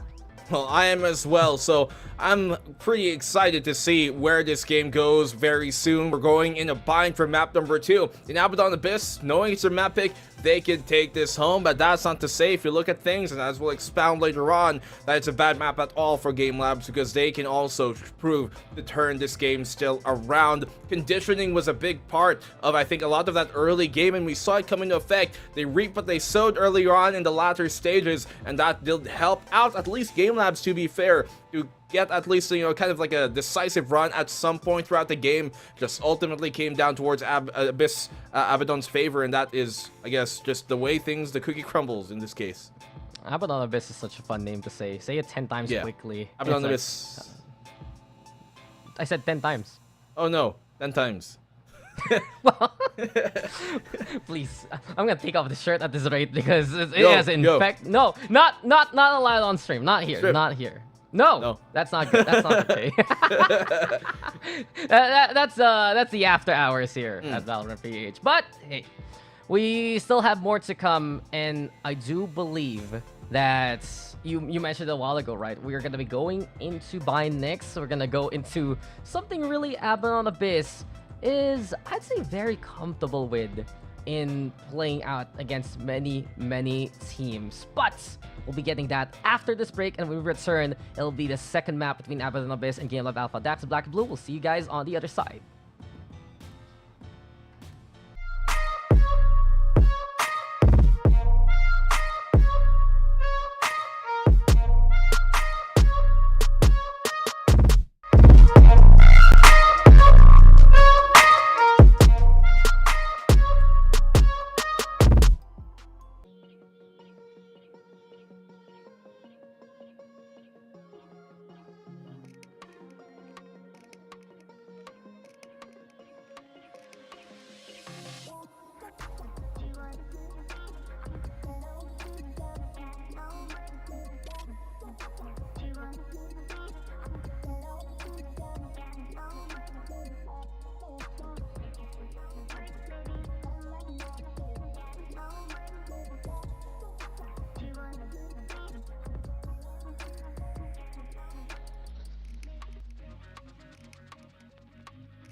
And we are back with our second series. And wait, Black and Blue.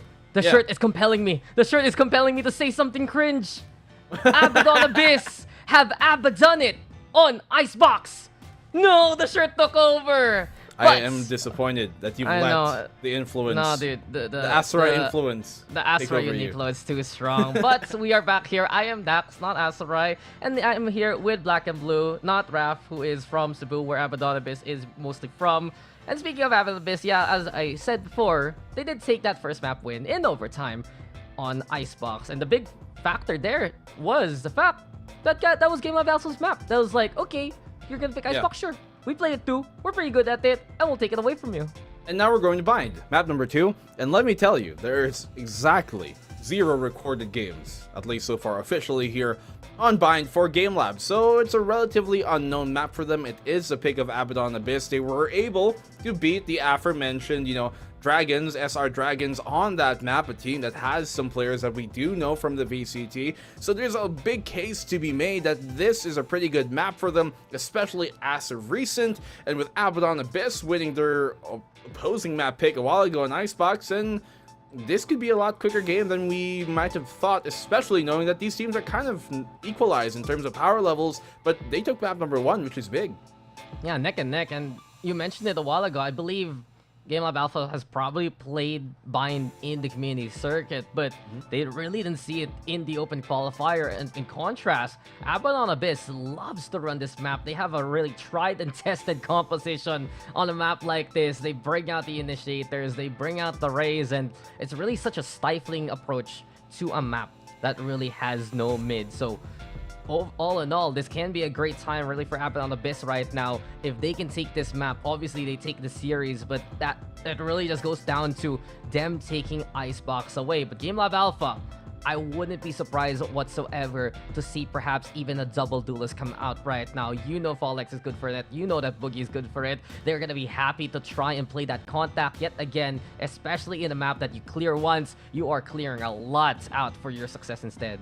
Yeah, and I'm curious to see, more importantly as well, the compositions that they bring, because we didn't see too stark contrasts necessarily in terms of the entire composition. We saw some small changes here and there, which ultimately had some big effects on how the game was played during Icebox. But here, coming on a Bind, there are a lot more variations on how this map is or could be played as compared to Icebox, where we generally see some variations of the same type of composition. So Bind, I think, is going to be an even bigger tell of a tale on the contrast of the way these two teams play, because you talked about it a while ago, they're equalized, they're leveled in terms of their power level, they just have varying styles. We didn't see that too, I guess, starkly during Icebox, but as I'm talking about right now, I think here on Bind, that's going to be a lot more apparent and evident.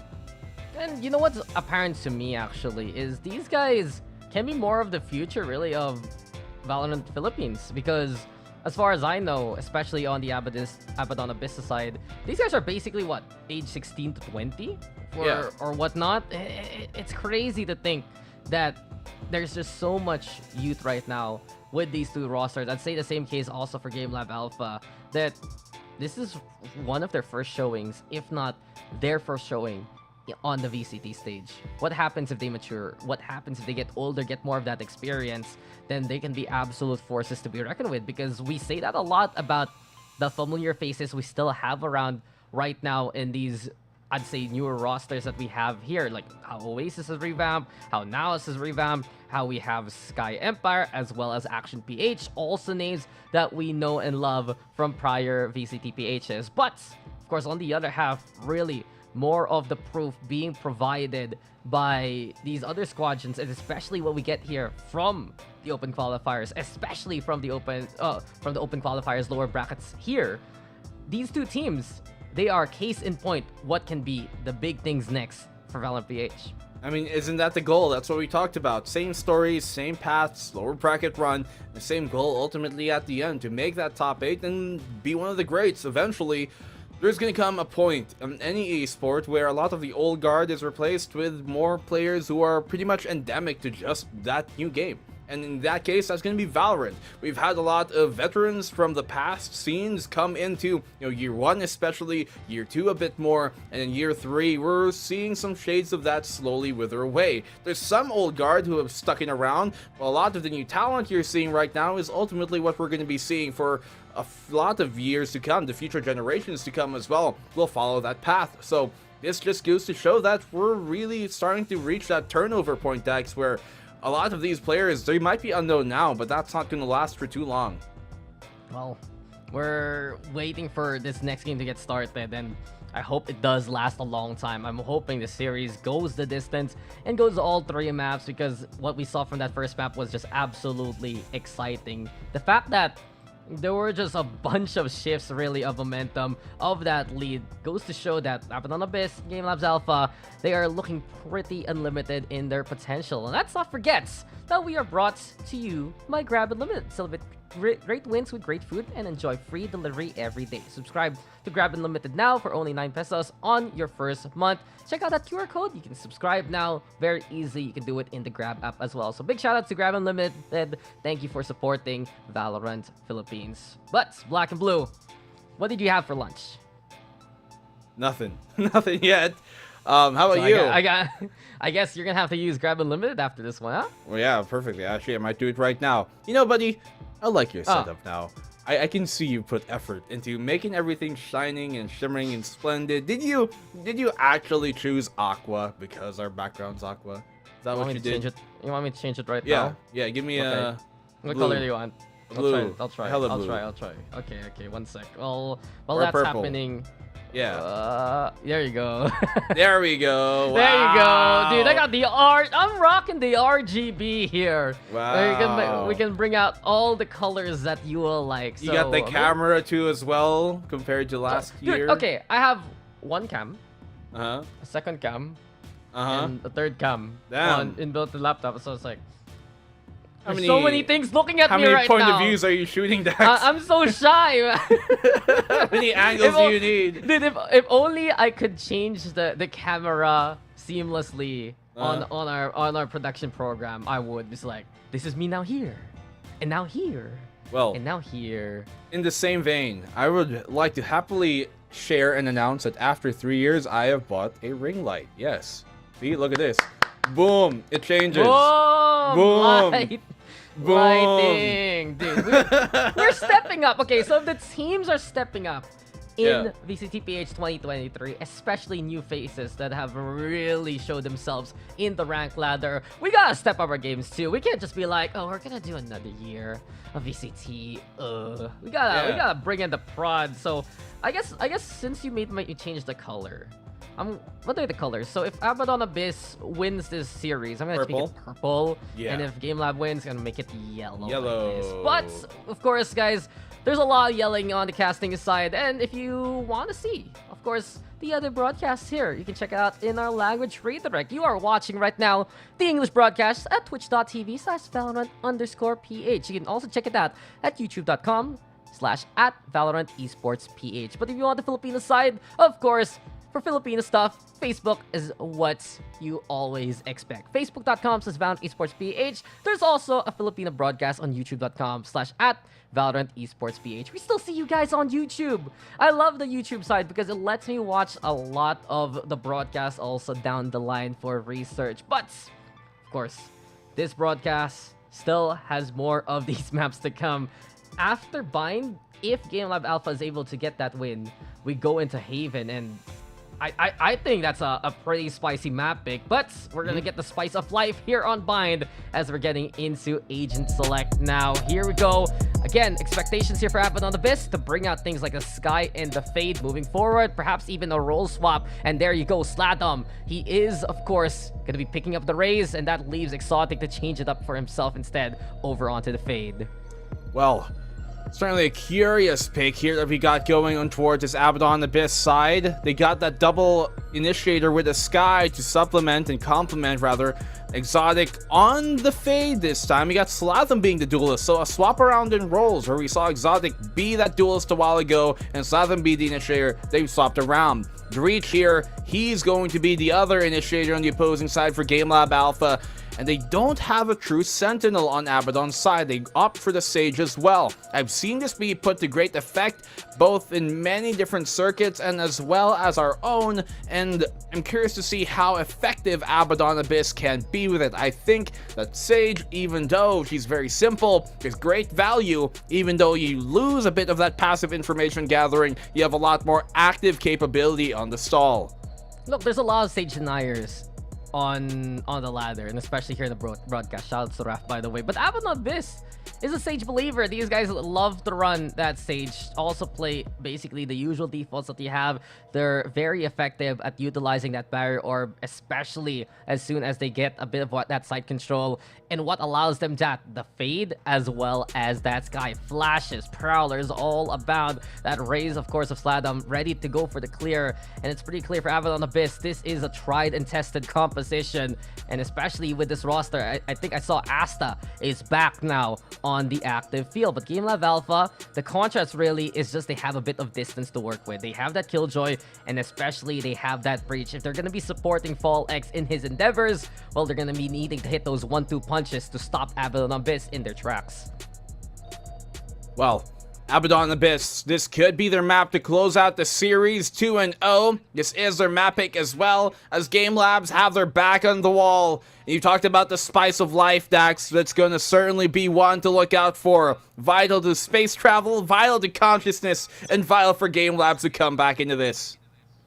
Yeah, it's vital indeed, and the hearts beat yet again as we move now into another map. The Barrier Orb says no to the boom bot. That is it. Utility for utility. What a trade. So exciting. And okay, up and down. Here we go again. One crouch, one standing, and it will be Chase falling instead for Abaddon Abyss to get advantage of. Great opening pick. They find. We saw Chase a while ago. Not necessarily be super potent in the fragging department, but his utility on that KO was super influential for this Game Lab side. Unfortunately, wasn't enough for them to win on out. So if he can get himself going, hopefully after this round, a bit earlier in the game, then that might give them that extra bit of punch to prove on forward. As a peek at towers, they're going to fight a double peek. Slavum finds that pick. And now you got the back off from Fall X. He knows it's a bit too much to chew. The blind comes on in, but Ryugi gets him down anyways.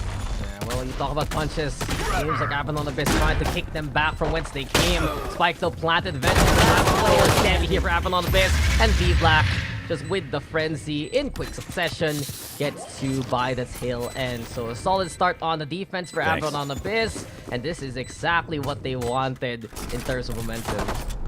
Yep, that early start is going to give them so much more, I guess, benefit moving on forward. We know a lot of times, statistically, the team that wins the pistol rounds the most are the ones that wins the game the most.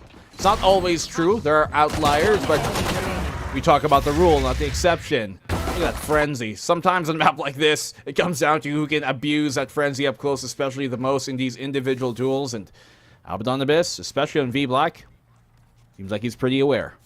I wouldn't be surprised to see those guns more often on a map like this. The Frenzy, the Stinger, maybe even the Judge if you're feeling spicy. And, well, Abaddon Abyss, same kind of setup that we saw in the round prior. So it does seem like they're happy to expend that barrier orb early on just to get the initial stall. GameLab.Alpha, this is a team that can hit a site pretty heavily. So at the same time, just having those, I'd say more... It's a little active, right, Black and Blue, but at the same time, just you put up a wall, it's there to stay for a good, solid time. Speaking Dodo, the timing here with the flash allows Rabab to get the takedown, but that's many forces. On the opposite end, V-Black, though, able to handle it with the crossfire from the Cubby towards B-Long. It's 2 left now for G-Lab here. A flash there, popping right in the face of Game Lab. None of them really able to dodge much of it, so I got the spike. not a real fighting chance in that case. Fall X, he's low, so rightfully so. He goes first, especially being the duelist in this case. Flash on out, trying to check if there's much more presence towards that long side. No. Smoke out and hookah will allow them to crawl up, but 30 seconds make left. their endeavor to peek a lot more difficult, especially with the time running out. They can maybe find a pick more. That's going to be good for the round. Yeah, Abaddon Abyss is just waiting on the other side here. Guiding Light Throne towards the fountain just to make sure. And V-Black, he's playing the waiting game. The Spectre is perfect for those scenarios. And 4.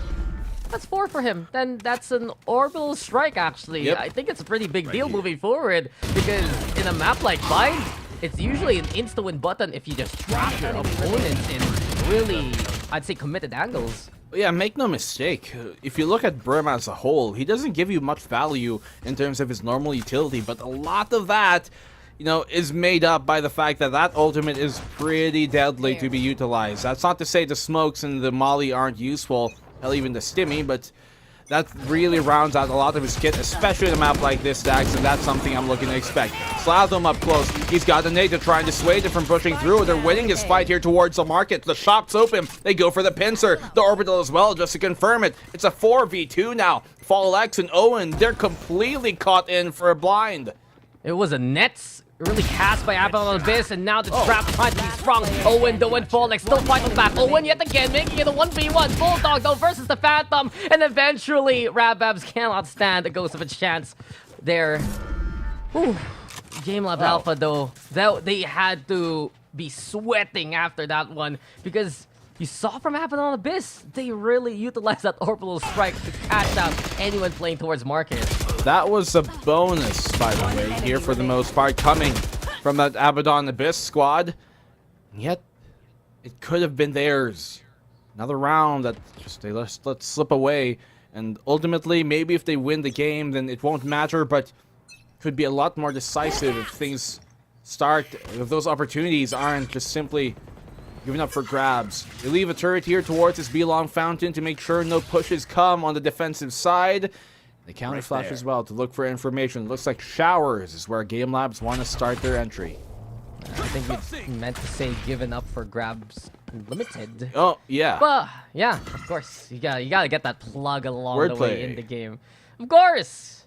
They're here to help us, so we will help them. But Abaddon Abyss, apparently they didn't really need any help in that last round. So close to taking that bonus, as you mentioned. GameLab.Alpha still ready to fight. Here we go now. Owen letting the orbital strike lift. It really forces anyone playing towards Lambs to get on the way, and while that happens, a big distraction turns into an isolation. GameLab.Alpha now with the first frag and the flank even. Planted. All right. 4v5 Game Labs. They've got the man advantage at the very least for this post-plant hold. Fallex is quite low. There's barely much on him, but it doesn't matter. They've got a great hold here towards the lamps. A shining light on what is so dark now for the Abaddon Abyss retake. Exotic finds one. A third for him! Oh my goodness! Incredible stuff! He's got the Araxes as well, but he doesn't recognize that lamps once more. The following fade from Chase follows suit, and they tie up the game. Well, it might have been Exotic's time, but he was just hunted down to extension there by the tail end. What a show of force, though, from Exotic. Really proves why he's usually on that duelist role. GameLab.Alpha, he took that site so quickly just because of that ultimate, and you can see how far deep they wanted to play in. If Exotic just wasn't there to fight back towards that backside, it would have been even easier for GameLab.Alpha. Now, they have the lockdown for the offensive. They can, of course, get either the Showstopper or the Nightfall if they can get that Showers control. Abaddon Abyss, understanding the situation though, they put a lot of players towards the orbs just in case they can get away with a few frags. Right now, G-Lab making sure they didn't get caught in this trap. The fault line's there, making sure Showers is evacuated. Exotic though, a stellar shot. Fallex will fall first. I don't know how they were able to escape that fault line from connecting, but they do. The C's right on time, but it doesn't matter because he hits a headshot anyways. Game Labs here, they somehow find a pick with that aftershock on a V-Black that stops any smokes from being further utilized. The plant will come on down. Pulls the defensive rotation from the B side towards A, but Exotic finds another. Here comes out the Nightfall and counteracting with one of his own. Yeah, they cross basically, darkness enveloping, but wow, Exotic finding two immediately with that Marshall. G-Lab now trying to play towards Showers and Lamps together. The Seekers being quite the bother even. And all about these creatures right now trying to be comfort for Abaddon Abyss, but Chase is there up close and personal. Rababs now found into the corner. Owen's there for covering fire. And Game Labs yet again ready for another formula of success. All right. I mean, it's an okay job done at the end of things, but Abaddon Abyss, They almost made that theirs. They did burn 2 big ultimates for that one, though. The Nightfall and the Seekers should have been super good for a much more potentially winnable retake in that case, moving on in these further gun rounds. But still, Exotic, dude, always so potent. He's on the fade right now, but he's keeping things really sharp for this Abaddon squad. Yeah, he's ready to go. He's still feeling comfortable despite being away from his main role. And comforts aside now, Abaddon Abyss. There's a big red button they can press if ever they need to. Sladom, he's prepared with the showstopper. Same case though for Folex. Perhaps these two raises can cross beams and cross showstoppers later on. GameLab preparing themselves though towards that A site. Just trying to see if anyone's gonna be eager. Abaddon Abyss did commit the wall towards Shower at the very least, so it really goes to show for GLab they have to wait down the clock just because of that one single piece of utility. Clock is ticking for sure. They're going for the execute now, but there you see the value of that Sage. The Sorbs are going to isolate a lot of these pushes and delay it even more so. Folex has been pulled towards having to clear the corner, but he lands it anyways on Asta. Exotic, so potent. We talked about him being sharp, and he is deadly as a knife. Folex is trying to clear that lamp out of Exotic. They pulled on back, and now they have a showstopper of their own for this retake. Here comes in Slasm. Not done, and here we go. Slatham trying to find the target, can't get it though. It's V-Black instead of Folex. Slatham eventually finding Folex along the way in his path. And Owen just too far off. This will be Abaddon Abyss getting the job done to tie it up yet again. Shades of what we saw in the first map. The back and forth, but one stands ahead them all. Exotic again does not disappoint. Dax, I don't think this game is going to end anytime soon. The back and forth, as he said, the waltz between these two, and the timings are just so crucial every time. They're just so inquisitive too as well. You can see how a lot of these are very well calculated, and when they decide to do things, those slow orbs coming in the perfect time there for Asta. Even though he goes down, even though he dies, he still does and isolates a lot of that push from being effective. Well, speaking of that, yet again, Asta gonna be that first victim. Owen found the timing towards the showers, breaking a big chunk of that barrier orb. He's prepared to let it rip yet again. Orbital Strike right now, putting Exotic in such a bad spot. The Rolling Thunder there over the left-hand side as well. Folex using that for cover. But Exotic, how does he keep getting away with these guys who kills Black and Blue? Folex finds Exotic eventually. V-Black's there for the trade. And speaking of trades now, the Orbital Strike is the answer. The satellite points the other way. Twitch is there though to find V-Black. It's just a scrap towards his A side. Owen's there. Relentless fights back to get 2. And it's 1v1. But the Ether HP and the Vector Gun from Owen QT will give the lead back to GLab. That was almost disastrous there for GameLabs. They initially open up by using the Rolling Thunder towards that default side, towards that lamp side, and then towards the triple side they used the Orbital Strike, but Exotic still able to weave his way through that orbital with all the pressure, finds a kill here on the swing because of that molly being placed by V-Black on the defense as well. Just so many crucial micro moments that could have swung this game either way. GameLabs in the end, Owen, he just had the better health and better gun to be able to take that fight, and they win it, fortunately.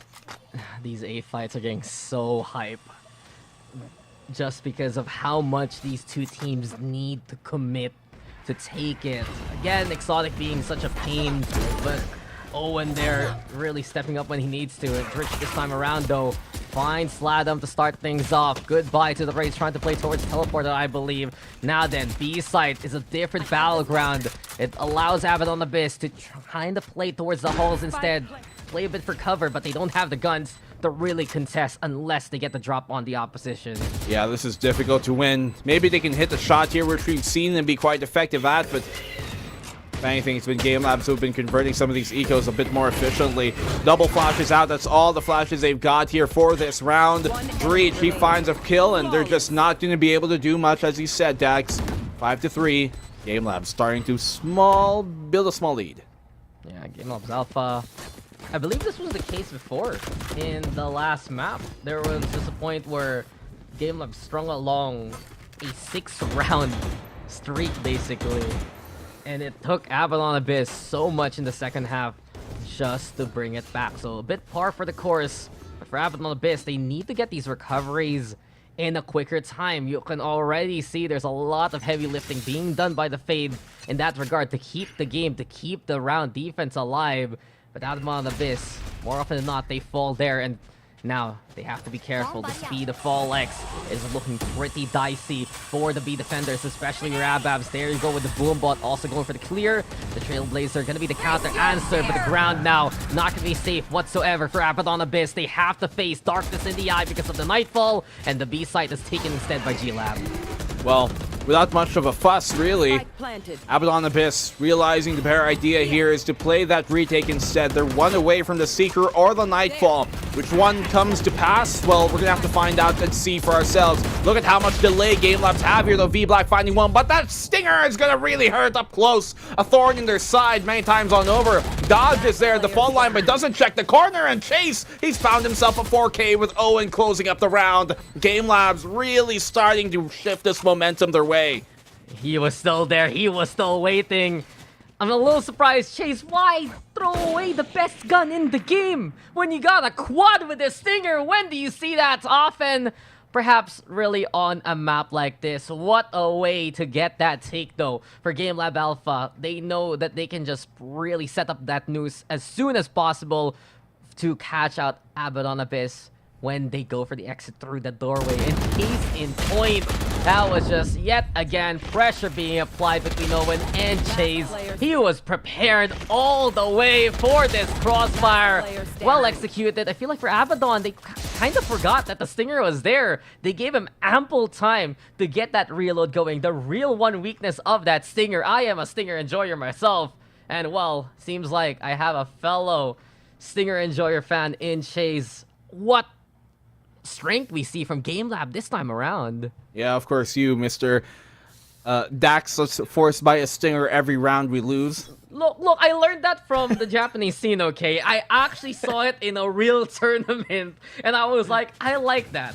I'm gonna do that too nowadays. Well, in this case, Jay's proving it could be quite effective. And I talked about him getting activated early in the game. Could be that extra kick, that extra push that GameLabs would need to potentially close out the map, seeing as how the last one was so close. I think it seemed there, like after the stun came out from Dreech, it almost seemed like Abaddon Abyss, they kind of tunnel vision towards trying to take him on out. And once again, not realizing that, hey, man, Chase could still be there with the same weapon. In this case, though, Dreech, the aforementioned player, having to deal with a lot of this market push, but Owen's there to help him on out as a pincer on that push, catch Slatham and send the defense running. You know, it's one thing I actually noticed a little bit low-key here for G-Lab. You saw how Owen played against the Barrier Orb. He's there really close to where it gets put up. And because of that 1 second fortification time, he's just ready to break it down. Speaking of, though, breaks the face of V-Black. Exotic is like, in and out, I'm done. I'm good to go. Highway robbery. Brother, I'm a policeman. Owen was shooting his body, too. That was the thing. And during that, Exotic was like, hey, what are you doing? Yeah, you can't do that to my buddy. This ain't Zombieland. No double taps needed. Yeah. He's dead. He's dead, Nico. He's dead. Yeah. In this case, they're going to have to follow another rule, Dax. Cardio. Which one? They're going to have to run all the way towards his B site as the plant should go down without much of a problem. What is this angle? This is the perfect cinematography. We just see Boogie crouching. He's like, I'm ready. Yeah. Come. Thank you, Observer. Fight me. Oh. They have 3 ultimates though for Abaddon Abyss actually, so Yeah, but But do you really?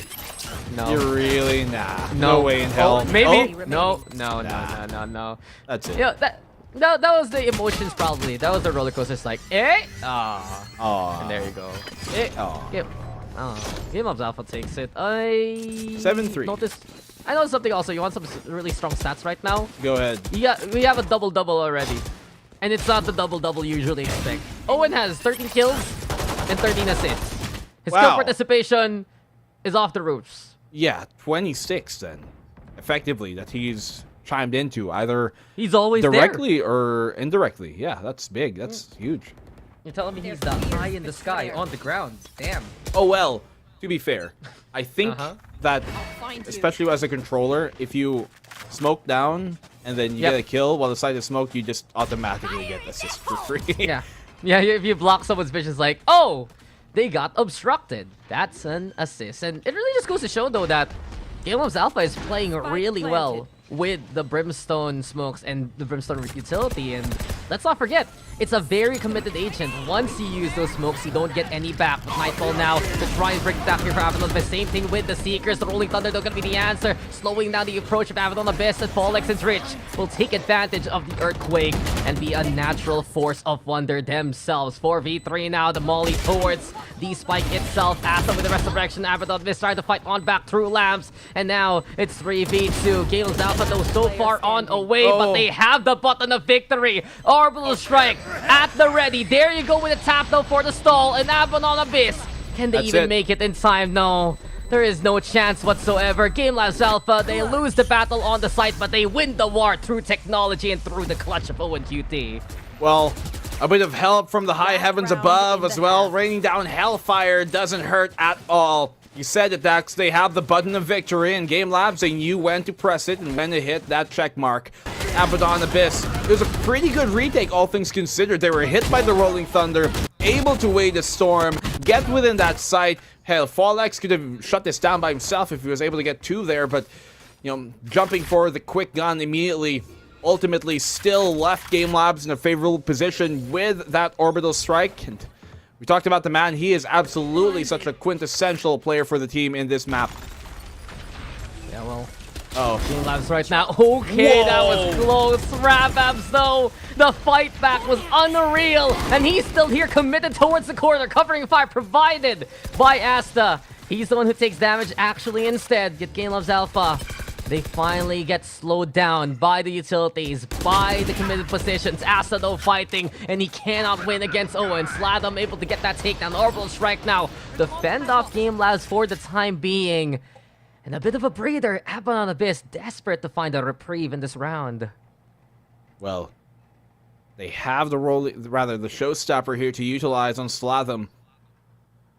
Even if the plan is attempted, they can deny it quickly if it goes towards the B site with that, but it seems like A is instead where they want to commit. They confirm even more presence here towards that B site and pull back, and that single Prowler keeps the defense there as well. They have to be careful about this. Exotic knows where they are, and he's way too quick at winning those type of duels and way too efficient at it as well. Single-handedly, potentially winning this round. There he does. A triple for Exotic at the end, and we are no shy to seeing that happen from him. He is an exemplary player. Dude, he's a main character of the story right now. 17 takedowns. I feel like I've been watching the episode of Exotic trying or clutching all throughout that first half again and again. But this fight back was essential for Abaddon Abyss. Yes, sure, Exotic wins the round. But the fact that both Asta as well as the Sky that we saw there of Rababs was able to make sure Fallex couldn't cross the octagon, as well as that they got to save the Sky of Rababs along the way with the barrier orbs and the slows, really just goes to show here for Abaddon Abyss. They can have a potential strong stall, but you know where they're stronger? Here on the attacking side, Black and Blue. The stats don't lie. That's what it says. Let's see if they can continue on as GameLab.Alpha aggressive on the defense. Fallex and Owen already surprising the opposition. The spike is just barely in reach here for GameLab.Alpha. And yet again, Owen with another one. Asta fighting on back. Boogie still with a takedown. Asta's there though. Tries to heal himself up. It's a scramble here in the 2v1. Asta finding Boogie. And Asta does it here. Put an asterisk to the approach. It's Abaddon Abyss with a clutch. That's why there's a following behind this man. Asta just absolutely demolishing the defensive push here from GameLabs. A 4K from him, being that backline to clean things up, trading out his teammates efficiently. What more could you ask from a Sage? And that gives him so much more ultimate orbs. He's already halfway through getting his res. And that's exactly what you want on a Sage. Res value is immense, especially if you can make it happen by your bonus round. It's crazy to think. Abaddon Abyss immediately, they saw the streak courtesy of GameLab.Alpha, and they're looking to crawl their way back, claw their way back towards the summit, and try and make it to that scoreline. There you go, Sladam with a good start. Already Abaddon Abyss making it towards that A site. Nade, tag him up quite a bit, but they've got lots of healing, for lack of a better term, here on the Abaddon Abyss side, so won't be too big of a problem. Shorty could absolutely make this problematic. They see V Black on the corner, smokes placed down, and I don't see any real way that Game Labs are winning this round. It's looking difficult. Unless really that Shorty from Chase can get value. Boogie though spotted immediately. Nice 6 cents by Exotic to throw out the Prowler in close quarters towards the market. And while the flank is there, there's always an escape plan here for Abaddon Abyss. Boogie gets one at the very least. Owen trying to be the surprise factor here. But the evacuation, Asta! No! Holy Asta, dude! He just dodged everything!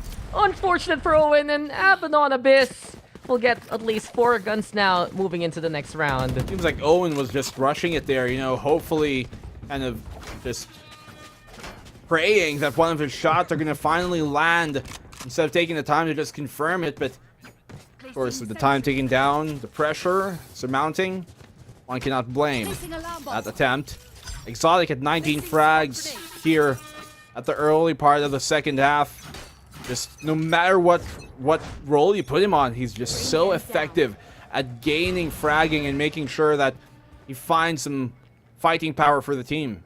He's always a threat, and one thing that has been shown by Exotic is his maturity, learning things like the fade on the fly, especially here for Abaddon Abyss. It really feels like he's so well tuned, the agent as well. I'm loving the Prowler timings that we get from him. But also one thing to watch out for Abaddon Abyss, if Asta has woken up truly here in the second half, that's also going to be one more threat in their hands. He's ready with the Resurrection. Keep an eye on that one as we have the bonus now here for the attacking side. How do they convert the bonus? Exotic, he's got a Vandal in his hands, which is always a terrifying prospect if you're opposing him. Boogie, oh, he's losing that fight. He eventually does win it with some aid. Slathem coming from the flank. Dritch wasn't there to try and support him early on, but at least he gets a trade. 4v3 still. Abaddon Abyss, a man down. They might want to go a bit aggressive. Maybe try and take that elbow away from the defense. Yeah, there you go. An elbow immediately. The place to go for after seeing the aftershock there. Exotic finding Dritch. Does lead to a 3v3 now, and the hallway's being taken here by Game Labs. Trying to find the timings to throw out that smoke. Exotic! This is just unique from this man already. He is unreal with the shots. 3 for him, but can he get the job done? It's Chase now in a 1v3 scenario. His counterpart fragging out. Can he do the same? Exotic, though, spotted his back broken. And V Black also gonna be the same case. The Molly's there, though. The guiding light is gonna buy some time for Rebabs. It's a wraparound now towards the container. There's the tap, and the high ground might be the best ground. And Chase will be the better man even. GameLab.Alpha, a much needed win. Nicely done by Chase at the end of that one. Wow, it's a Fade versus Fade battle right now in the showdown on who can have the better 3K clip. Exotic, absolutely so potent there, as we saw. And they did the right thing, to be fair, Dax, as I kind of aforementioned, you know, you're in a 3v4, go aggressive, take that elbow away. They do. They equalize things up, and then they even take the lead in terms of the man advantage. 3v1, but Chase, he comes from the same angle. He finds V Black in an awkward position there with his head sticking out of his own smoke, and then follows up with some great exemplary 1v1 play in that clutch. Game Labs, they hold on to their lead for now. Yeah, a lot of heart there from Chase. But at the same time, gotta be a bit realistic. That was 4 kills on the bonus round courtesy of Abaddon Abyss. And they also still have ultimates at the ready to now go in the investment round that they have here. The buys do come.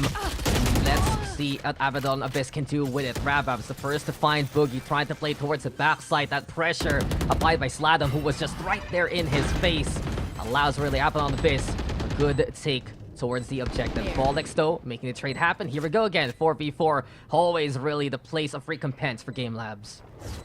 Well, Game Labs, they have an equal man count here right now, but can they dismantle this? They go on in. Asta's at the ready. He bails out of position as well. Flash on out here, but it's not going to blind anybody. Slathem slaying them once more. And there's no problem in that. Game Labs, they've been cut down. And Abaddon, they've cut this down in 2 rounds.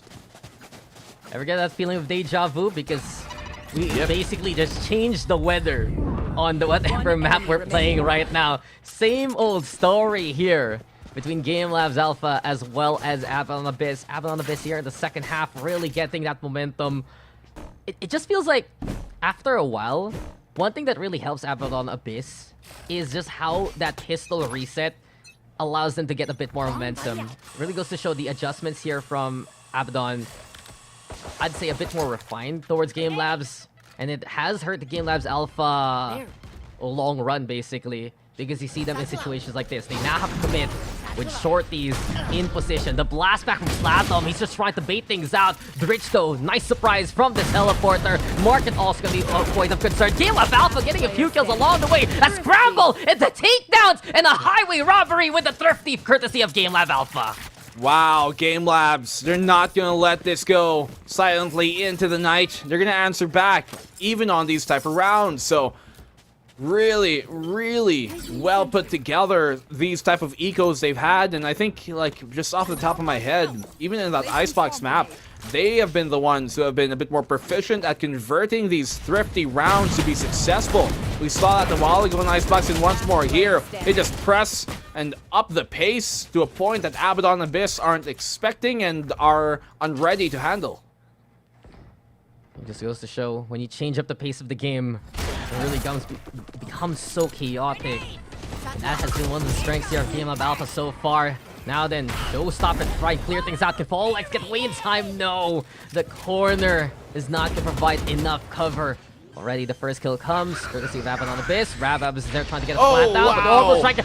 He got clipped by the slow! He got clipped just the very end, and Owen will take a frag for free in response. We're not done though. The Rolling Thunder is what buys space here for GameLab's.Alpha. Dritch finding Slato, makes it to 3v3 right now. Lockdowns, there's two. The amount of commitment we get from the defense, but Asa is there to become the destroyer, and Abaddon Abyss will become the victor of the round. Holy moly, look at how much they threw.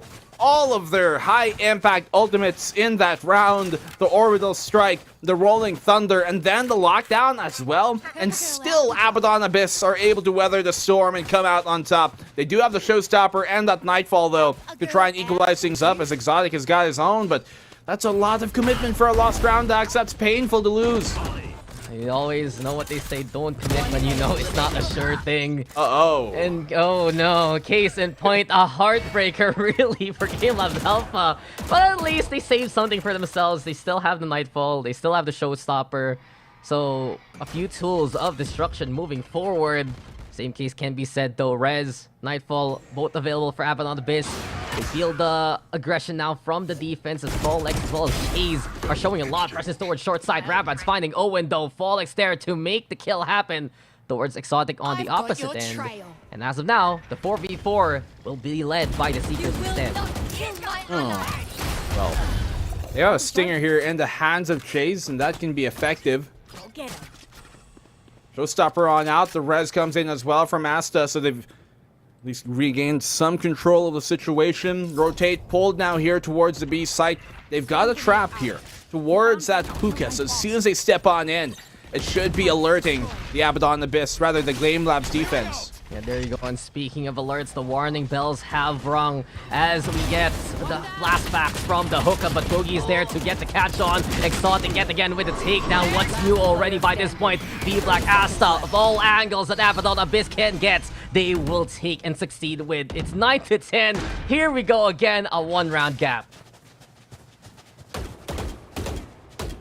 They're crawling back, Dax. Much like our first game, it never really comes to too big odds. It never really swings too deep to either side. The other team's always able to find the breath, find some way to adjust to break that wall and continue on further. This is an incredible matchup, I think, between two of the most equally matched teams here we have in this top 8 split. Same background anyway from the open qualifiers. It just feels like both of these teams have something to prove in a way, especially against each other. It's like, hey, we're the real #1 seed from the lower bracket. Or like, hey, if we matched up, maybe we could have eliminated you. There's just a lot of shows of forces right now from both squads. And here we go again, Abaddon Abyss giving us an air show, courtesy of Sladom. Trying to go for the clear. Fallex though, nice try with a surprise, but it's not going to be enough to get those takedowns. Instead, the rifles are at the ready. Becomes 5v3, and Abaddon Abyss prepared even for the flanks here. And case in point, B-Black finds Boogie. 5v2. No real question if GameLabs are going to be able to win this because it's way too difficult. 1v4. I don't want to call it before it counts, but those are the probabilities of things. So while we have enough time here, Dax, Abaddon Abyss, I think they've been doing a really good job here on the attack of making sure that when they do hit, it's not something that can easily be stifled. They know there's no Sage on the opposing side. They know that if they burn as well some of the opening utility, as Owen finds a pick as consolation, like the fault line, for example, that there shouldn't be anything impeding them. And more importantly, that Asta on the Sage is giving them so much more value on the attacking side than you'd expect. His slow orbs have just been making sure that the retake of GameLabs, or at least the anchor hold of GameLabs, if they do anchor down, they're trapped within the site. If they do fall back and try and retake, that's not going to come anytime soon, and that value that they find off of it has been giving them immense results. The scoreline speaks for itself. They've come back from a 4-8 scoreline to make it 10-10. And Abaddon Abyss yet again piling on the pressure. Can GameLab.Alpha weather the storm this time around and stands a bind? There we go, there the smoke's being thrown out. Nightfall Orbital Strike. Here we go again with a heavy commit. For Abaddon Abyss, it's worth it just to get the clear on going. Line comes down, Ass is there to put in position. There's the wall also in the way in GameLab.Alpha. They have to get in queue and wait for the timing to make the retake happen. Well, here comes the retake once more, and you see how much they're pushed back because of the push here of Abaddon Abyss. They know that Sage is going to be a big help in their endeavor, and now here comes on the retake. They've got something to throw, but no ultimates in that regard. The fault line connects onto the inside of the site, and look at that jump here from Fallex. He gets across immediately. Slatham, the last one left alive, but not for too long, as Abaddon Abyss unsuccessfully defend the spike. In GameLabs, they keep their lead from being taken away. This time around, GameLab.Alpha learning their lessons. They understand the usual aspects of Abaddon Abyss and their chokehold towards that B site, and they clear it pretty well. You keep someone like Fallex alive, he provides you all the space, provides you all the time to work with, and speaking of time, gotta get that time out going. It's just as close as what we've seen so far in that first map here, Black and Blue, and I really wouldn't be surprised to see kind of this game going overtime again, going the distance. Just so evenly matched between these two teams, proving themselves in the regular season of VCTPH. Yeah, definitely so. These are relatively unknowns in really when you look at things here compared to especially some of the other teams that we have invited, but they're proving to deliver just as quality games as some of the bigger teams here, the bigger names. Abaddon Abyss, this could really go either way. So, can they close this out 2-0? Sure, but is it probable at this point? It's starting to look like a big guessing game. GameLabs, they have the Orbital Strike, which we've seen them be really proficient at getting value out of that time and time on over. We saw the combo with Dreach once on over. And we saw as well the C's being a big part and when they use that. And that is a big thing they have as well. Those combos, the stuns combined with how much explosive and incendiary utility they have is a big part of their game plan a lot of times to getting a trap catch. There's so many ways for GameLab.Alpha to manipulate the battlefield here. And Abaddon Abyss, they still have to respect what players like Thresh, what players like Chase can bring to the table in these kind of rounds. Now then, a bit of time to slow things down. Honestly, I like the call here from Abaddon Abyss. We've seen some hard sells and some hard executes towards the sites. Taking these times, perhaps, trying to find any opportunity to get either intel or find anyone being a little too antsy and advancing. Speaking of, there you go. Chase with a warning shot towards Shower. You can feel the pressure's on.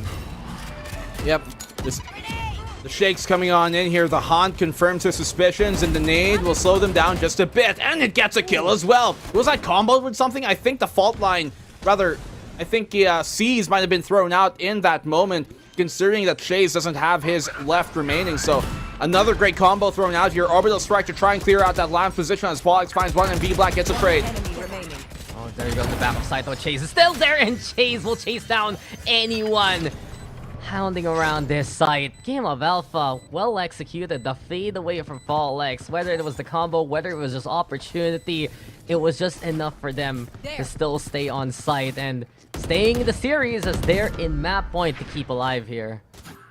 Match point. You heard the announcer say it, match point, and so did my partner. Game Labs. We've seen this happen though, Dax. The opposing team able to tie things up into overtime. That could happen once more here, and seemingly looking at how this game has gone, very well be true. Time out by Abaddon Abyss. Cool things down. They have the showstopper to utilize. Exotic. Even with him being one of the few players with a rifle in this round as he's dropped from V Black, still means that they always have a potent potential to be able to make something happen. Asta, I can have much in his regard as well. GameLab is looking primed and proper to close this game on out, but what can Abaddon do here to be able to extend this further into the final round of regulation? Yeah, GameLab.Alpha taking this time out actually. And I'm a little concerned about this in all honesty, because this basically gives Abaddon Abyss time to talk it out too.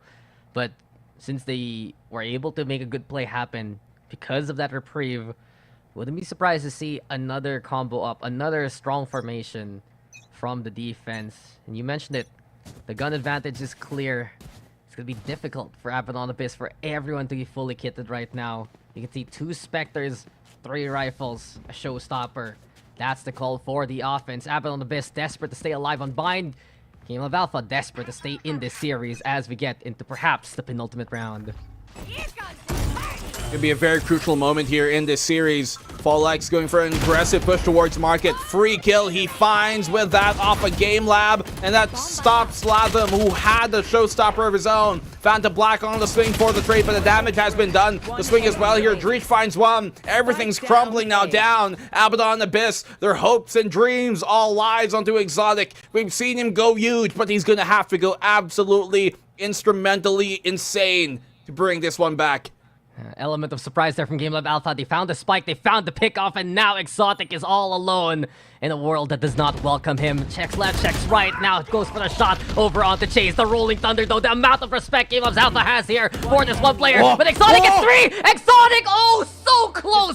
But no cigar for him. Owen instead snuffing the life of the fade that was so bright. And GameLab.Alpha, they're granted another map to play on. We go the distance here in the series. Close margins, but it's GameLab.Alpha who gets the dividends and gets the win in the end. But let's not deny what a valiant effort by Exotic throughout all of that. Incredible stuff from him. Just always so deadly. Even in those moments, hit by the Rolling Thunder, triple peaked, and he gains the advantage one by one. Ultimately, it goes down, though, in Game Labs' way as they're finally able to secure things early, rather late, especially as we saw Chase getting himself activated in the game early. That was the kick that they needed compared to map number 1. I'm still not over it, though. Unbelievable from Exotic, but you gotta believe the reality. That's still GameLab.Alpha. It takes that sub. A great full send from Fall X. I'll give props to GameLab.Alpha. They utilize those timeouts well, both Abaddon's and their own, just to draw up a single play to surprise the opposition. And maybe that was what was missing from that Icebox map, but we'll check out the stats. And of course, the one stat we have been talking about a lot is that guy. Even though he's on the losing side on the right, Exotic there, 28 takedowns, man.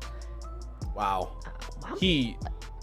He's incredible. Like a standout talent by far here that we have in this stage. Among the top of those players that we can say are just incredible mechanically. He's very young as well, I believe, so there's a lot of time to improve that game, but let's move on over to talk about the winners here. Yeah. We saw much more well-rounded effort coming out from the Game Lab side, Dax. We saw so many combos on their defense that were just completely suffocating for the Abaddon side.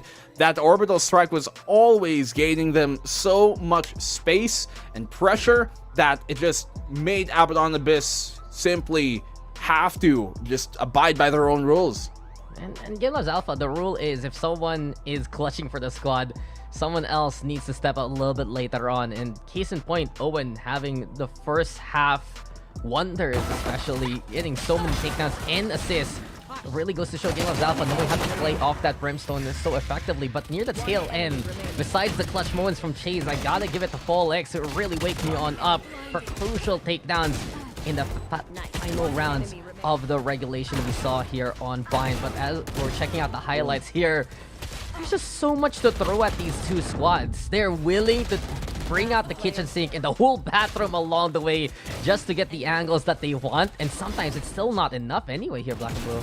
Yeah, it comes down to not even sometimes strats, just your willpower and some of these players and the capabilities to pull it off like that. Exotic, he's just so great. But Chase as well in this game, we saw that 4K with a stinger from him, and he certainly didn't have the best game during Ice Spikes, but he more than made up for it here in map number 2 to bring this series into its third. So we do go on over to Haven. It's anybody's game at this point. We're tied up in the series in GameLab. The retake like here on the defense, always so problematic for the Abaddon Abyss side to stifle.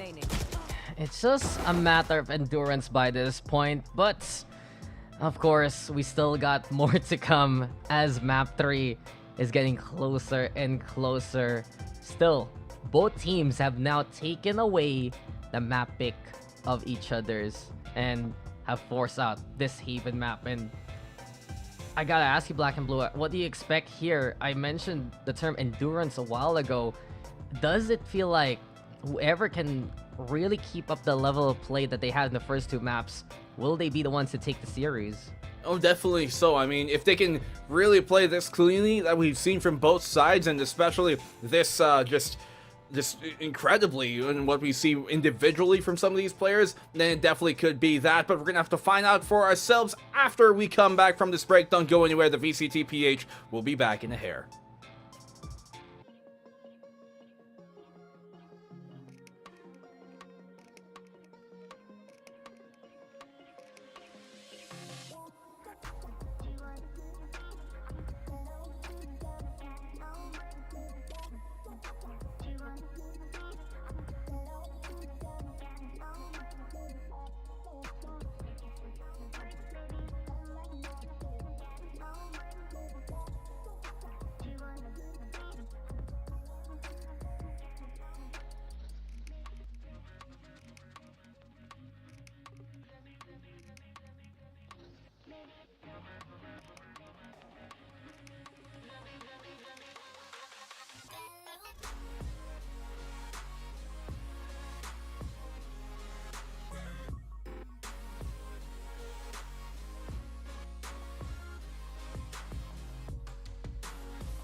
A series this close better be sure to get a game number 3, and exactly that's what we will provide. Welcome back, ladies and gentlemen. It's Abaddon Abyss versus GameLab.Alpha in a best of 3, going the distance stacks here, with Black and Blue yet again providing you company and comfort all throughout this series. But it hasn't just been comfort though, my friend. It has just been a lot of hype, a lot of step-ups, and a lot of close encounters of the Abaddon and GameLab side.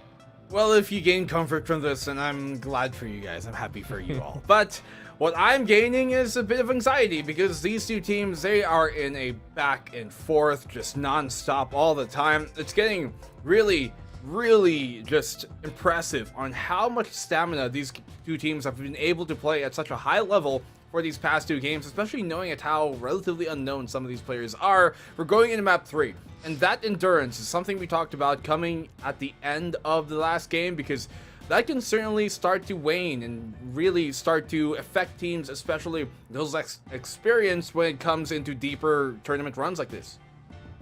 I fully expect that too. It's just like, well, in this case right now, it's that level of play, right?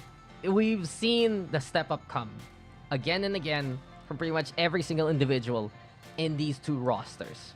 But can they continue that moving into Haven? Because I look at the stats, and there are a lot of question marks of why this map is here in the first place. And I'll give you 2 facts right now that I believe are true. One, you look at the open qualifier run of GameLab.Alpha, and it has been pretty much a standard loss for them in games against teams like Phoenix and Zol Esports. And on the other side, Abaddon Abyss doesn't have a big sample size in it in the official circuit. And from what I've seen, it's because they ban it first and foremost. So is it a case of, well, we might both suck at this map, so let's bring it out together and try to be the better one? Or have these teams over the week especially tooled themselves and readied themselves for a map like Haven?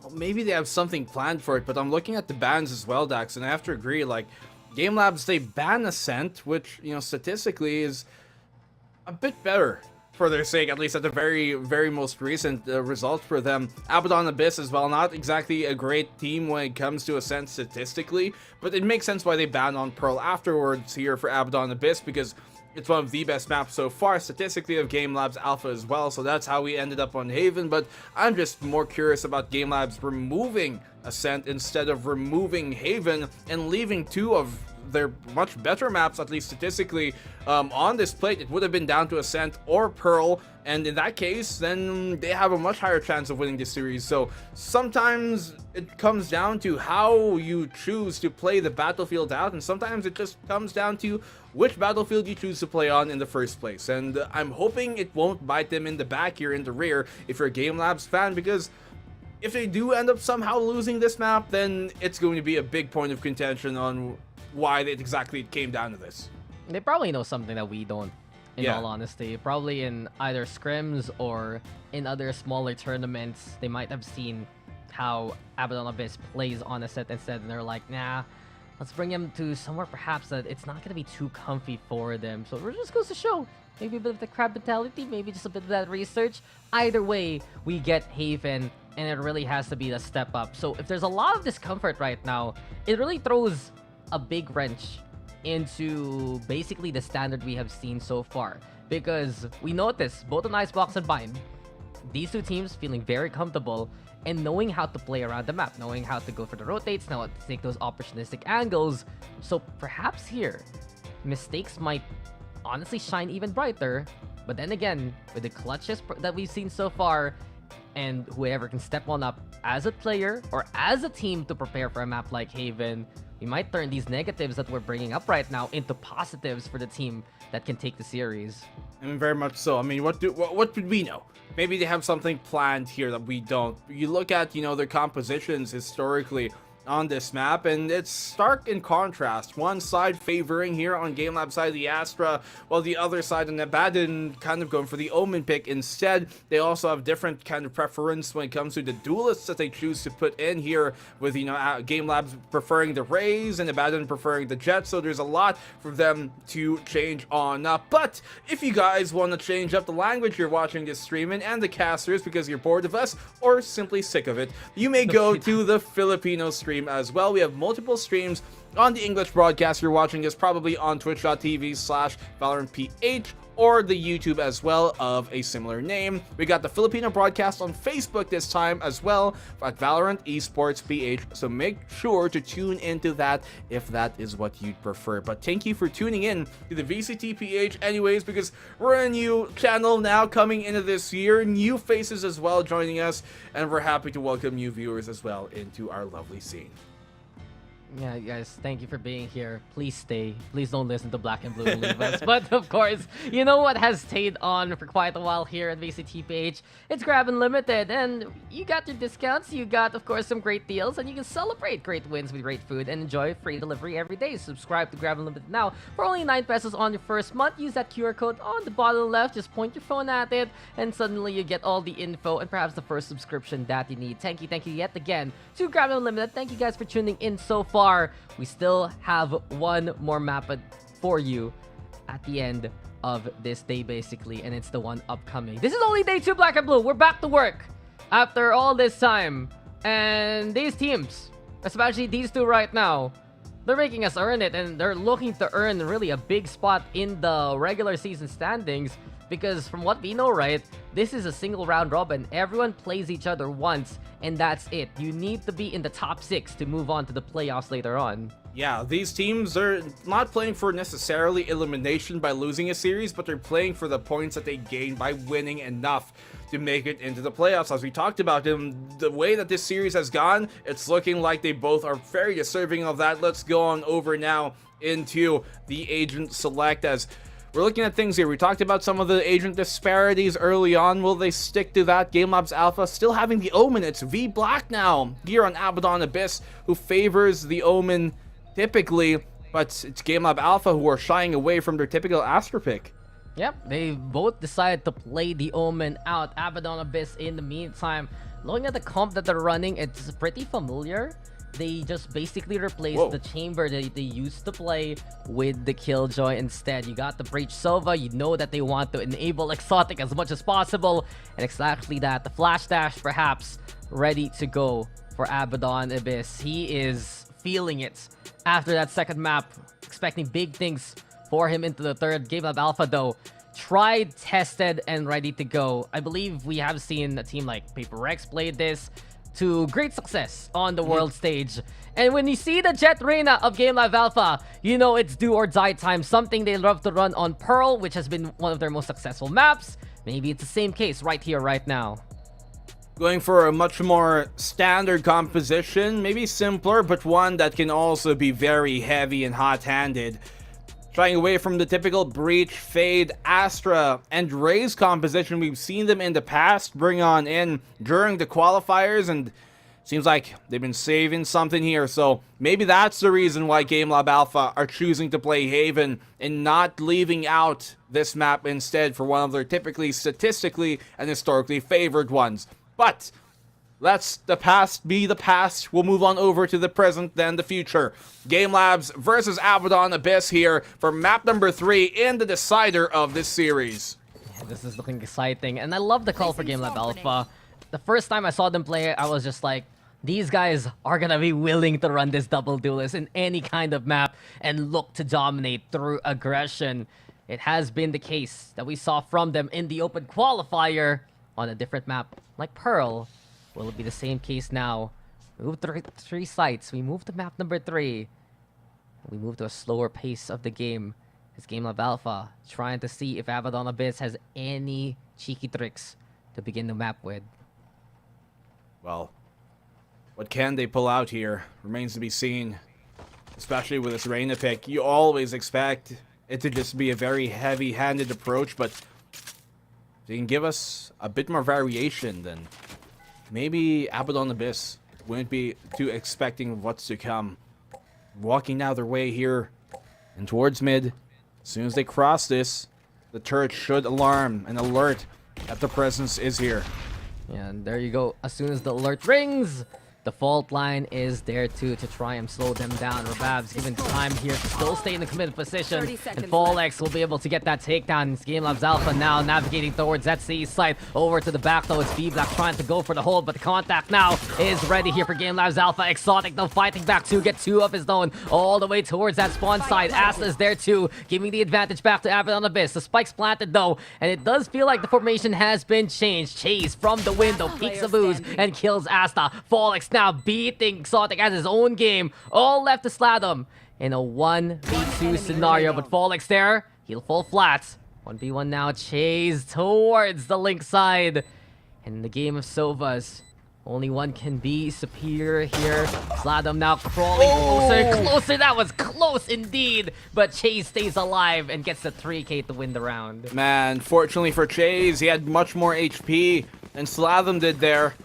Didn't take much to take him down in the end, and could have been a very different story after that ghost headshot connected.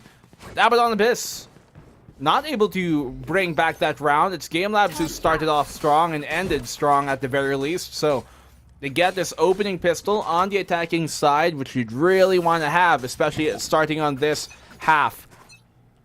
Yeah, Exotic looking good again, but I feel like here for Abaddon Abyss, they need to win the victories towards the site rather than the ones off site, in all honesty. When GameLab.Alpha gets rid of that objective, they're like, okay guys, now you're free to do whatever the hell you want. Go kill, go find those targets. And for G-Lab, as soon as they make that delivery, things might be even easier than moving forward. Well, Abaddon Abyss here. You know, that name is starting to grow on me the more I say it. Dude, I love it. It's a great name. I know they have like another Abaddon squad, but the main team itself, Abaddon Abyss, making waves and making the frags happen. 3v3 right now. After everything is said and done, a good crossfire towards lobby, but GameLab.Alpha, eventually they navigate towards the A site here, and maybe this is where they can put that spike down. And the quick switch equalizes the man count, but don't be mistaken, doesn't equalize the firepower on either side at all. None of those weapons retrieved, and nothing real to fight with except for fault line here that they've got to utilize. But will that even be prepped? Will they even be ready to throw that out once it comes down into it? They've got the scan on Asta, and V Black gets caught out. Chase simply shuts down any notions of some cheeky play there. It's all down to Rababs, who with a mere classic isn't expected to do much, and that he does. GameLabs, they secure a second round. Could have been a lot more deadly, but hey, Abaddon Abyss, this is the round that they want to win. I think what's going to be important here, Dax, much to the tune that we saw in Icebox, is the conditioning early. They know now that the Abaddon Abyss like to push up further and deeper on these eco rounds. Will that continue to be true further later on? Yeah, and GameLabs was trying to suss it out the first round when they basically assumed the opposite in the second. That's when they get punished. And the conditioning we mentioned, the conditioning for these two teams and their tendencies, well, it's a bit of love it in all honesty, but what works works. And one thing also Abaddon Abyss has been able to succeed so far in has been at least killing Fall X and Boogie in the past 2 rounds. It's a small thing, yes, but if you can perhaps chip away from that confidence, that can make a big difference. Sladum now, though, having to retreat. The paranoia is there. No push from Owen, though. Instead, GameLabs playing it safer and looking to regroup towards a site here. Dangerous situation. I think all things considered, Owen comes out of that fight on top. Gibbs, the Bulldog, over to Fall X, who's at full fighting capacity in this case. Smokes on out. They're going to commit to this site very soon. They've got the recon dart to try and find out where Exotic is. That Owl drone finds him out and pushes him out of the corner. But they just don't have the proper timing to try and punish him as the fault line came in to keep him at bay. And GameLabs signed the back on away. Something I just noticed also is you have actually Fallex on the Jet and his Boogie on the Reyna. Usually on Pearl, it's the opposite way, but left. might just be the more comfortable setup here on Haven instead. They're making new stats for themselves, making waves now towards the C side. The paranoia thrown out by V Black though. So make sure Folex can't really see what's coming, but eventually nearsightedness is clear, and he clears out the site by himself. 2 down to his hand, makes it the 5v3, dashing forward as well. He's playing retrieval, he's playing fetch here, and he's happy to give those guns to his own teammates. Folex playing the role of a golden retriever in this case. Get me the stick, he brings you more than a bone. He's got his blades now to utilize, not that they needed it at this point, so it goes nil to waste. Exotic gets a double, but their round is done. GameLab secure a third one decisively, Dax. That's a bonus win, and that's huge here for GameLab. Folex feeling that maybe I can just basically try and outdo what Exotic can do, and case in point. You don't see that too often. Here in the bonus, you get the special delivery early on. And with that lays some pressure, it also slows down Abaddon Abyss. They know someone's going to be running around the map. They tried to play it defensively, look to go for the punish. And who else takes advantage around the map? I believe there was a flank towards B site. There was, of course, pressure towards Garage. And GameLab.Alpha looking very active and looking very comfortable in this double duelist setup here. Well, they don't have much to utilize. For Abaddon Abyss, the blades could come in big, especially when helmed by Exotic. A difficult spot for Rababs to be in. They check him, they clear him without much of a fuss, without much of a hassle. That gives them the C site for free. A very difficult site to retake with an eco. Yeah, they're just also prepared here towards T side, and oh, peekaboo! One sees you, another one perhaps, but he bites the dust, trying to get on away. There's a bit of a one-way set of V Black though, eventually taking down Dritch. And if you guys are wondering why those Omen smokes are floating, I believe we're still on patch 5.12, right, Nico? So I think so. And then the Omen patch is 6.0, so that's something to watch out for. Exotic though finding Boogie. It's Abaddon Abyss now, at least trying to fight on back. Can Exotic go nuclear here? Seems like there's a bit of power right now, spiking towards Folex. Another one towards Chase. He knows the Omen's there towards Logs, but unfortunately, he's the one who slays Timber instead. GameLab.Alpha make it 4-0 now. Wow, could have been the other way, although the time was ticking, but still, Abaddon Abyss, especially Exotic Dax. Such a valiant effort. 8 frags on him already. They have the Hunter's Fury on the defense, but we know this map does typically favor that attacking side. They've got some ultimates to utilize as well, the Empress being a big one if he can get himself activated early on. Exotic. I can't stop talking about this man. He's always just so dangerous. Yeah. And actually, I'll get confirmation of that. Perhaps he just put it on the box anyway. I'm not too sure what patch we're playing on, in all honesty. If I remember correctly, you might be right. I think it is 5.12. Yeah, I remember seeing it for talking open about qualifiers. It. Yeah, for the open qualifiers at least. But maybe different for regular season. We'll find out. We'll ask the admin and update you guys accordingly. But for now, updated arsenal for Abaddon Abyss. You got the op in hand here for Exotic. He's taking some damage. But you can see at GameLab.Alpha, they've already stiffed that out. They look to stay away from that C site, and perhaps if they can get a good execute towards B, that might be the target. Folex, though, has an op on his own, and that's the first kill going their favor. Folex. Big opening pick on the attacking side. You don't expect that operator to be looking your way or peeking your way. Now another shot rings on out. It'd have been dangerous there for Rababs, but luckily he was in cover enough. Nothing really to be found, but the B side is where they want to commit. A curious site to go for with it, knowing that they have an op on the other side. They don't smoke out that A-link, knowing that they have the op to try and challenge this long angle. Look at Boogie. He's just completely pushing this. Slatham is able to deny the plant, but the damage has been done. They've lost some advantage here. Yeah, he's in, and the rest of GameLab.Alpha follow suit. Now then, 4v3. Sure, there are ups on both sides. And it's just Exotic desperate to try and find the angle. Boogie, though, instead taking matters to his own hands. Folex finds Exotic. What a way to get up top. Slatham fighting back towards Gong. But the only symbol that we will hear will be symbol and the sound of success of GameLab.Alpha. 5-0. They're looking to run away with this first half here. Be a good time to call a timeout here for Abaddon Abyss, and I'm expecting exactly that. GameLabs. Really terrifying to be on the opposing end right now for Abaddon Abyss. You got Folex hitting every shot with the operator, and Boogie just pressing the pace, extending further. It would be an overextension if you weren't Arena, but he is, and he loves to abuse that fact. They've got so much to work with, so much to utilize, and they're really playing this properly, simply by the book, even with what seemingly kind of little or minimal utility they have. They make the best out of it. Okay, so speaking of books, I got the rule book and I got confirmation from our amazing project managers, by the way, that this is 6.0. So Yeah, I see it was now. probably the box a while ago. It's like, oh, okay.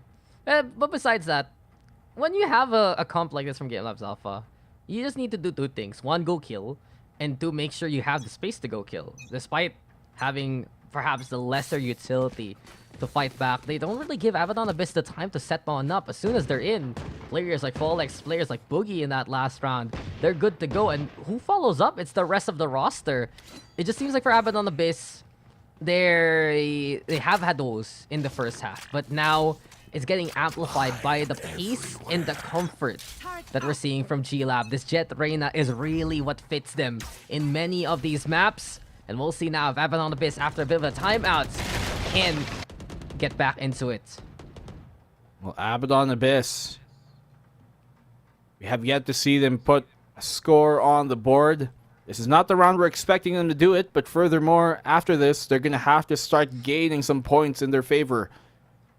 Seaside is where GameLabs look to want to commit. They have utility to confirm it afterwards.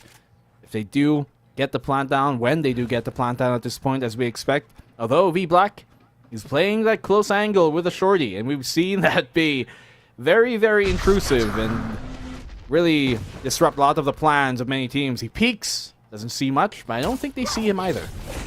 There you go. Now you watch this coming your way. Folex already catching out V-Black, desperate to get the Blade Storms onto someone else, but it's Sladom instead who takes the bites of the Vandal and will fall there.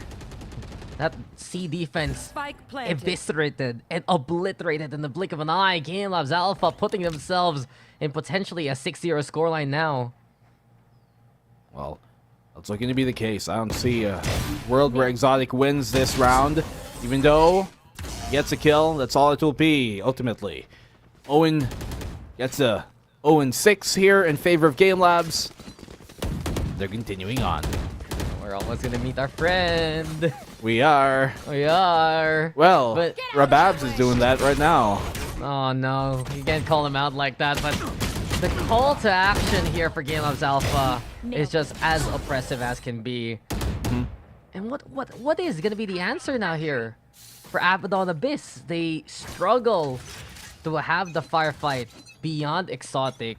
They can't really put a stop to the offensive when they go for the side takes. And now there's a vision towards the middle. But what happens is Folex happens. They were expecting this in the first round. Eventually now, they're able to suss it out and figure out that it's time for them to hang on back. And case in point, just perfectly played by Boogie there to get that takedown. Sladom will make the trade happen. But the advantage is clearly in favor of GameLab.Alpha now. Yeah, and that drops up as well. The heavy investment here from V-Black. He bought an op, I think, through a one-way, through the sewer, and then TP'd on to the other side, peeked with an op, but Folex, he was just a step ahead. He knew it, anticipated, and landed a shot. But my read of the situation was right. That's kind of how things turned out, and so it was a bit off cam. And yet, Abaddon Abyss, heavy investment into the round, but not much found just yet. Folex is low, yes, but he is on an op, so that's not going to be too big of a problem. They get the turret dealt with. There is a nano swarm here, which is going to hurt them quite a bit as they push on through. Owen doesn't even realize he's walking into another one, but they get the plant down anyways. And he's like, oh, sure, that hurts. Okay. But then again, shrugging it off, GameLab.Alpha now getting prepared for business. They planned it all the way at the very end of the back of C site. Have that sight line towards long. There is going to be smoke, though, in the way as well. But here we have it now. The aftershock for Owen in a bad spot. The shock dart making it even worse for Where. The Hunter Fury is there, though. Rabaz trying to find the corner. And the kickback puts him in the sight lines. Sladom finds 4 as well. Folex and Rich apparently just lining up for him. And eventually, Abaddon Abyss, a bit of fortune. But fortune favors the bold, and they went through C long for it. Yeah, just a bit of that ambition working out in the end for Abaddon Abyss. They finally get around on the board, 1-6. Operator saved as well. This time kept and put into Exotic's hands, and he's gonna have a shot at this. We saw him a while ago, although that was during the B side take of Game Labs, which did nullify the potential of that operator being effective in the round. Now, as a timeout is called, this time on the opposing side by Game Labs, I assume, this is gonna be even much more so a possible turning point here for Abaddon Abyss. Yeah, we've seen Abaddon Abyss make it happen despite the disadvantage. Over on Icebox, over on Bind, and at the very least, the recovery here on Haven. They're probably talking about it in Game Labs like, hey Chase, how'd you die? And then they look at the VODs like, Sova style points. That gets you killed, man. Well, I mean, I don't know what to say about it, because it's like he wasn't doing the wrong thing. Like, yeah, you'd want to pop the Hunter's Fury there. Maybe he should have been on the left side instead of that right there towards Long, giving him a deeper position and let somebody else play that more committed one to the right. But ultimately enough, things just went towards Abaddon's way. They were winning the gunfights. Somebody had to peek them at some point as they were pushing, and they just won those. And sometimes that's how these rounds work out. Not necessarily something strategically, but just the dude hitting the shot. In this case, Exotic, he did the right thing there. He played that position, and if he hit that shot, would have been great. He just simply doesn't this time. Yeah, it would have been a kill, but unfortunately, it's a bit of a whiff. The Lear is there now, and Abaddon Abyss, because of the presence of Exotic, honestly, with the operator. Okay.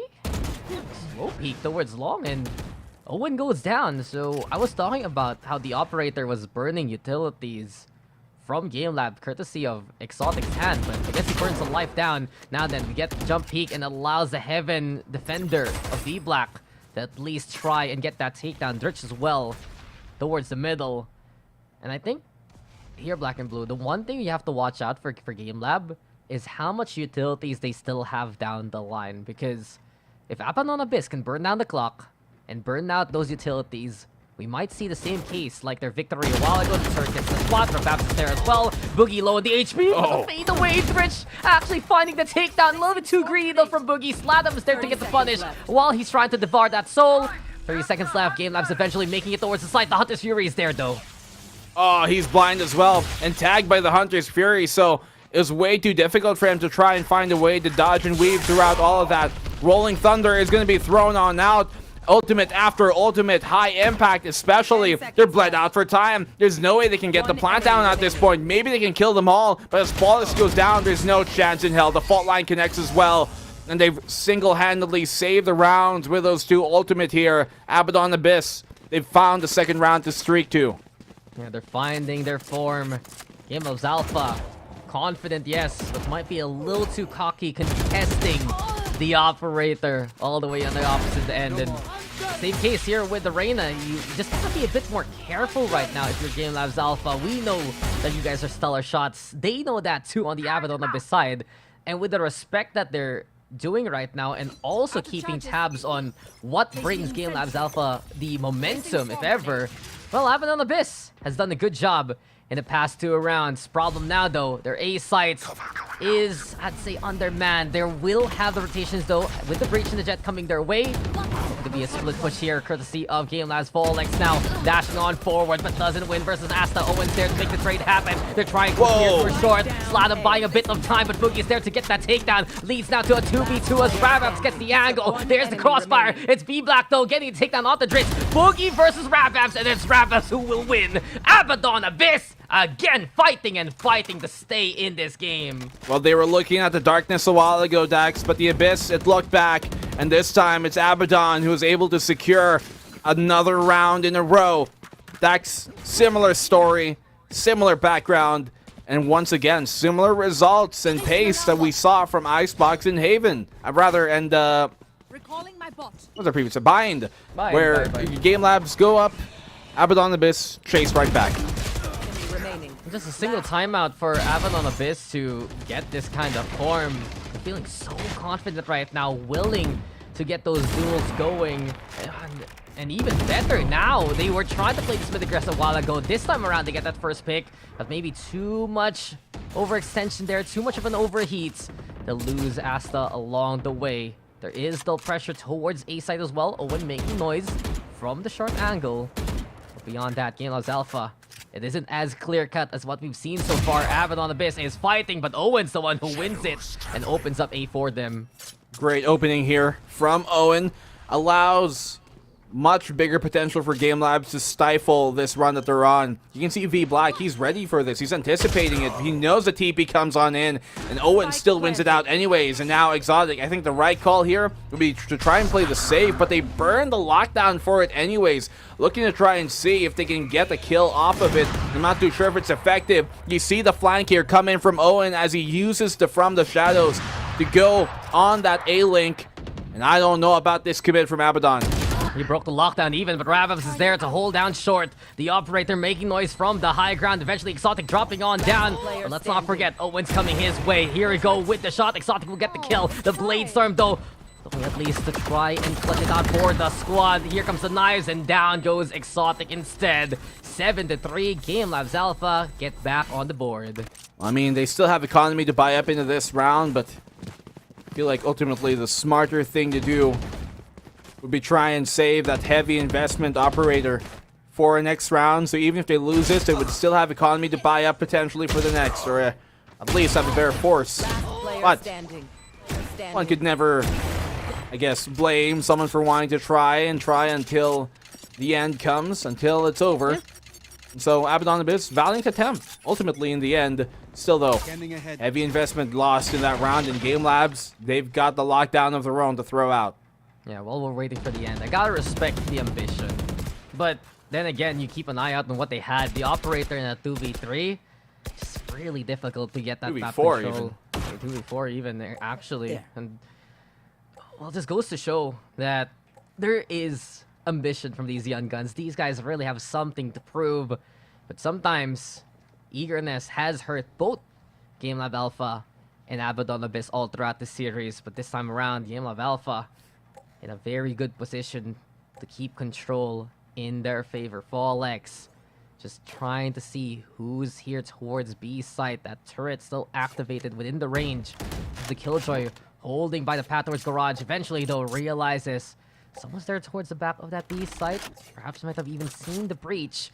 But then again, we move on over. Fallex picking up a rifle. It's Owen now with the operator. They want to execute towards the C site here. Yeah, they swap on the round. They want that very aggressive push coming from Fallex. The paranoia connects, but they still don't commit because of the fault line keeping them at bay. That's a great piece of utility to try and help him on now, to not let us go one-sided, but Boogie comes in anyways from the flank, from that link. He's able to clean things up from the garage. Fallex finds Exotic and Asta falling. It's all on to Slatham, who is just way out of the water here. He finds one, but he's done as well. Boogie comes on in, and every kill he found was from the flank. Now they get the 8th round. You got the threat of the Reyna, you got the threat of the Jet, and either way, you die to them. GameLab.Alpha now 5 rounds ahead. And just the timing there, I'd say instrumental for GameLab.Alpha. They were just waiting for this pinch to happen. Abaddon Abyss giving up the site, which leads to them giving up the pathway towards garage.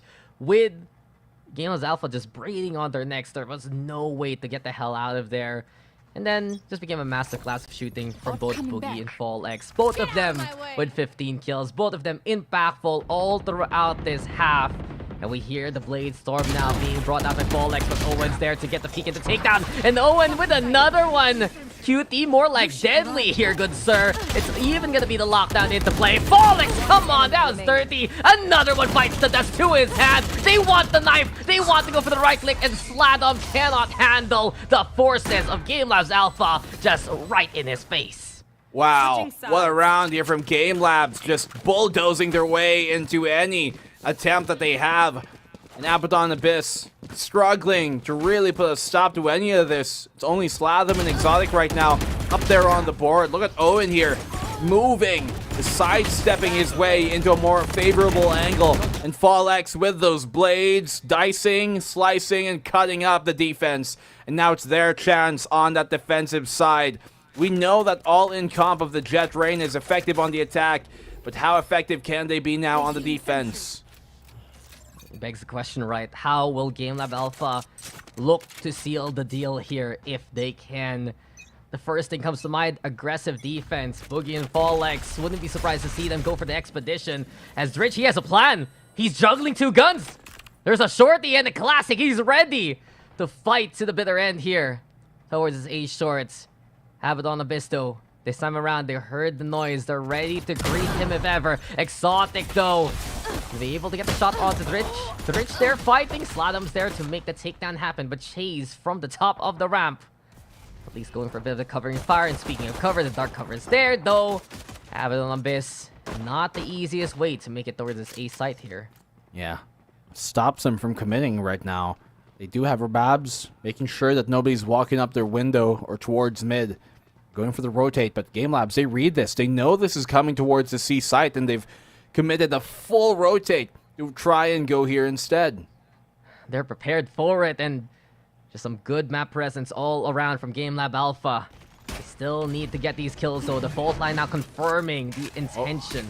The Cloudburst here towards the corner, breaks the darts. And still get a bit of that revelation, but Boogie and Fallex, they're prepared on the side. They're looking for the takedown to Devart to just snap things up. He just wants to be the one in the front line. And while front and center, it's GameLab taking a bow and taking it to double digits. This is looking dire now for Abaddon Abyss. I'm not too sure if they're going to force up around here. Might probably go for the full eco. Get a proper buy and maybe get a good streak right on after. But GameLabs, they're really, really efficient at making sure that they have the right read and always knowing the win condition to every round. They let Abaddon Abyss get within their territory and then strike as they're caught in the maze. I think the best thing to keep an eye out on is what space they give and what they will give away just to not get stunned. They want the advantage to the fight, and Fallex, come on! It's just 1 and 2 for him. Dashes on way to the opposite end. It's still not going to be enough, though, for him to get those takedowns, but luckily, the rest of the squad with the Stingers will be there to buzz around B site like flies.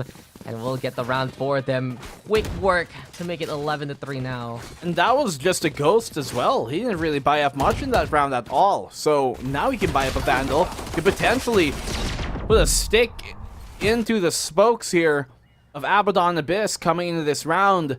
Gives them a bit more firepower, which we've seen these type of things change. Those hero Vandals.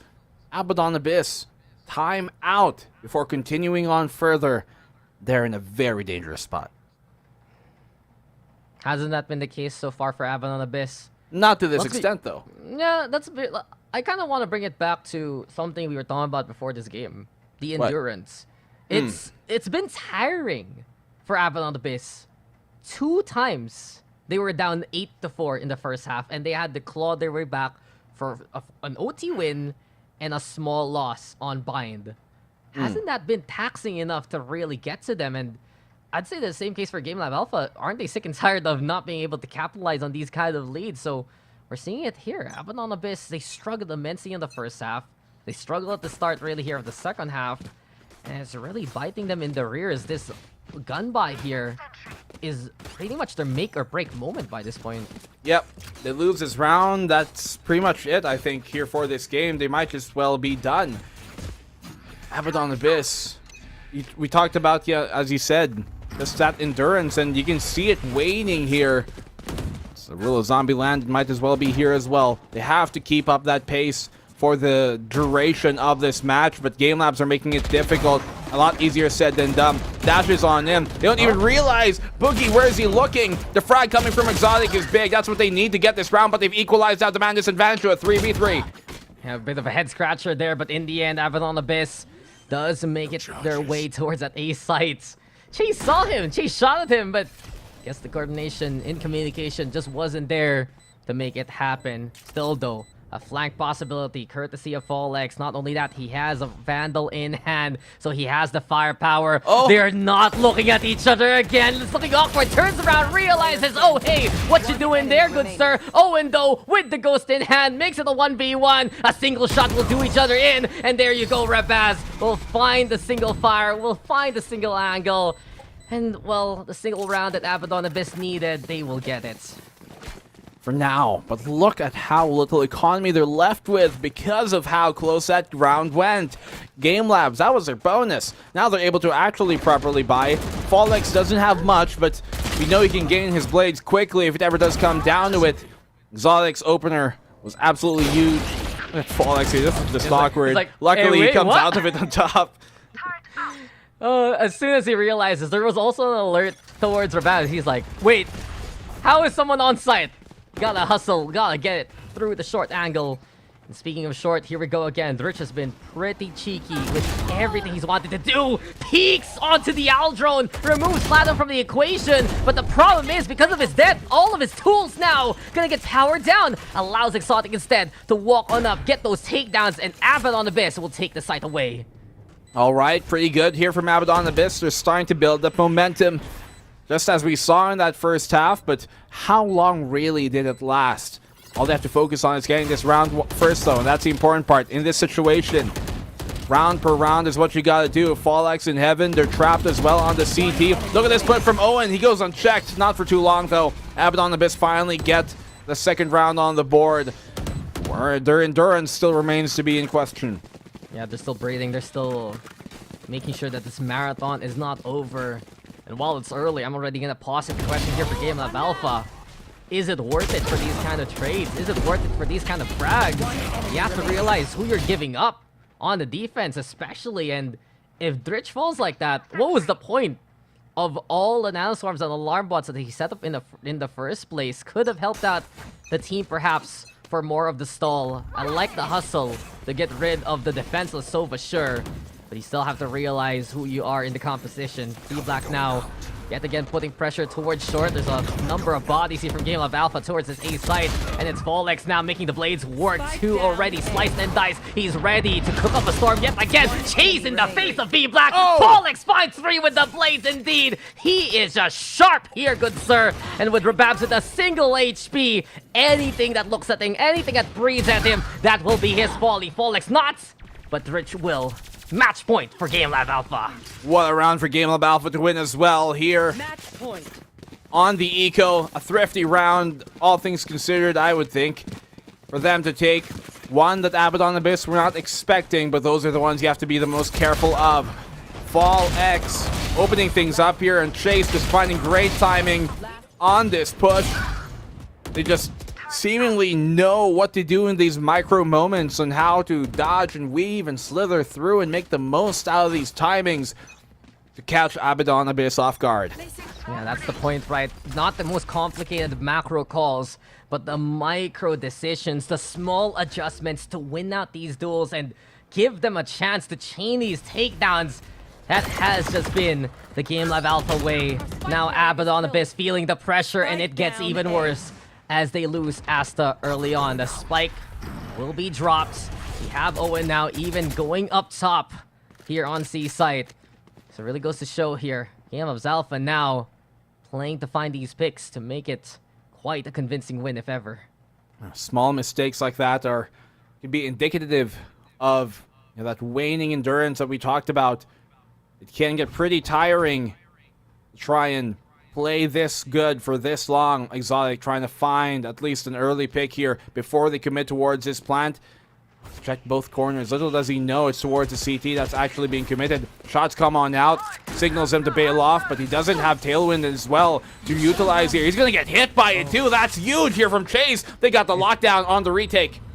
It's a free kill onto Exotic, one of the biggest threats you have on Abaddon Abyss. And as time ticks on away, that lockdown sure buying them space, but they still need to deal with Boogie on the opposite end. The Empress though not going to impress him whatsoever. GameLab.Alpha making the trades happen. At the very least, it's all left to Rabas now. He gets a bit of intel from his fallen comrade, but the spike defuse is there, and the takedown is even better. GameLab.Alpha, they stared at the abyss and found the lights at the end of the tunnel. A convincing win at the very end of this series, 2-1 in favor of GameLab.Alpha. An unexpected final map with a result that gives them all two good results. This is the reason why they picked Haven. We were wondering, why did they leave Pearl and Ascent out of the equation when it's statistically better for them in the past? Because they got a new game plan here, and GameLab.Alpha, they've got a certainly big case to be made to be one of those teams to qualify further. Just the adjustment from GameLab.Alpha overall. I was thinking, what could they bring to Haven after not finding any real successes in it, especially in the open qualifier. He'll bring back what works best, and I honestly wouldn't be surprised or wouldn't hate it if GameLab.Alpha just decides to play Jet Reyna on everything and anything, or anything double duelist like that.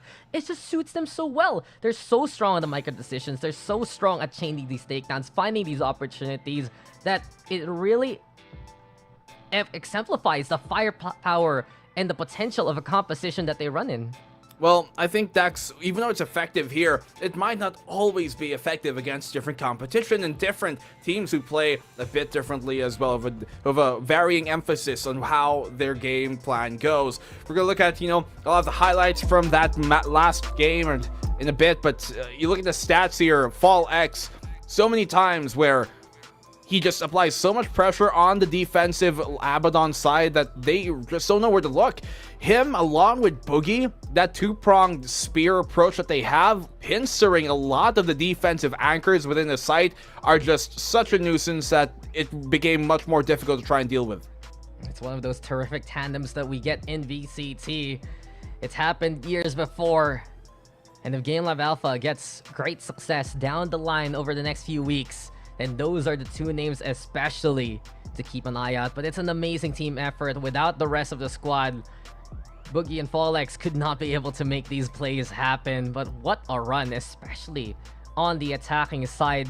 Heavy-handed approach. We've been talking about it ever since the start of the series. It became a bit more tactical, honestly, down the line. But here on Haven, this is classic GameLab.Alpha. The GameLab.Alpha that surprised and impressed us in the open qualifier in the smaller community tournaments.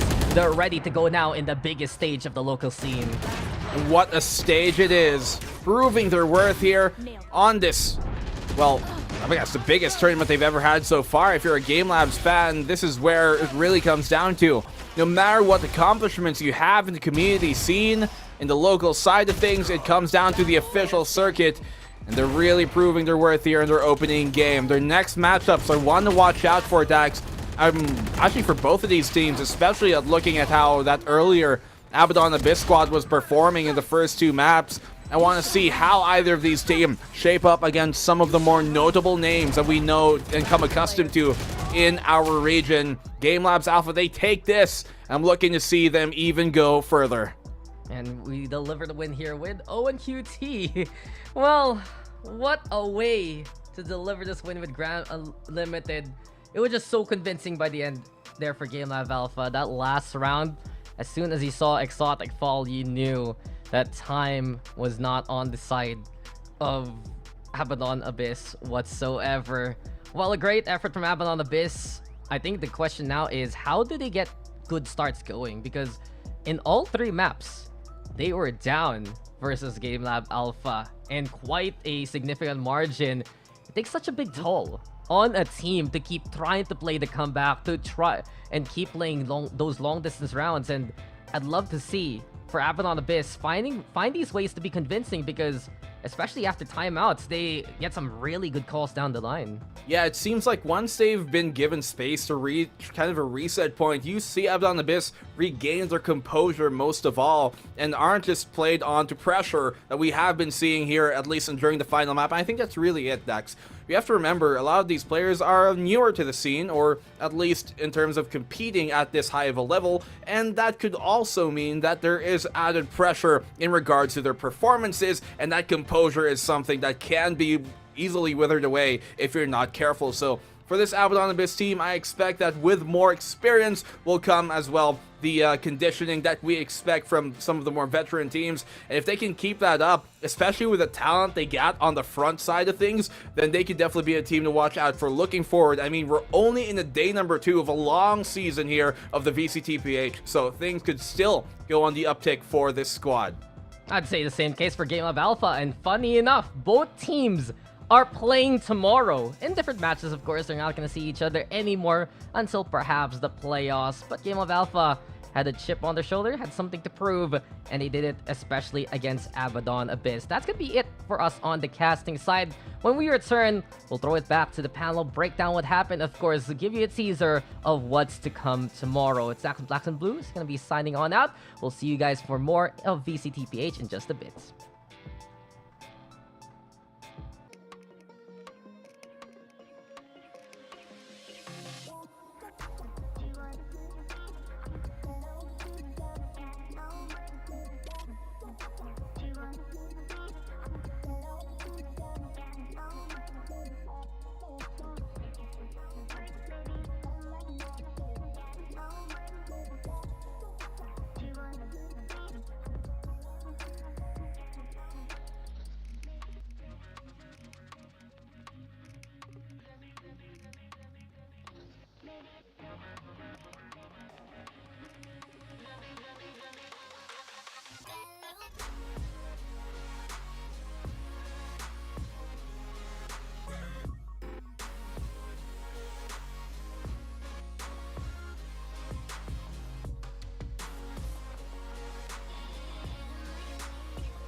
Muli tayong nagbabalik dito sa VALORANT Challengers Philippines kung saan nakita natin ang GameLab.Alpha na tinapos yung series na yun 2-1 against Abaddon Abyss.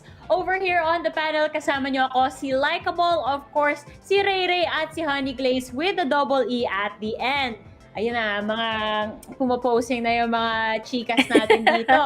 Nako, mga marites, malaman-laman tong usapan na to kasi ang kwento talaga dito, ang tema ng buong series na to ay walang iba kundi relentlessness, otherwise known as a comeback story. Talagang tug of war yung nangyayari dito, Honey Glaze, kasi ang intense. Yun na lang, hindi ko na alam kung saan ako titingin every time kasi back and forth talaga yung mga rounds dito. Kaya nga agawan na lang sila dito kung sino ba yung taya, kung sino yung magkakaroon ng momentum, kung sino yung maglaland una pa lang doon sa round na yon ng shots. Una, nakita natin sina Folex and then there's the other team na mula sa Abaddon Abyss, nagko-connect naman sila. Pero maging problema dito, parang feeling ko yung pagod nila, nag-strain na sa game number 3. So, unfortunately, parang hindi na nga natin nakita yung pinaka ng trio tagapayo ng Abaddon Abyss, Lato, V-Black, and Exotic. I think it all started sa pagod nila sa Icebox. That Icebox map, we all thought na pwedeng manalo ang mga taga GameLab, which is a map where they are good at, and also in Bind. I am looking forward sa performance ng mga taga Abaddon sa Bind, but I think iba lang talaga yung magic ng GameLab.Alpha Talagang nakakagulat how they actually got those frags, got those good retakes, and their post plans are actually pretty well. Yun na nga di ba? Dito mo makikita na part pa rin ng experience itong endurance. Pagdating dito sa VCT, labanan pa rin talaga. Game 1, Game 2, dikit na dikit. Pagdating ng Game 3 na ako, medyo napagod na nga dito. Pero, muntik na, sisimula nang mag-build ulit ng momentum etong Abaddon. Lalong-lalo na nung nag-switching na ng sides. Ang ganda ng mga entry doon ng Exotic, di ba, Honey Glaze? Yun nga talagang hindi mo maikakaila na nandun talaga. Ma-acknowledge natin yung mga efforts dito ng Abaddon that they are really trying their best na maihabol, mai-stretch out itong series na ito, yung game na ito, yung map na ito, para sila ang makakuha na kaagad ng 2-0. But unfortunately, hindi ito nangyari nung Icebox. Ilang beses ako win! Kasi yung mga times na siya na lang yung natitira, siya na lang talaga yung nakakapag-clutch at nakukuha niya yung mga importanteng rounds na para sana sa Abaddon na may panalo, pero inaagaw niya. Alam mo, kung dati men, sabi nga ni Vin, may bago na ngayon. Owen. Owen. And Owen has always been like one of those players na hindi mo usually nakikita talaga na mag-explosive. Pero the amount of support that he gave all throughout the maps, I gotta recommend it. But then, may mga konting inconsistencies lang kay Exotic talaga so far sa mga maps. But I'd like to really credit si Folex. Grabe na talagang anti-main buff. Kakaiba all throughout the maps. Although medyo nanamig lang siya kanina dun sa Bind map. Pero nung bumalik tayo sa Haven, kakaiba talaga yung mga entries niya. It's very perfect.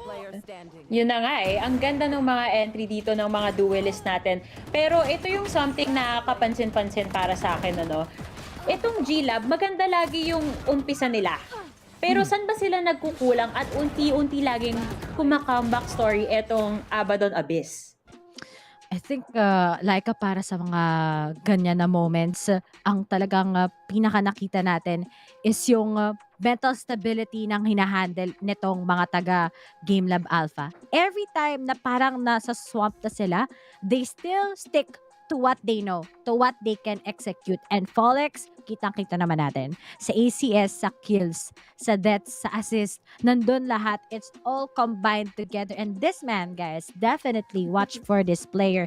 Akala ko, sabi ko, baka nung open qualifiers talagang nasa momentum siya. I want to see how he will stay consistent. And, looks like he surprises, guys. He's still consistent all throughout. And this man is just going to keep growing. And I'm happy to see that he's like this. Alam mo, hindi na ako magugulat kung may mga iba na parang parang, hey, marirecognize na rin nila si Folex. But sooner or later, guys, gagaling pa tong player na to and hopefully, we'll see more out of that. Ay, ibang klase rin kasi yung naging aim, yung naging strategy dito ni Folex. Sobrang commendable niya sa mga times na talaga naman na nabubuhat niya yung bangko ng GameLab. Entry niya pa lang, makakakuha siya ng ilang frags and then the explosiveness will come into play dahil yung backup niya ay nandun na rin naman na kaagad. As fast as he is sa pagpasok niya dito sa mga entries and sa pagkuha ng mga sites, ng space, nandun naman din, ganun din kabilis yung ibang mga players niya sa team. Alam mo, ang masasabi ko dito, Riri, lalong-lalo na pag kinombine ko yung mga sinabi nyo, especially sa mga team plays at sa duels nila, firepower. Yun talaga to at the end of the day. Labanan talaga ng firepower. Pareho sila, ayaw mag-atrasan, lalong-lalo na dun sa Icebox map. Alam ko nababaliw na yung mga casters natin sa sobrang back and forth. Hindi ko rin alam kung saan nga ba magsisimula pero alam ko dito tinapos ng GameLab.Alpha. Ang ganda nung naging laban na yon. Pero ngayon tingnan natin, ano na nga ba yung existing group standings natin for day number 2? Kasi alam ko may mga hindi na naman tayo ine-expect. Kumbaga, alam ko yung predictions kanina ng first panel, iba. Ako lang yung hindi tumama this time around. Nagtiwala talaga sila Bill dito sa Action PH. Pero dito sa GameLab.Alpha, nako, Honey Glaze, ang ganda ng prediction mo dyan, ha?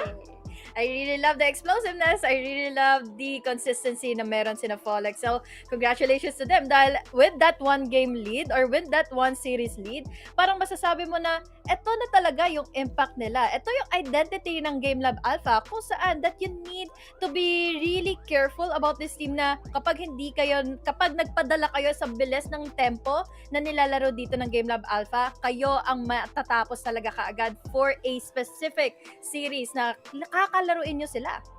Ayun, I agree with you there. Pero alam mo, Ray, ito naman, na-excite ako kasi syempre, yung day 2 results natin, ganon.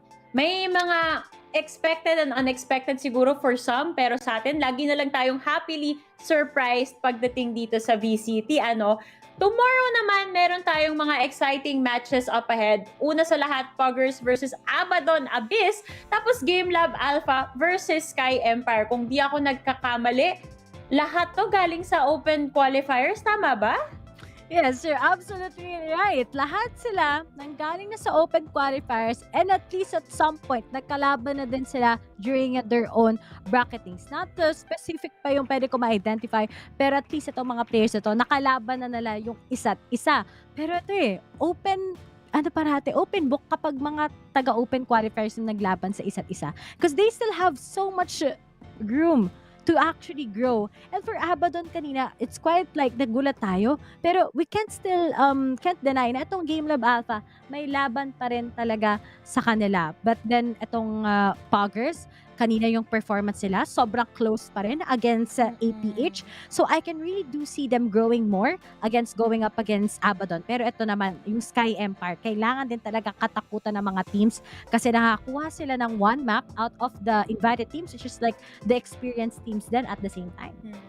But this time kasi, GameLab.Alpha has a series win. So, meaning to say, parang sila yung may angat dito sa Open Qualifiers team. At dito natin masasabi kung ano na nga ba talaga yung magiging standings sila against each other. So, yeah, this is GameLab.Alpha, pero I'm really excited to see more of Abaddon. Onting-onti na lang, guys. It was a close to a 2-0, lalo na doon sa bayan. Ang kaso nga lang, kinulang mas naging halimaw. Sina Folex, sina Owen, and there's even Chase. Ganun na nga yung naging mga pangyayari ngayong araw. Pero alam ko, para na akong sirang plaka ngayong araw na to sa kaka-mention ng salitang Relentless. Pero kailangan kong malaman, since nakilala na natin lahat ng teams na andito sa ating split na to, sino para sa inyo yung pinaka-Relentless team so far? Since nanalo sila sa prediction ko, I'm going with GameLab.Alpha. Ikaw, Ray. Parang hirap para sa akin, pero dahil marami pa rin silang faults, but at the same time, they are still there. They can still make a series in favor of them. I'll gotta go with Naos Esports. Nako, pareho tayo ng sagot. Especially since yung narrative natin, lalong-lalo na kahapon, was kaya ba yung synergy ng mga team, ganyan. Yun yung concern natin. And I think sila yung isa sa mga teams talaga na nag-step up lalong-lalo na kahapon. But again, this is just day number 2 at marami pa tayong makikita na action. And of course, all of the action would not be possible if it weren't for the help of our sponsors. So una sa lahat, maraming salamat sa Riot Games together with Mineski Philippines for making this event possible. And of course, guys, hindi mawawala ang official sponsor natin na Grab Unlimited because you can celebrate great wins with great food and enjoy free delivery every day yan, ha? Subscribe to Grab Unlimited now for only 9 pesos on your first month. Last but not the least, maraming salamat din sa Games and Amusement Board dahil sila ang nakasanction dito officially sa ating tournament. Thank you so much to all of our sponsors and as well to all of our viewers. This has been Likeable, Ray, and Honey Glaze with a double E, signing off for VALORANT Challengers Philippines.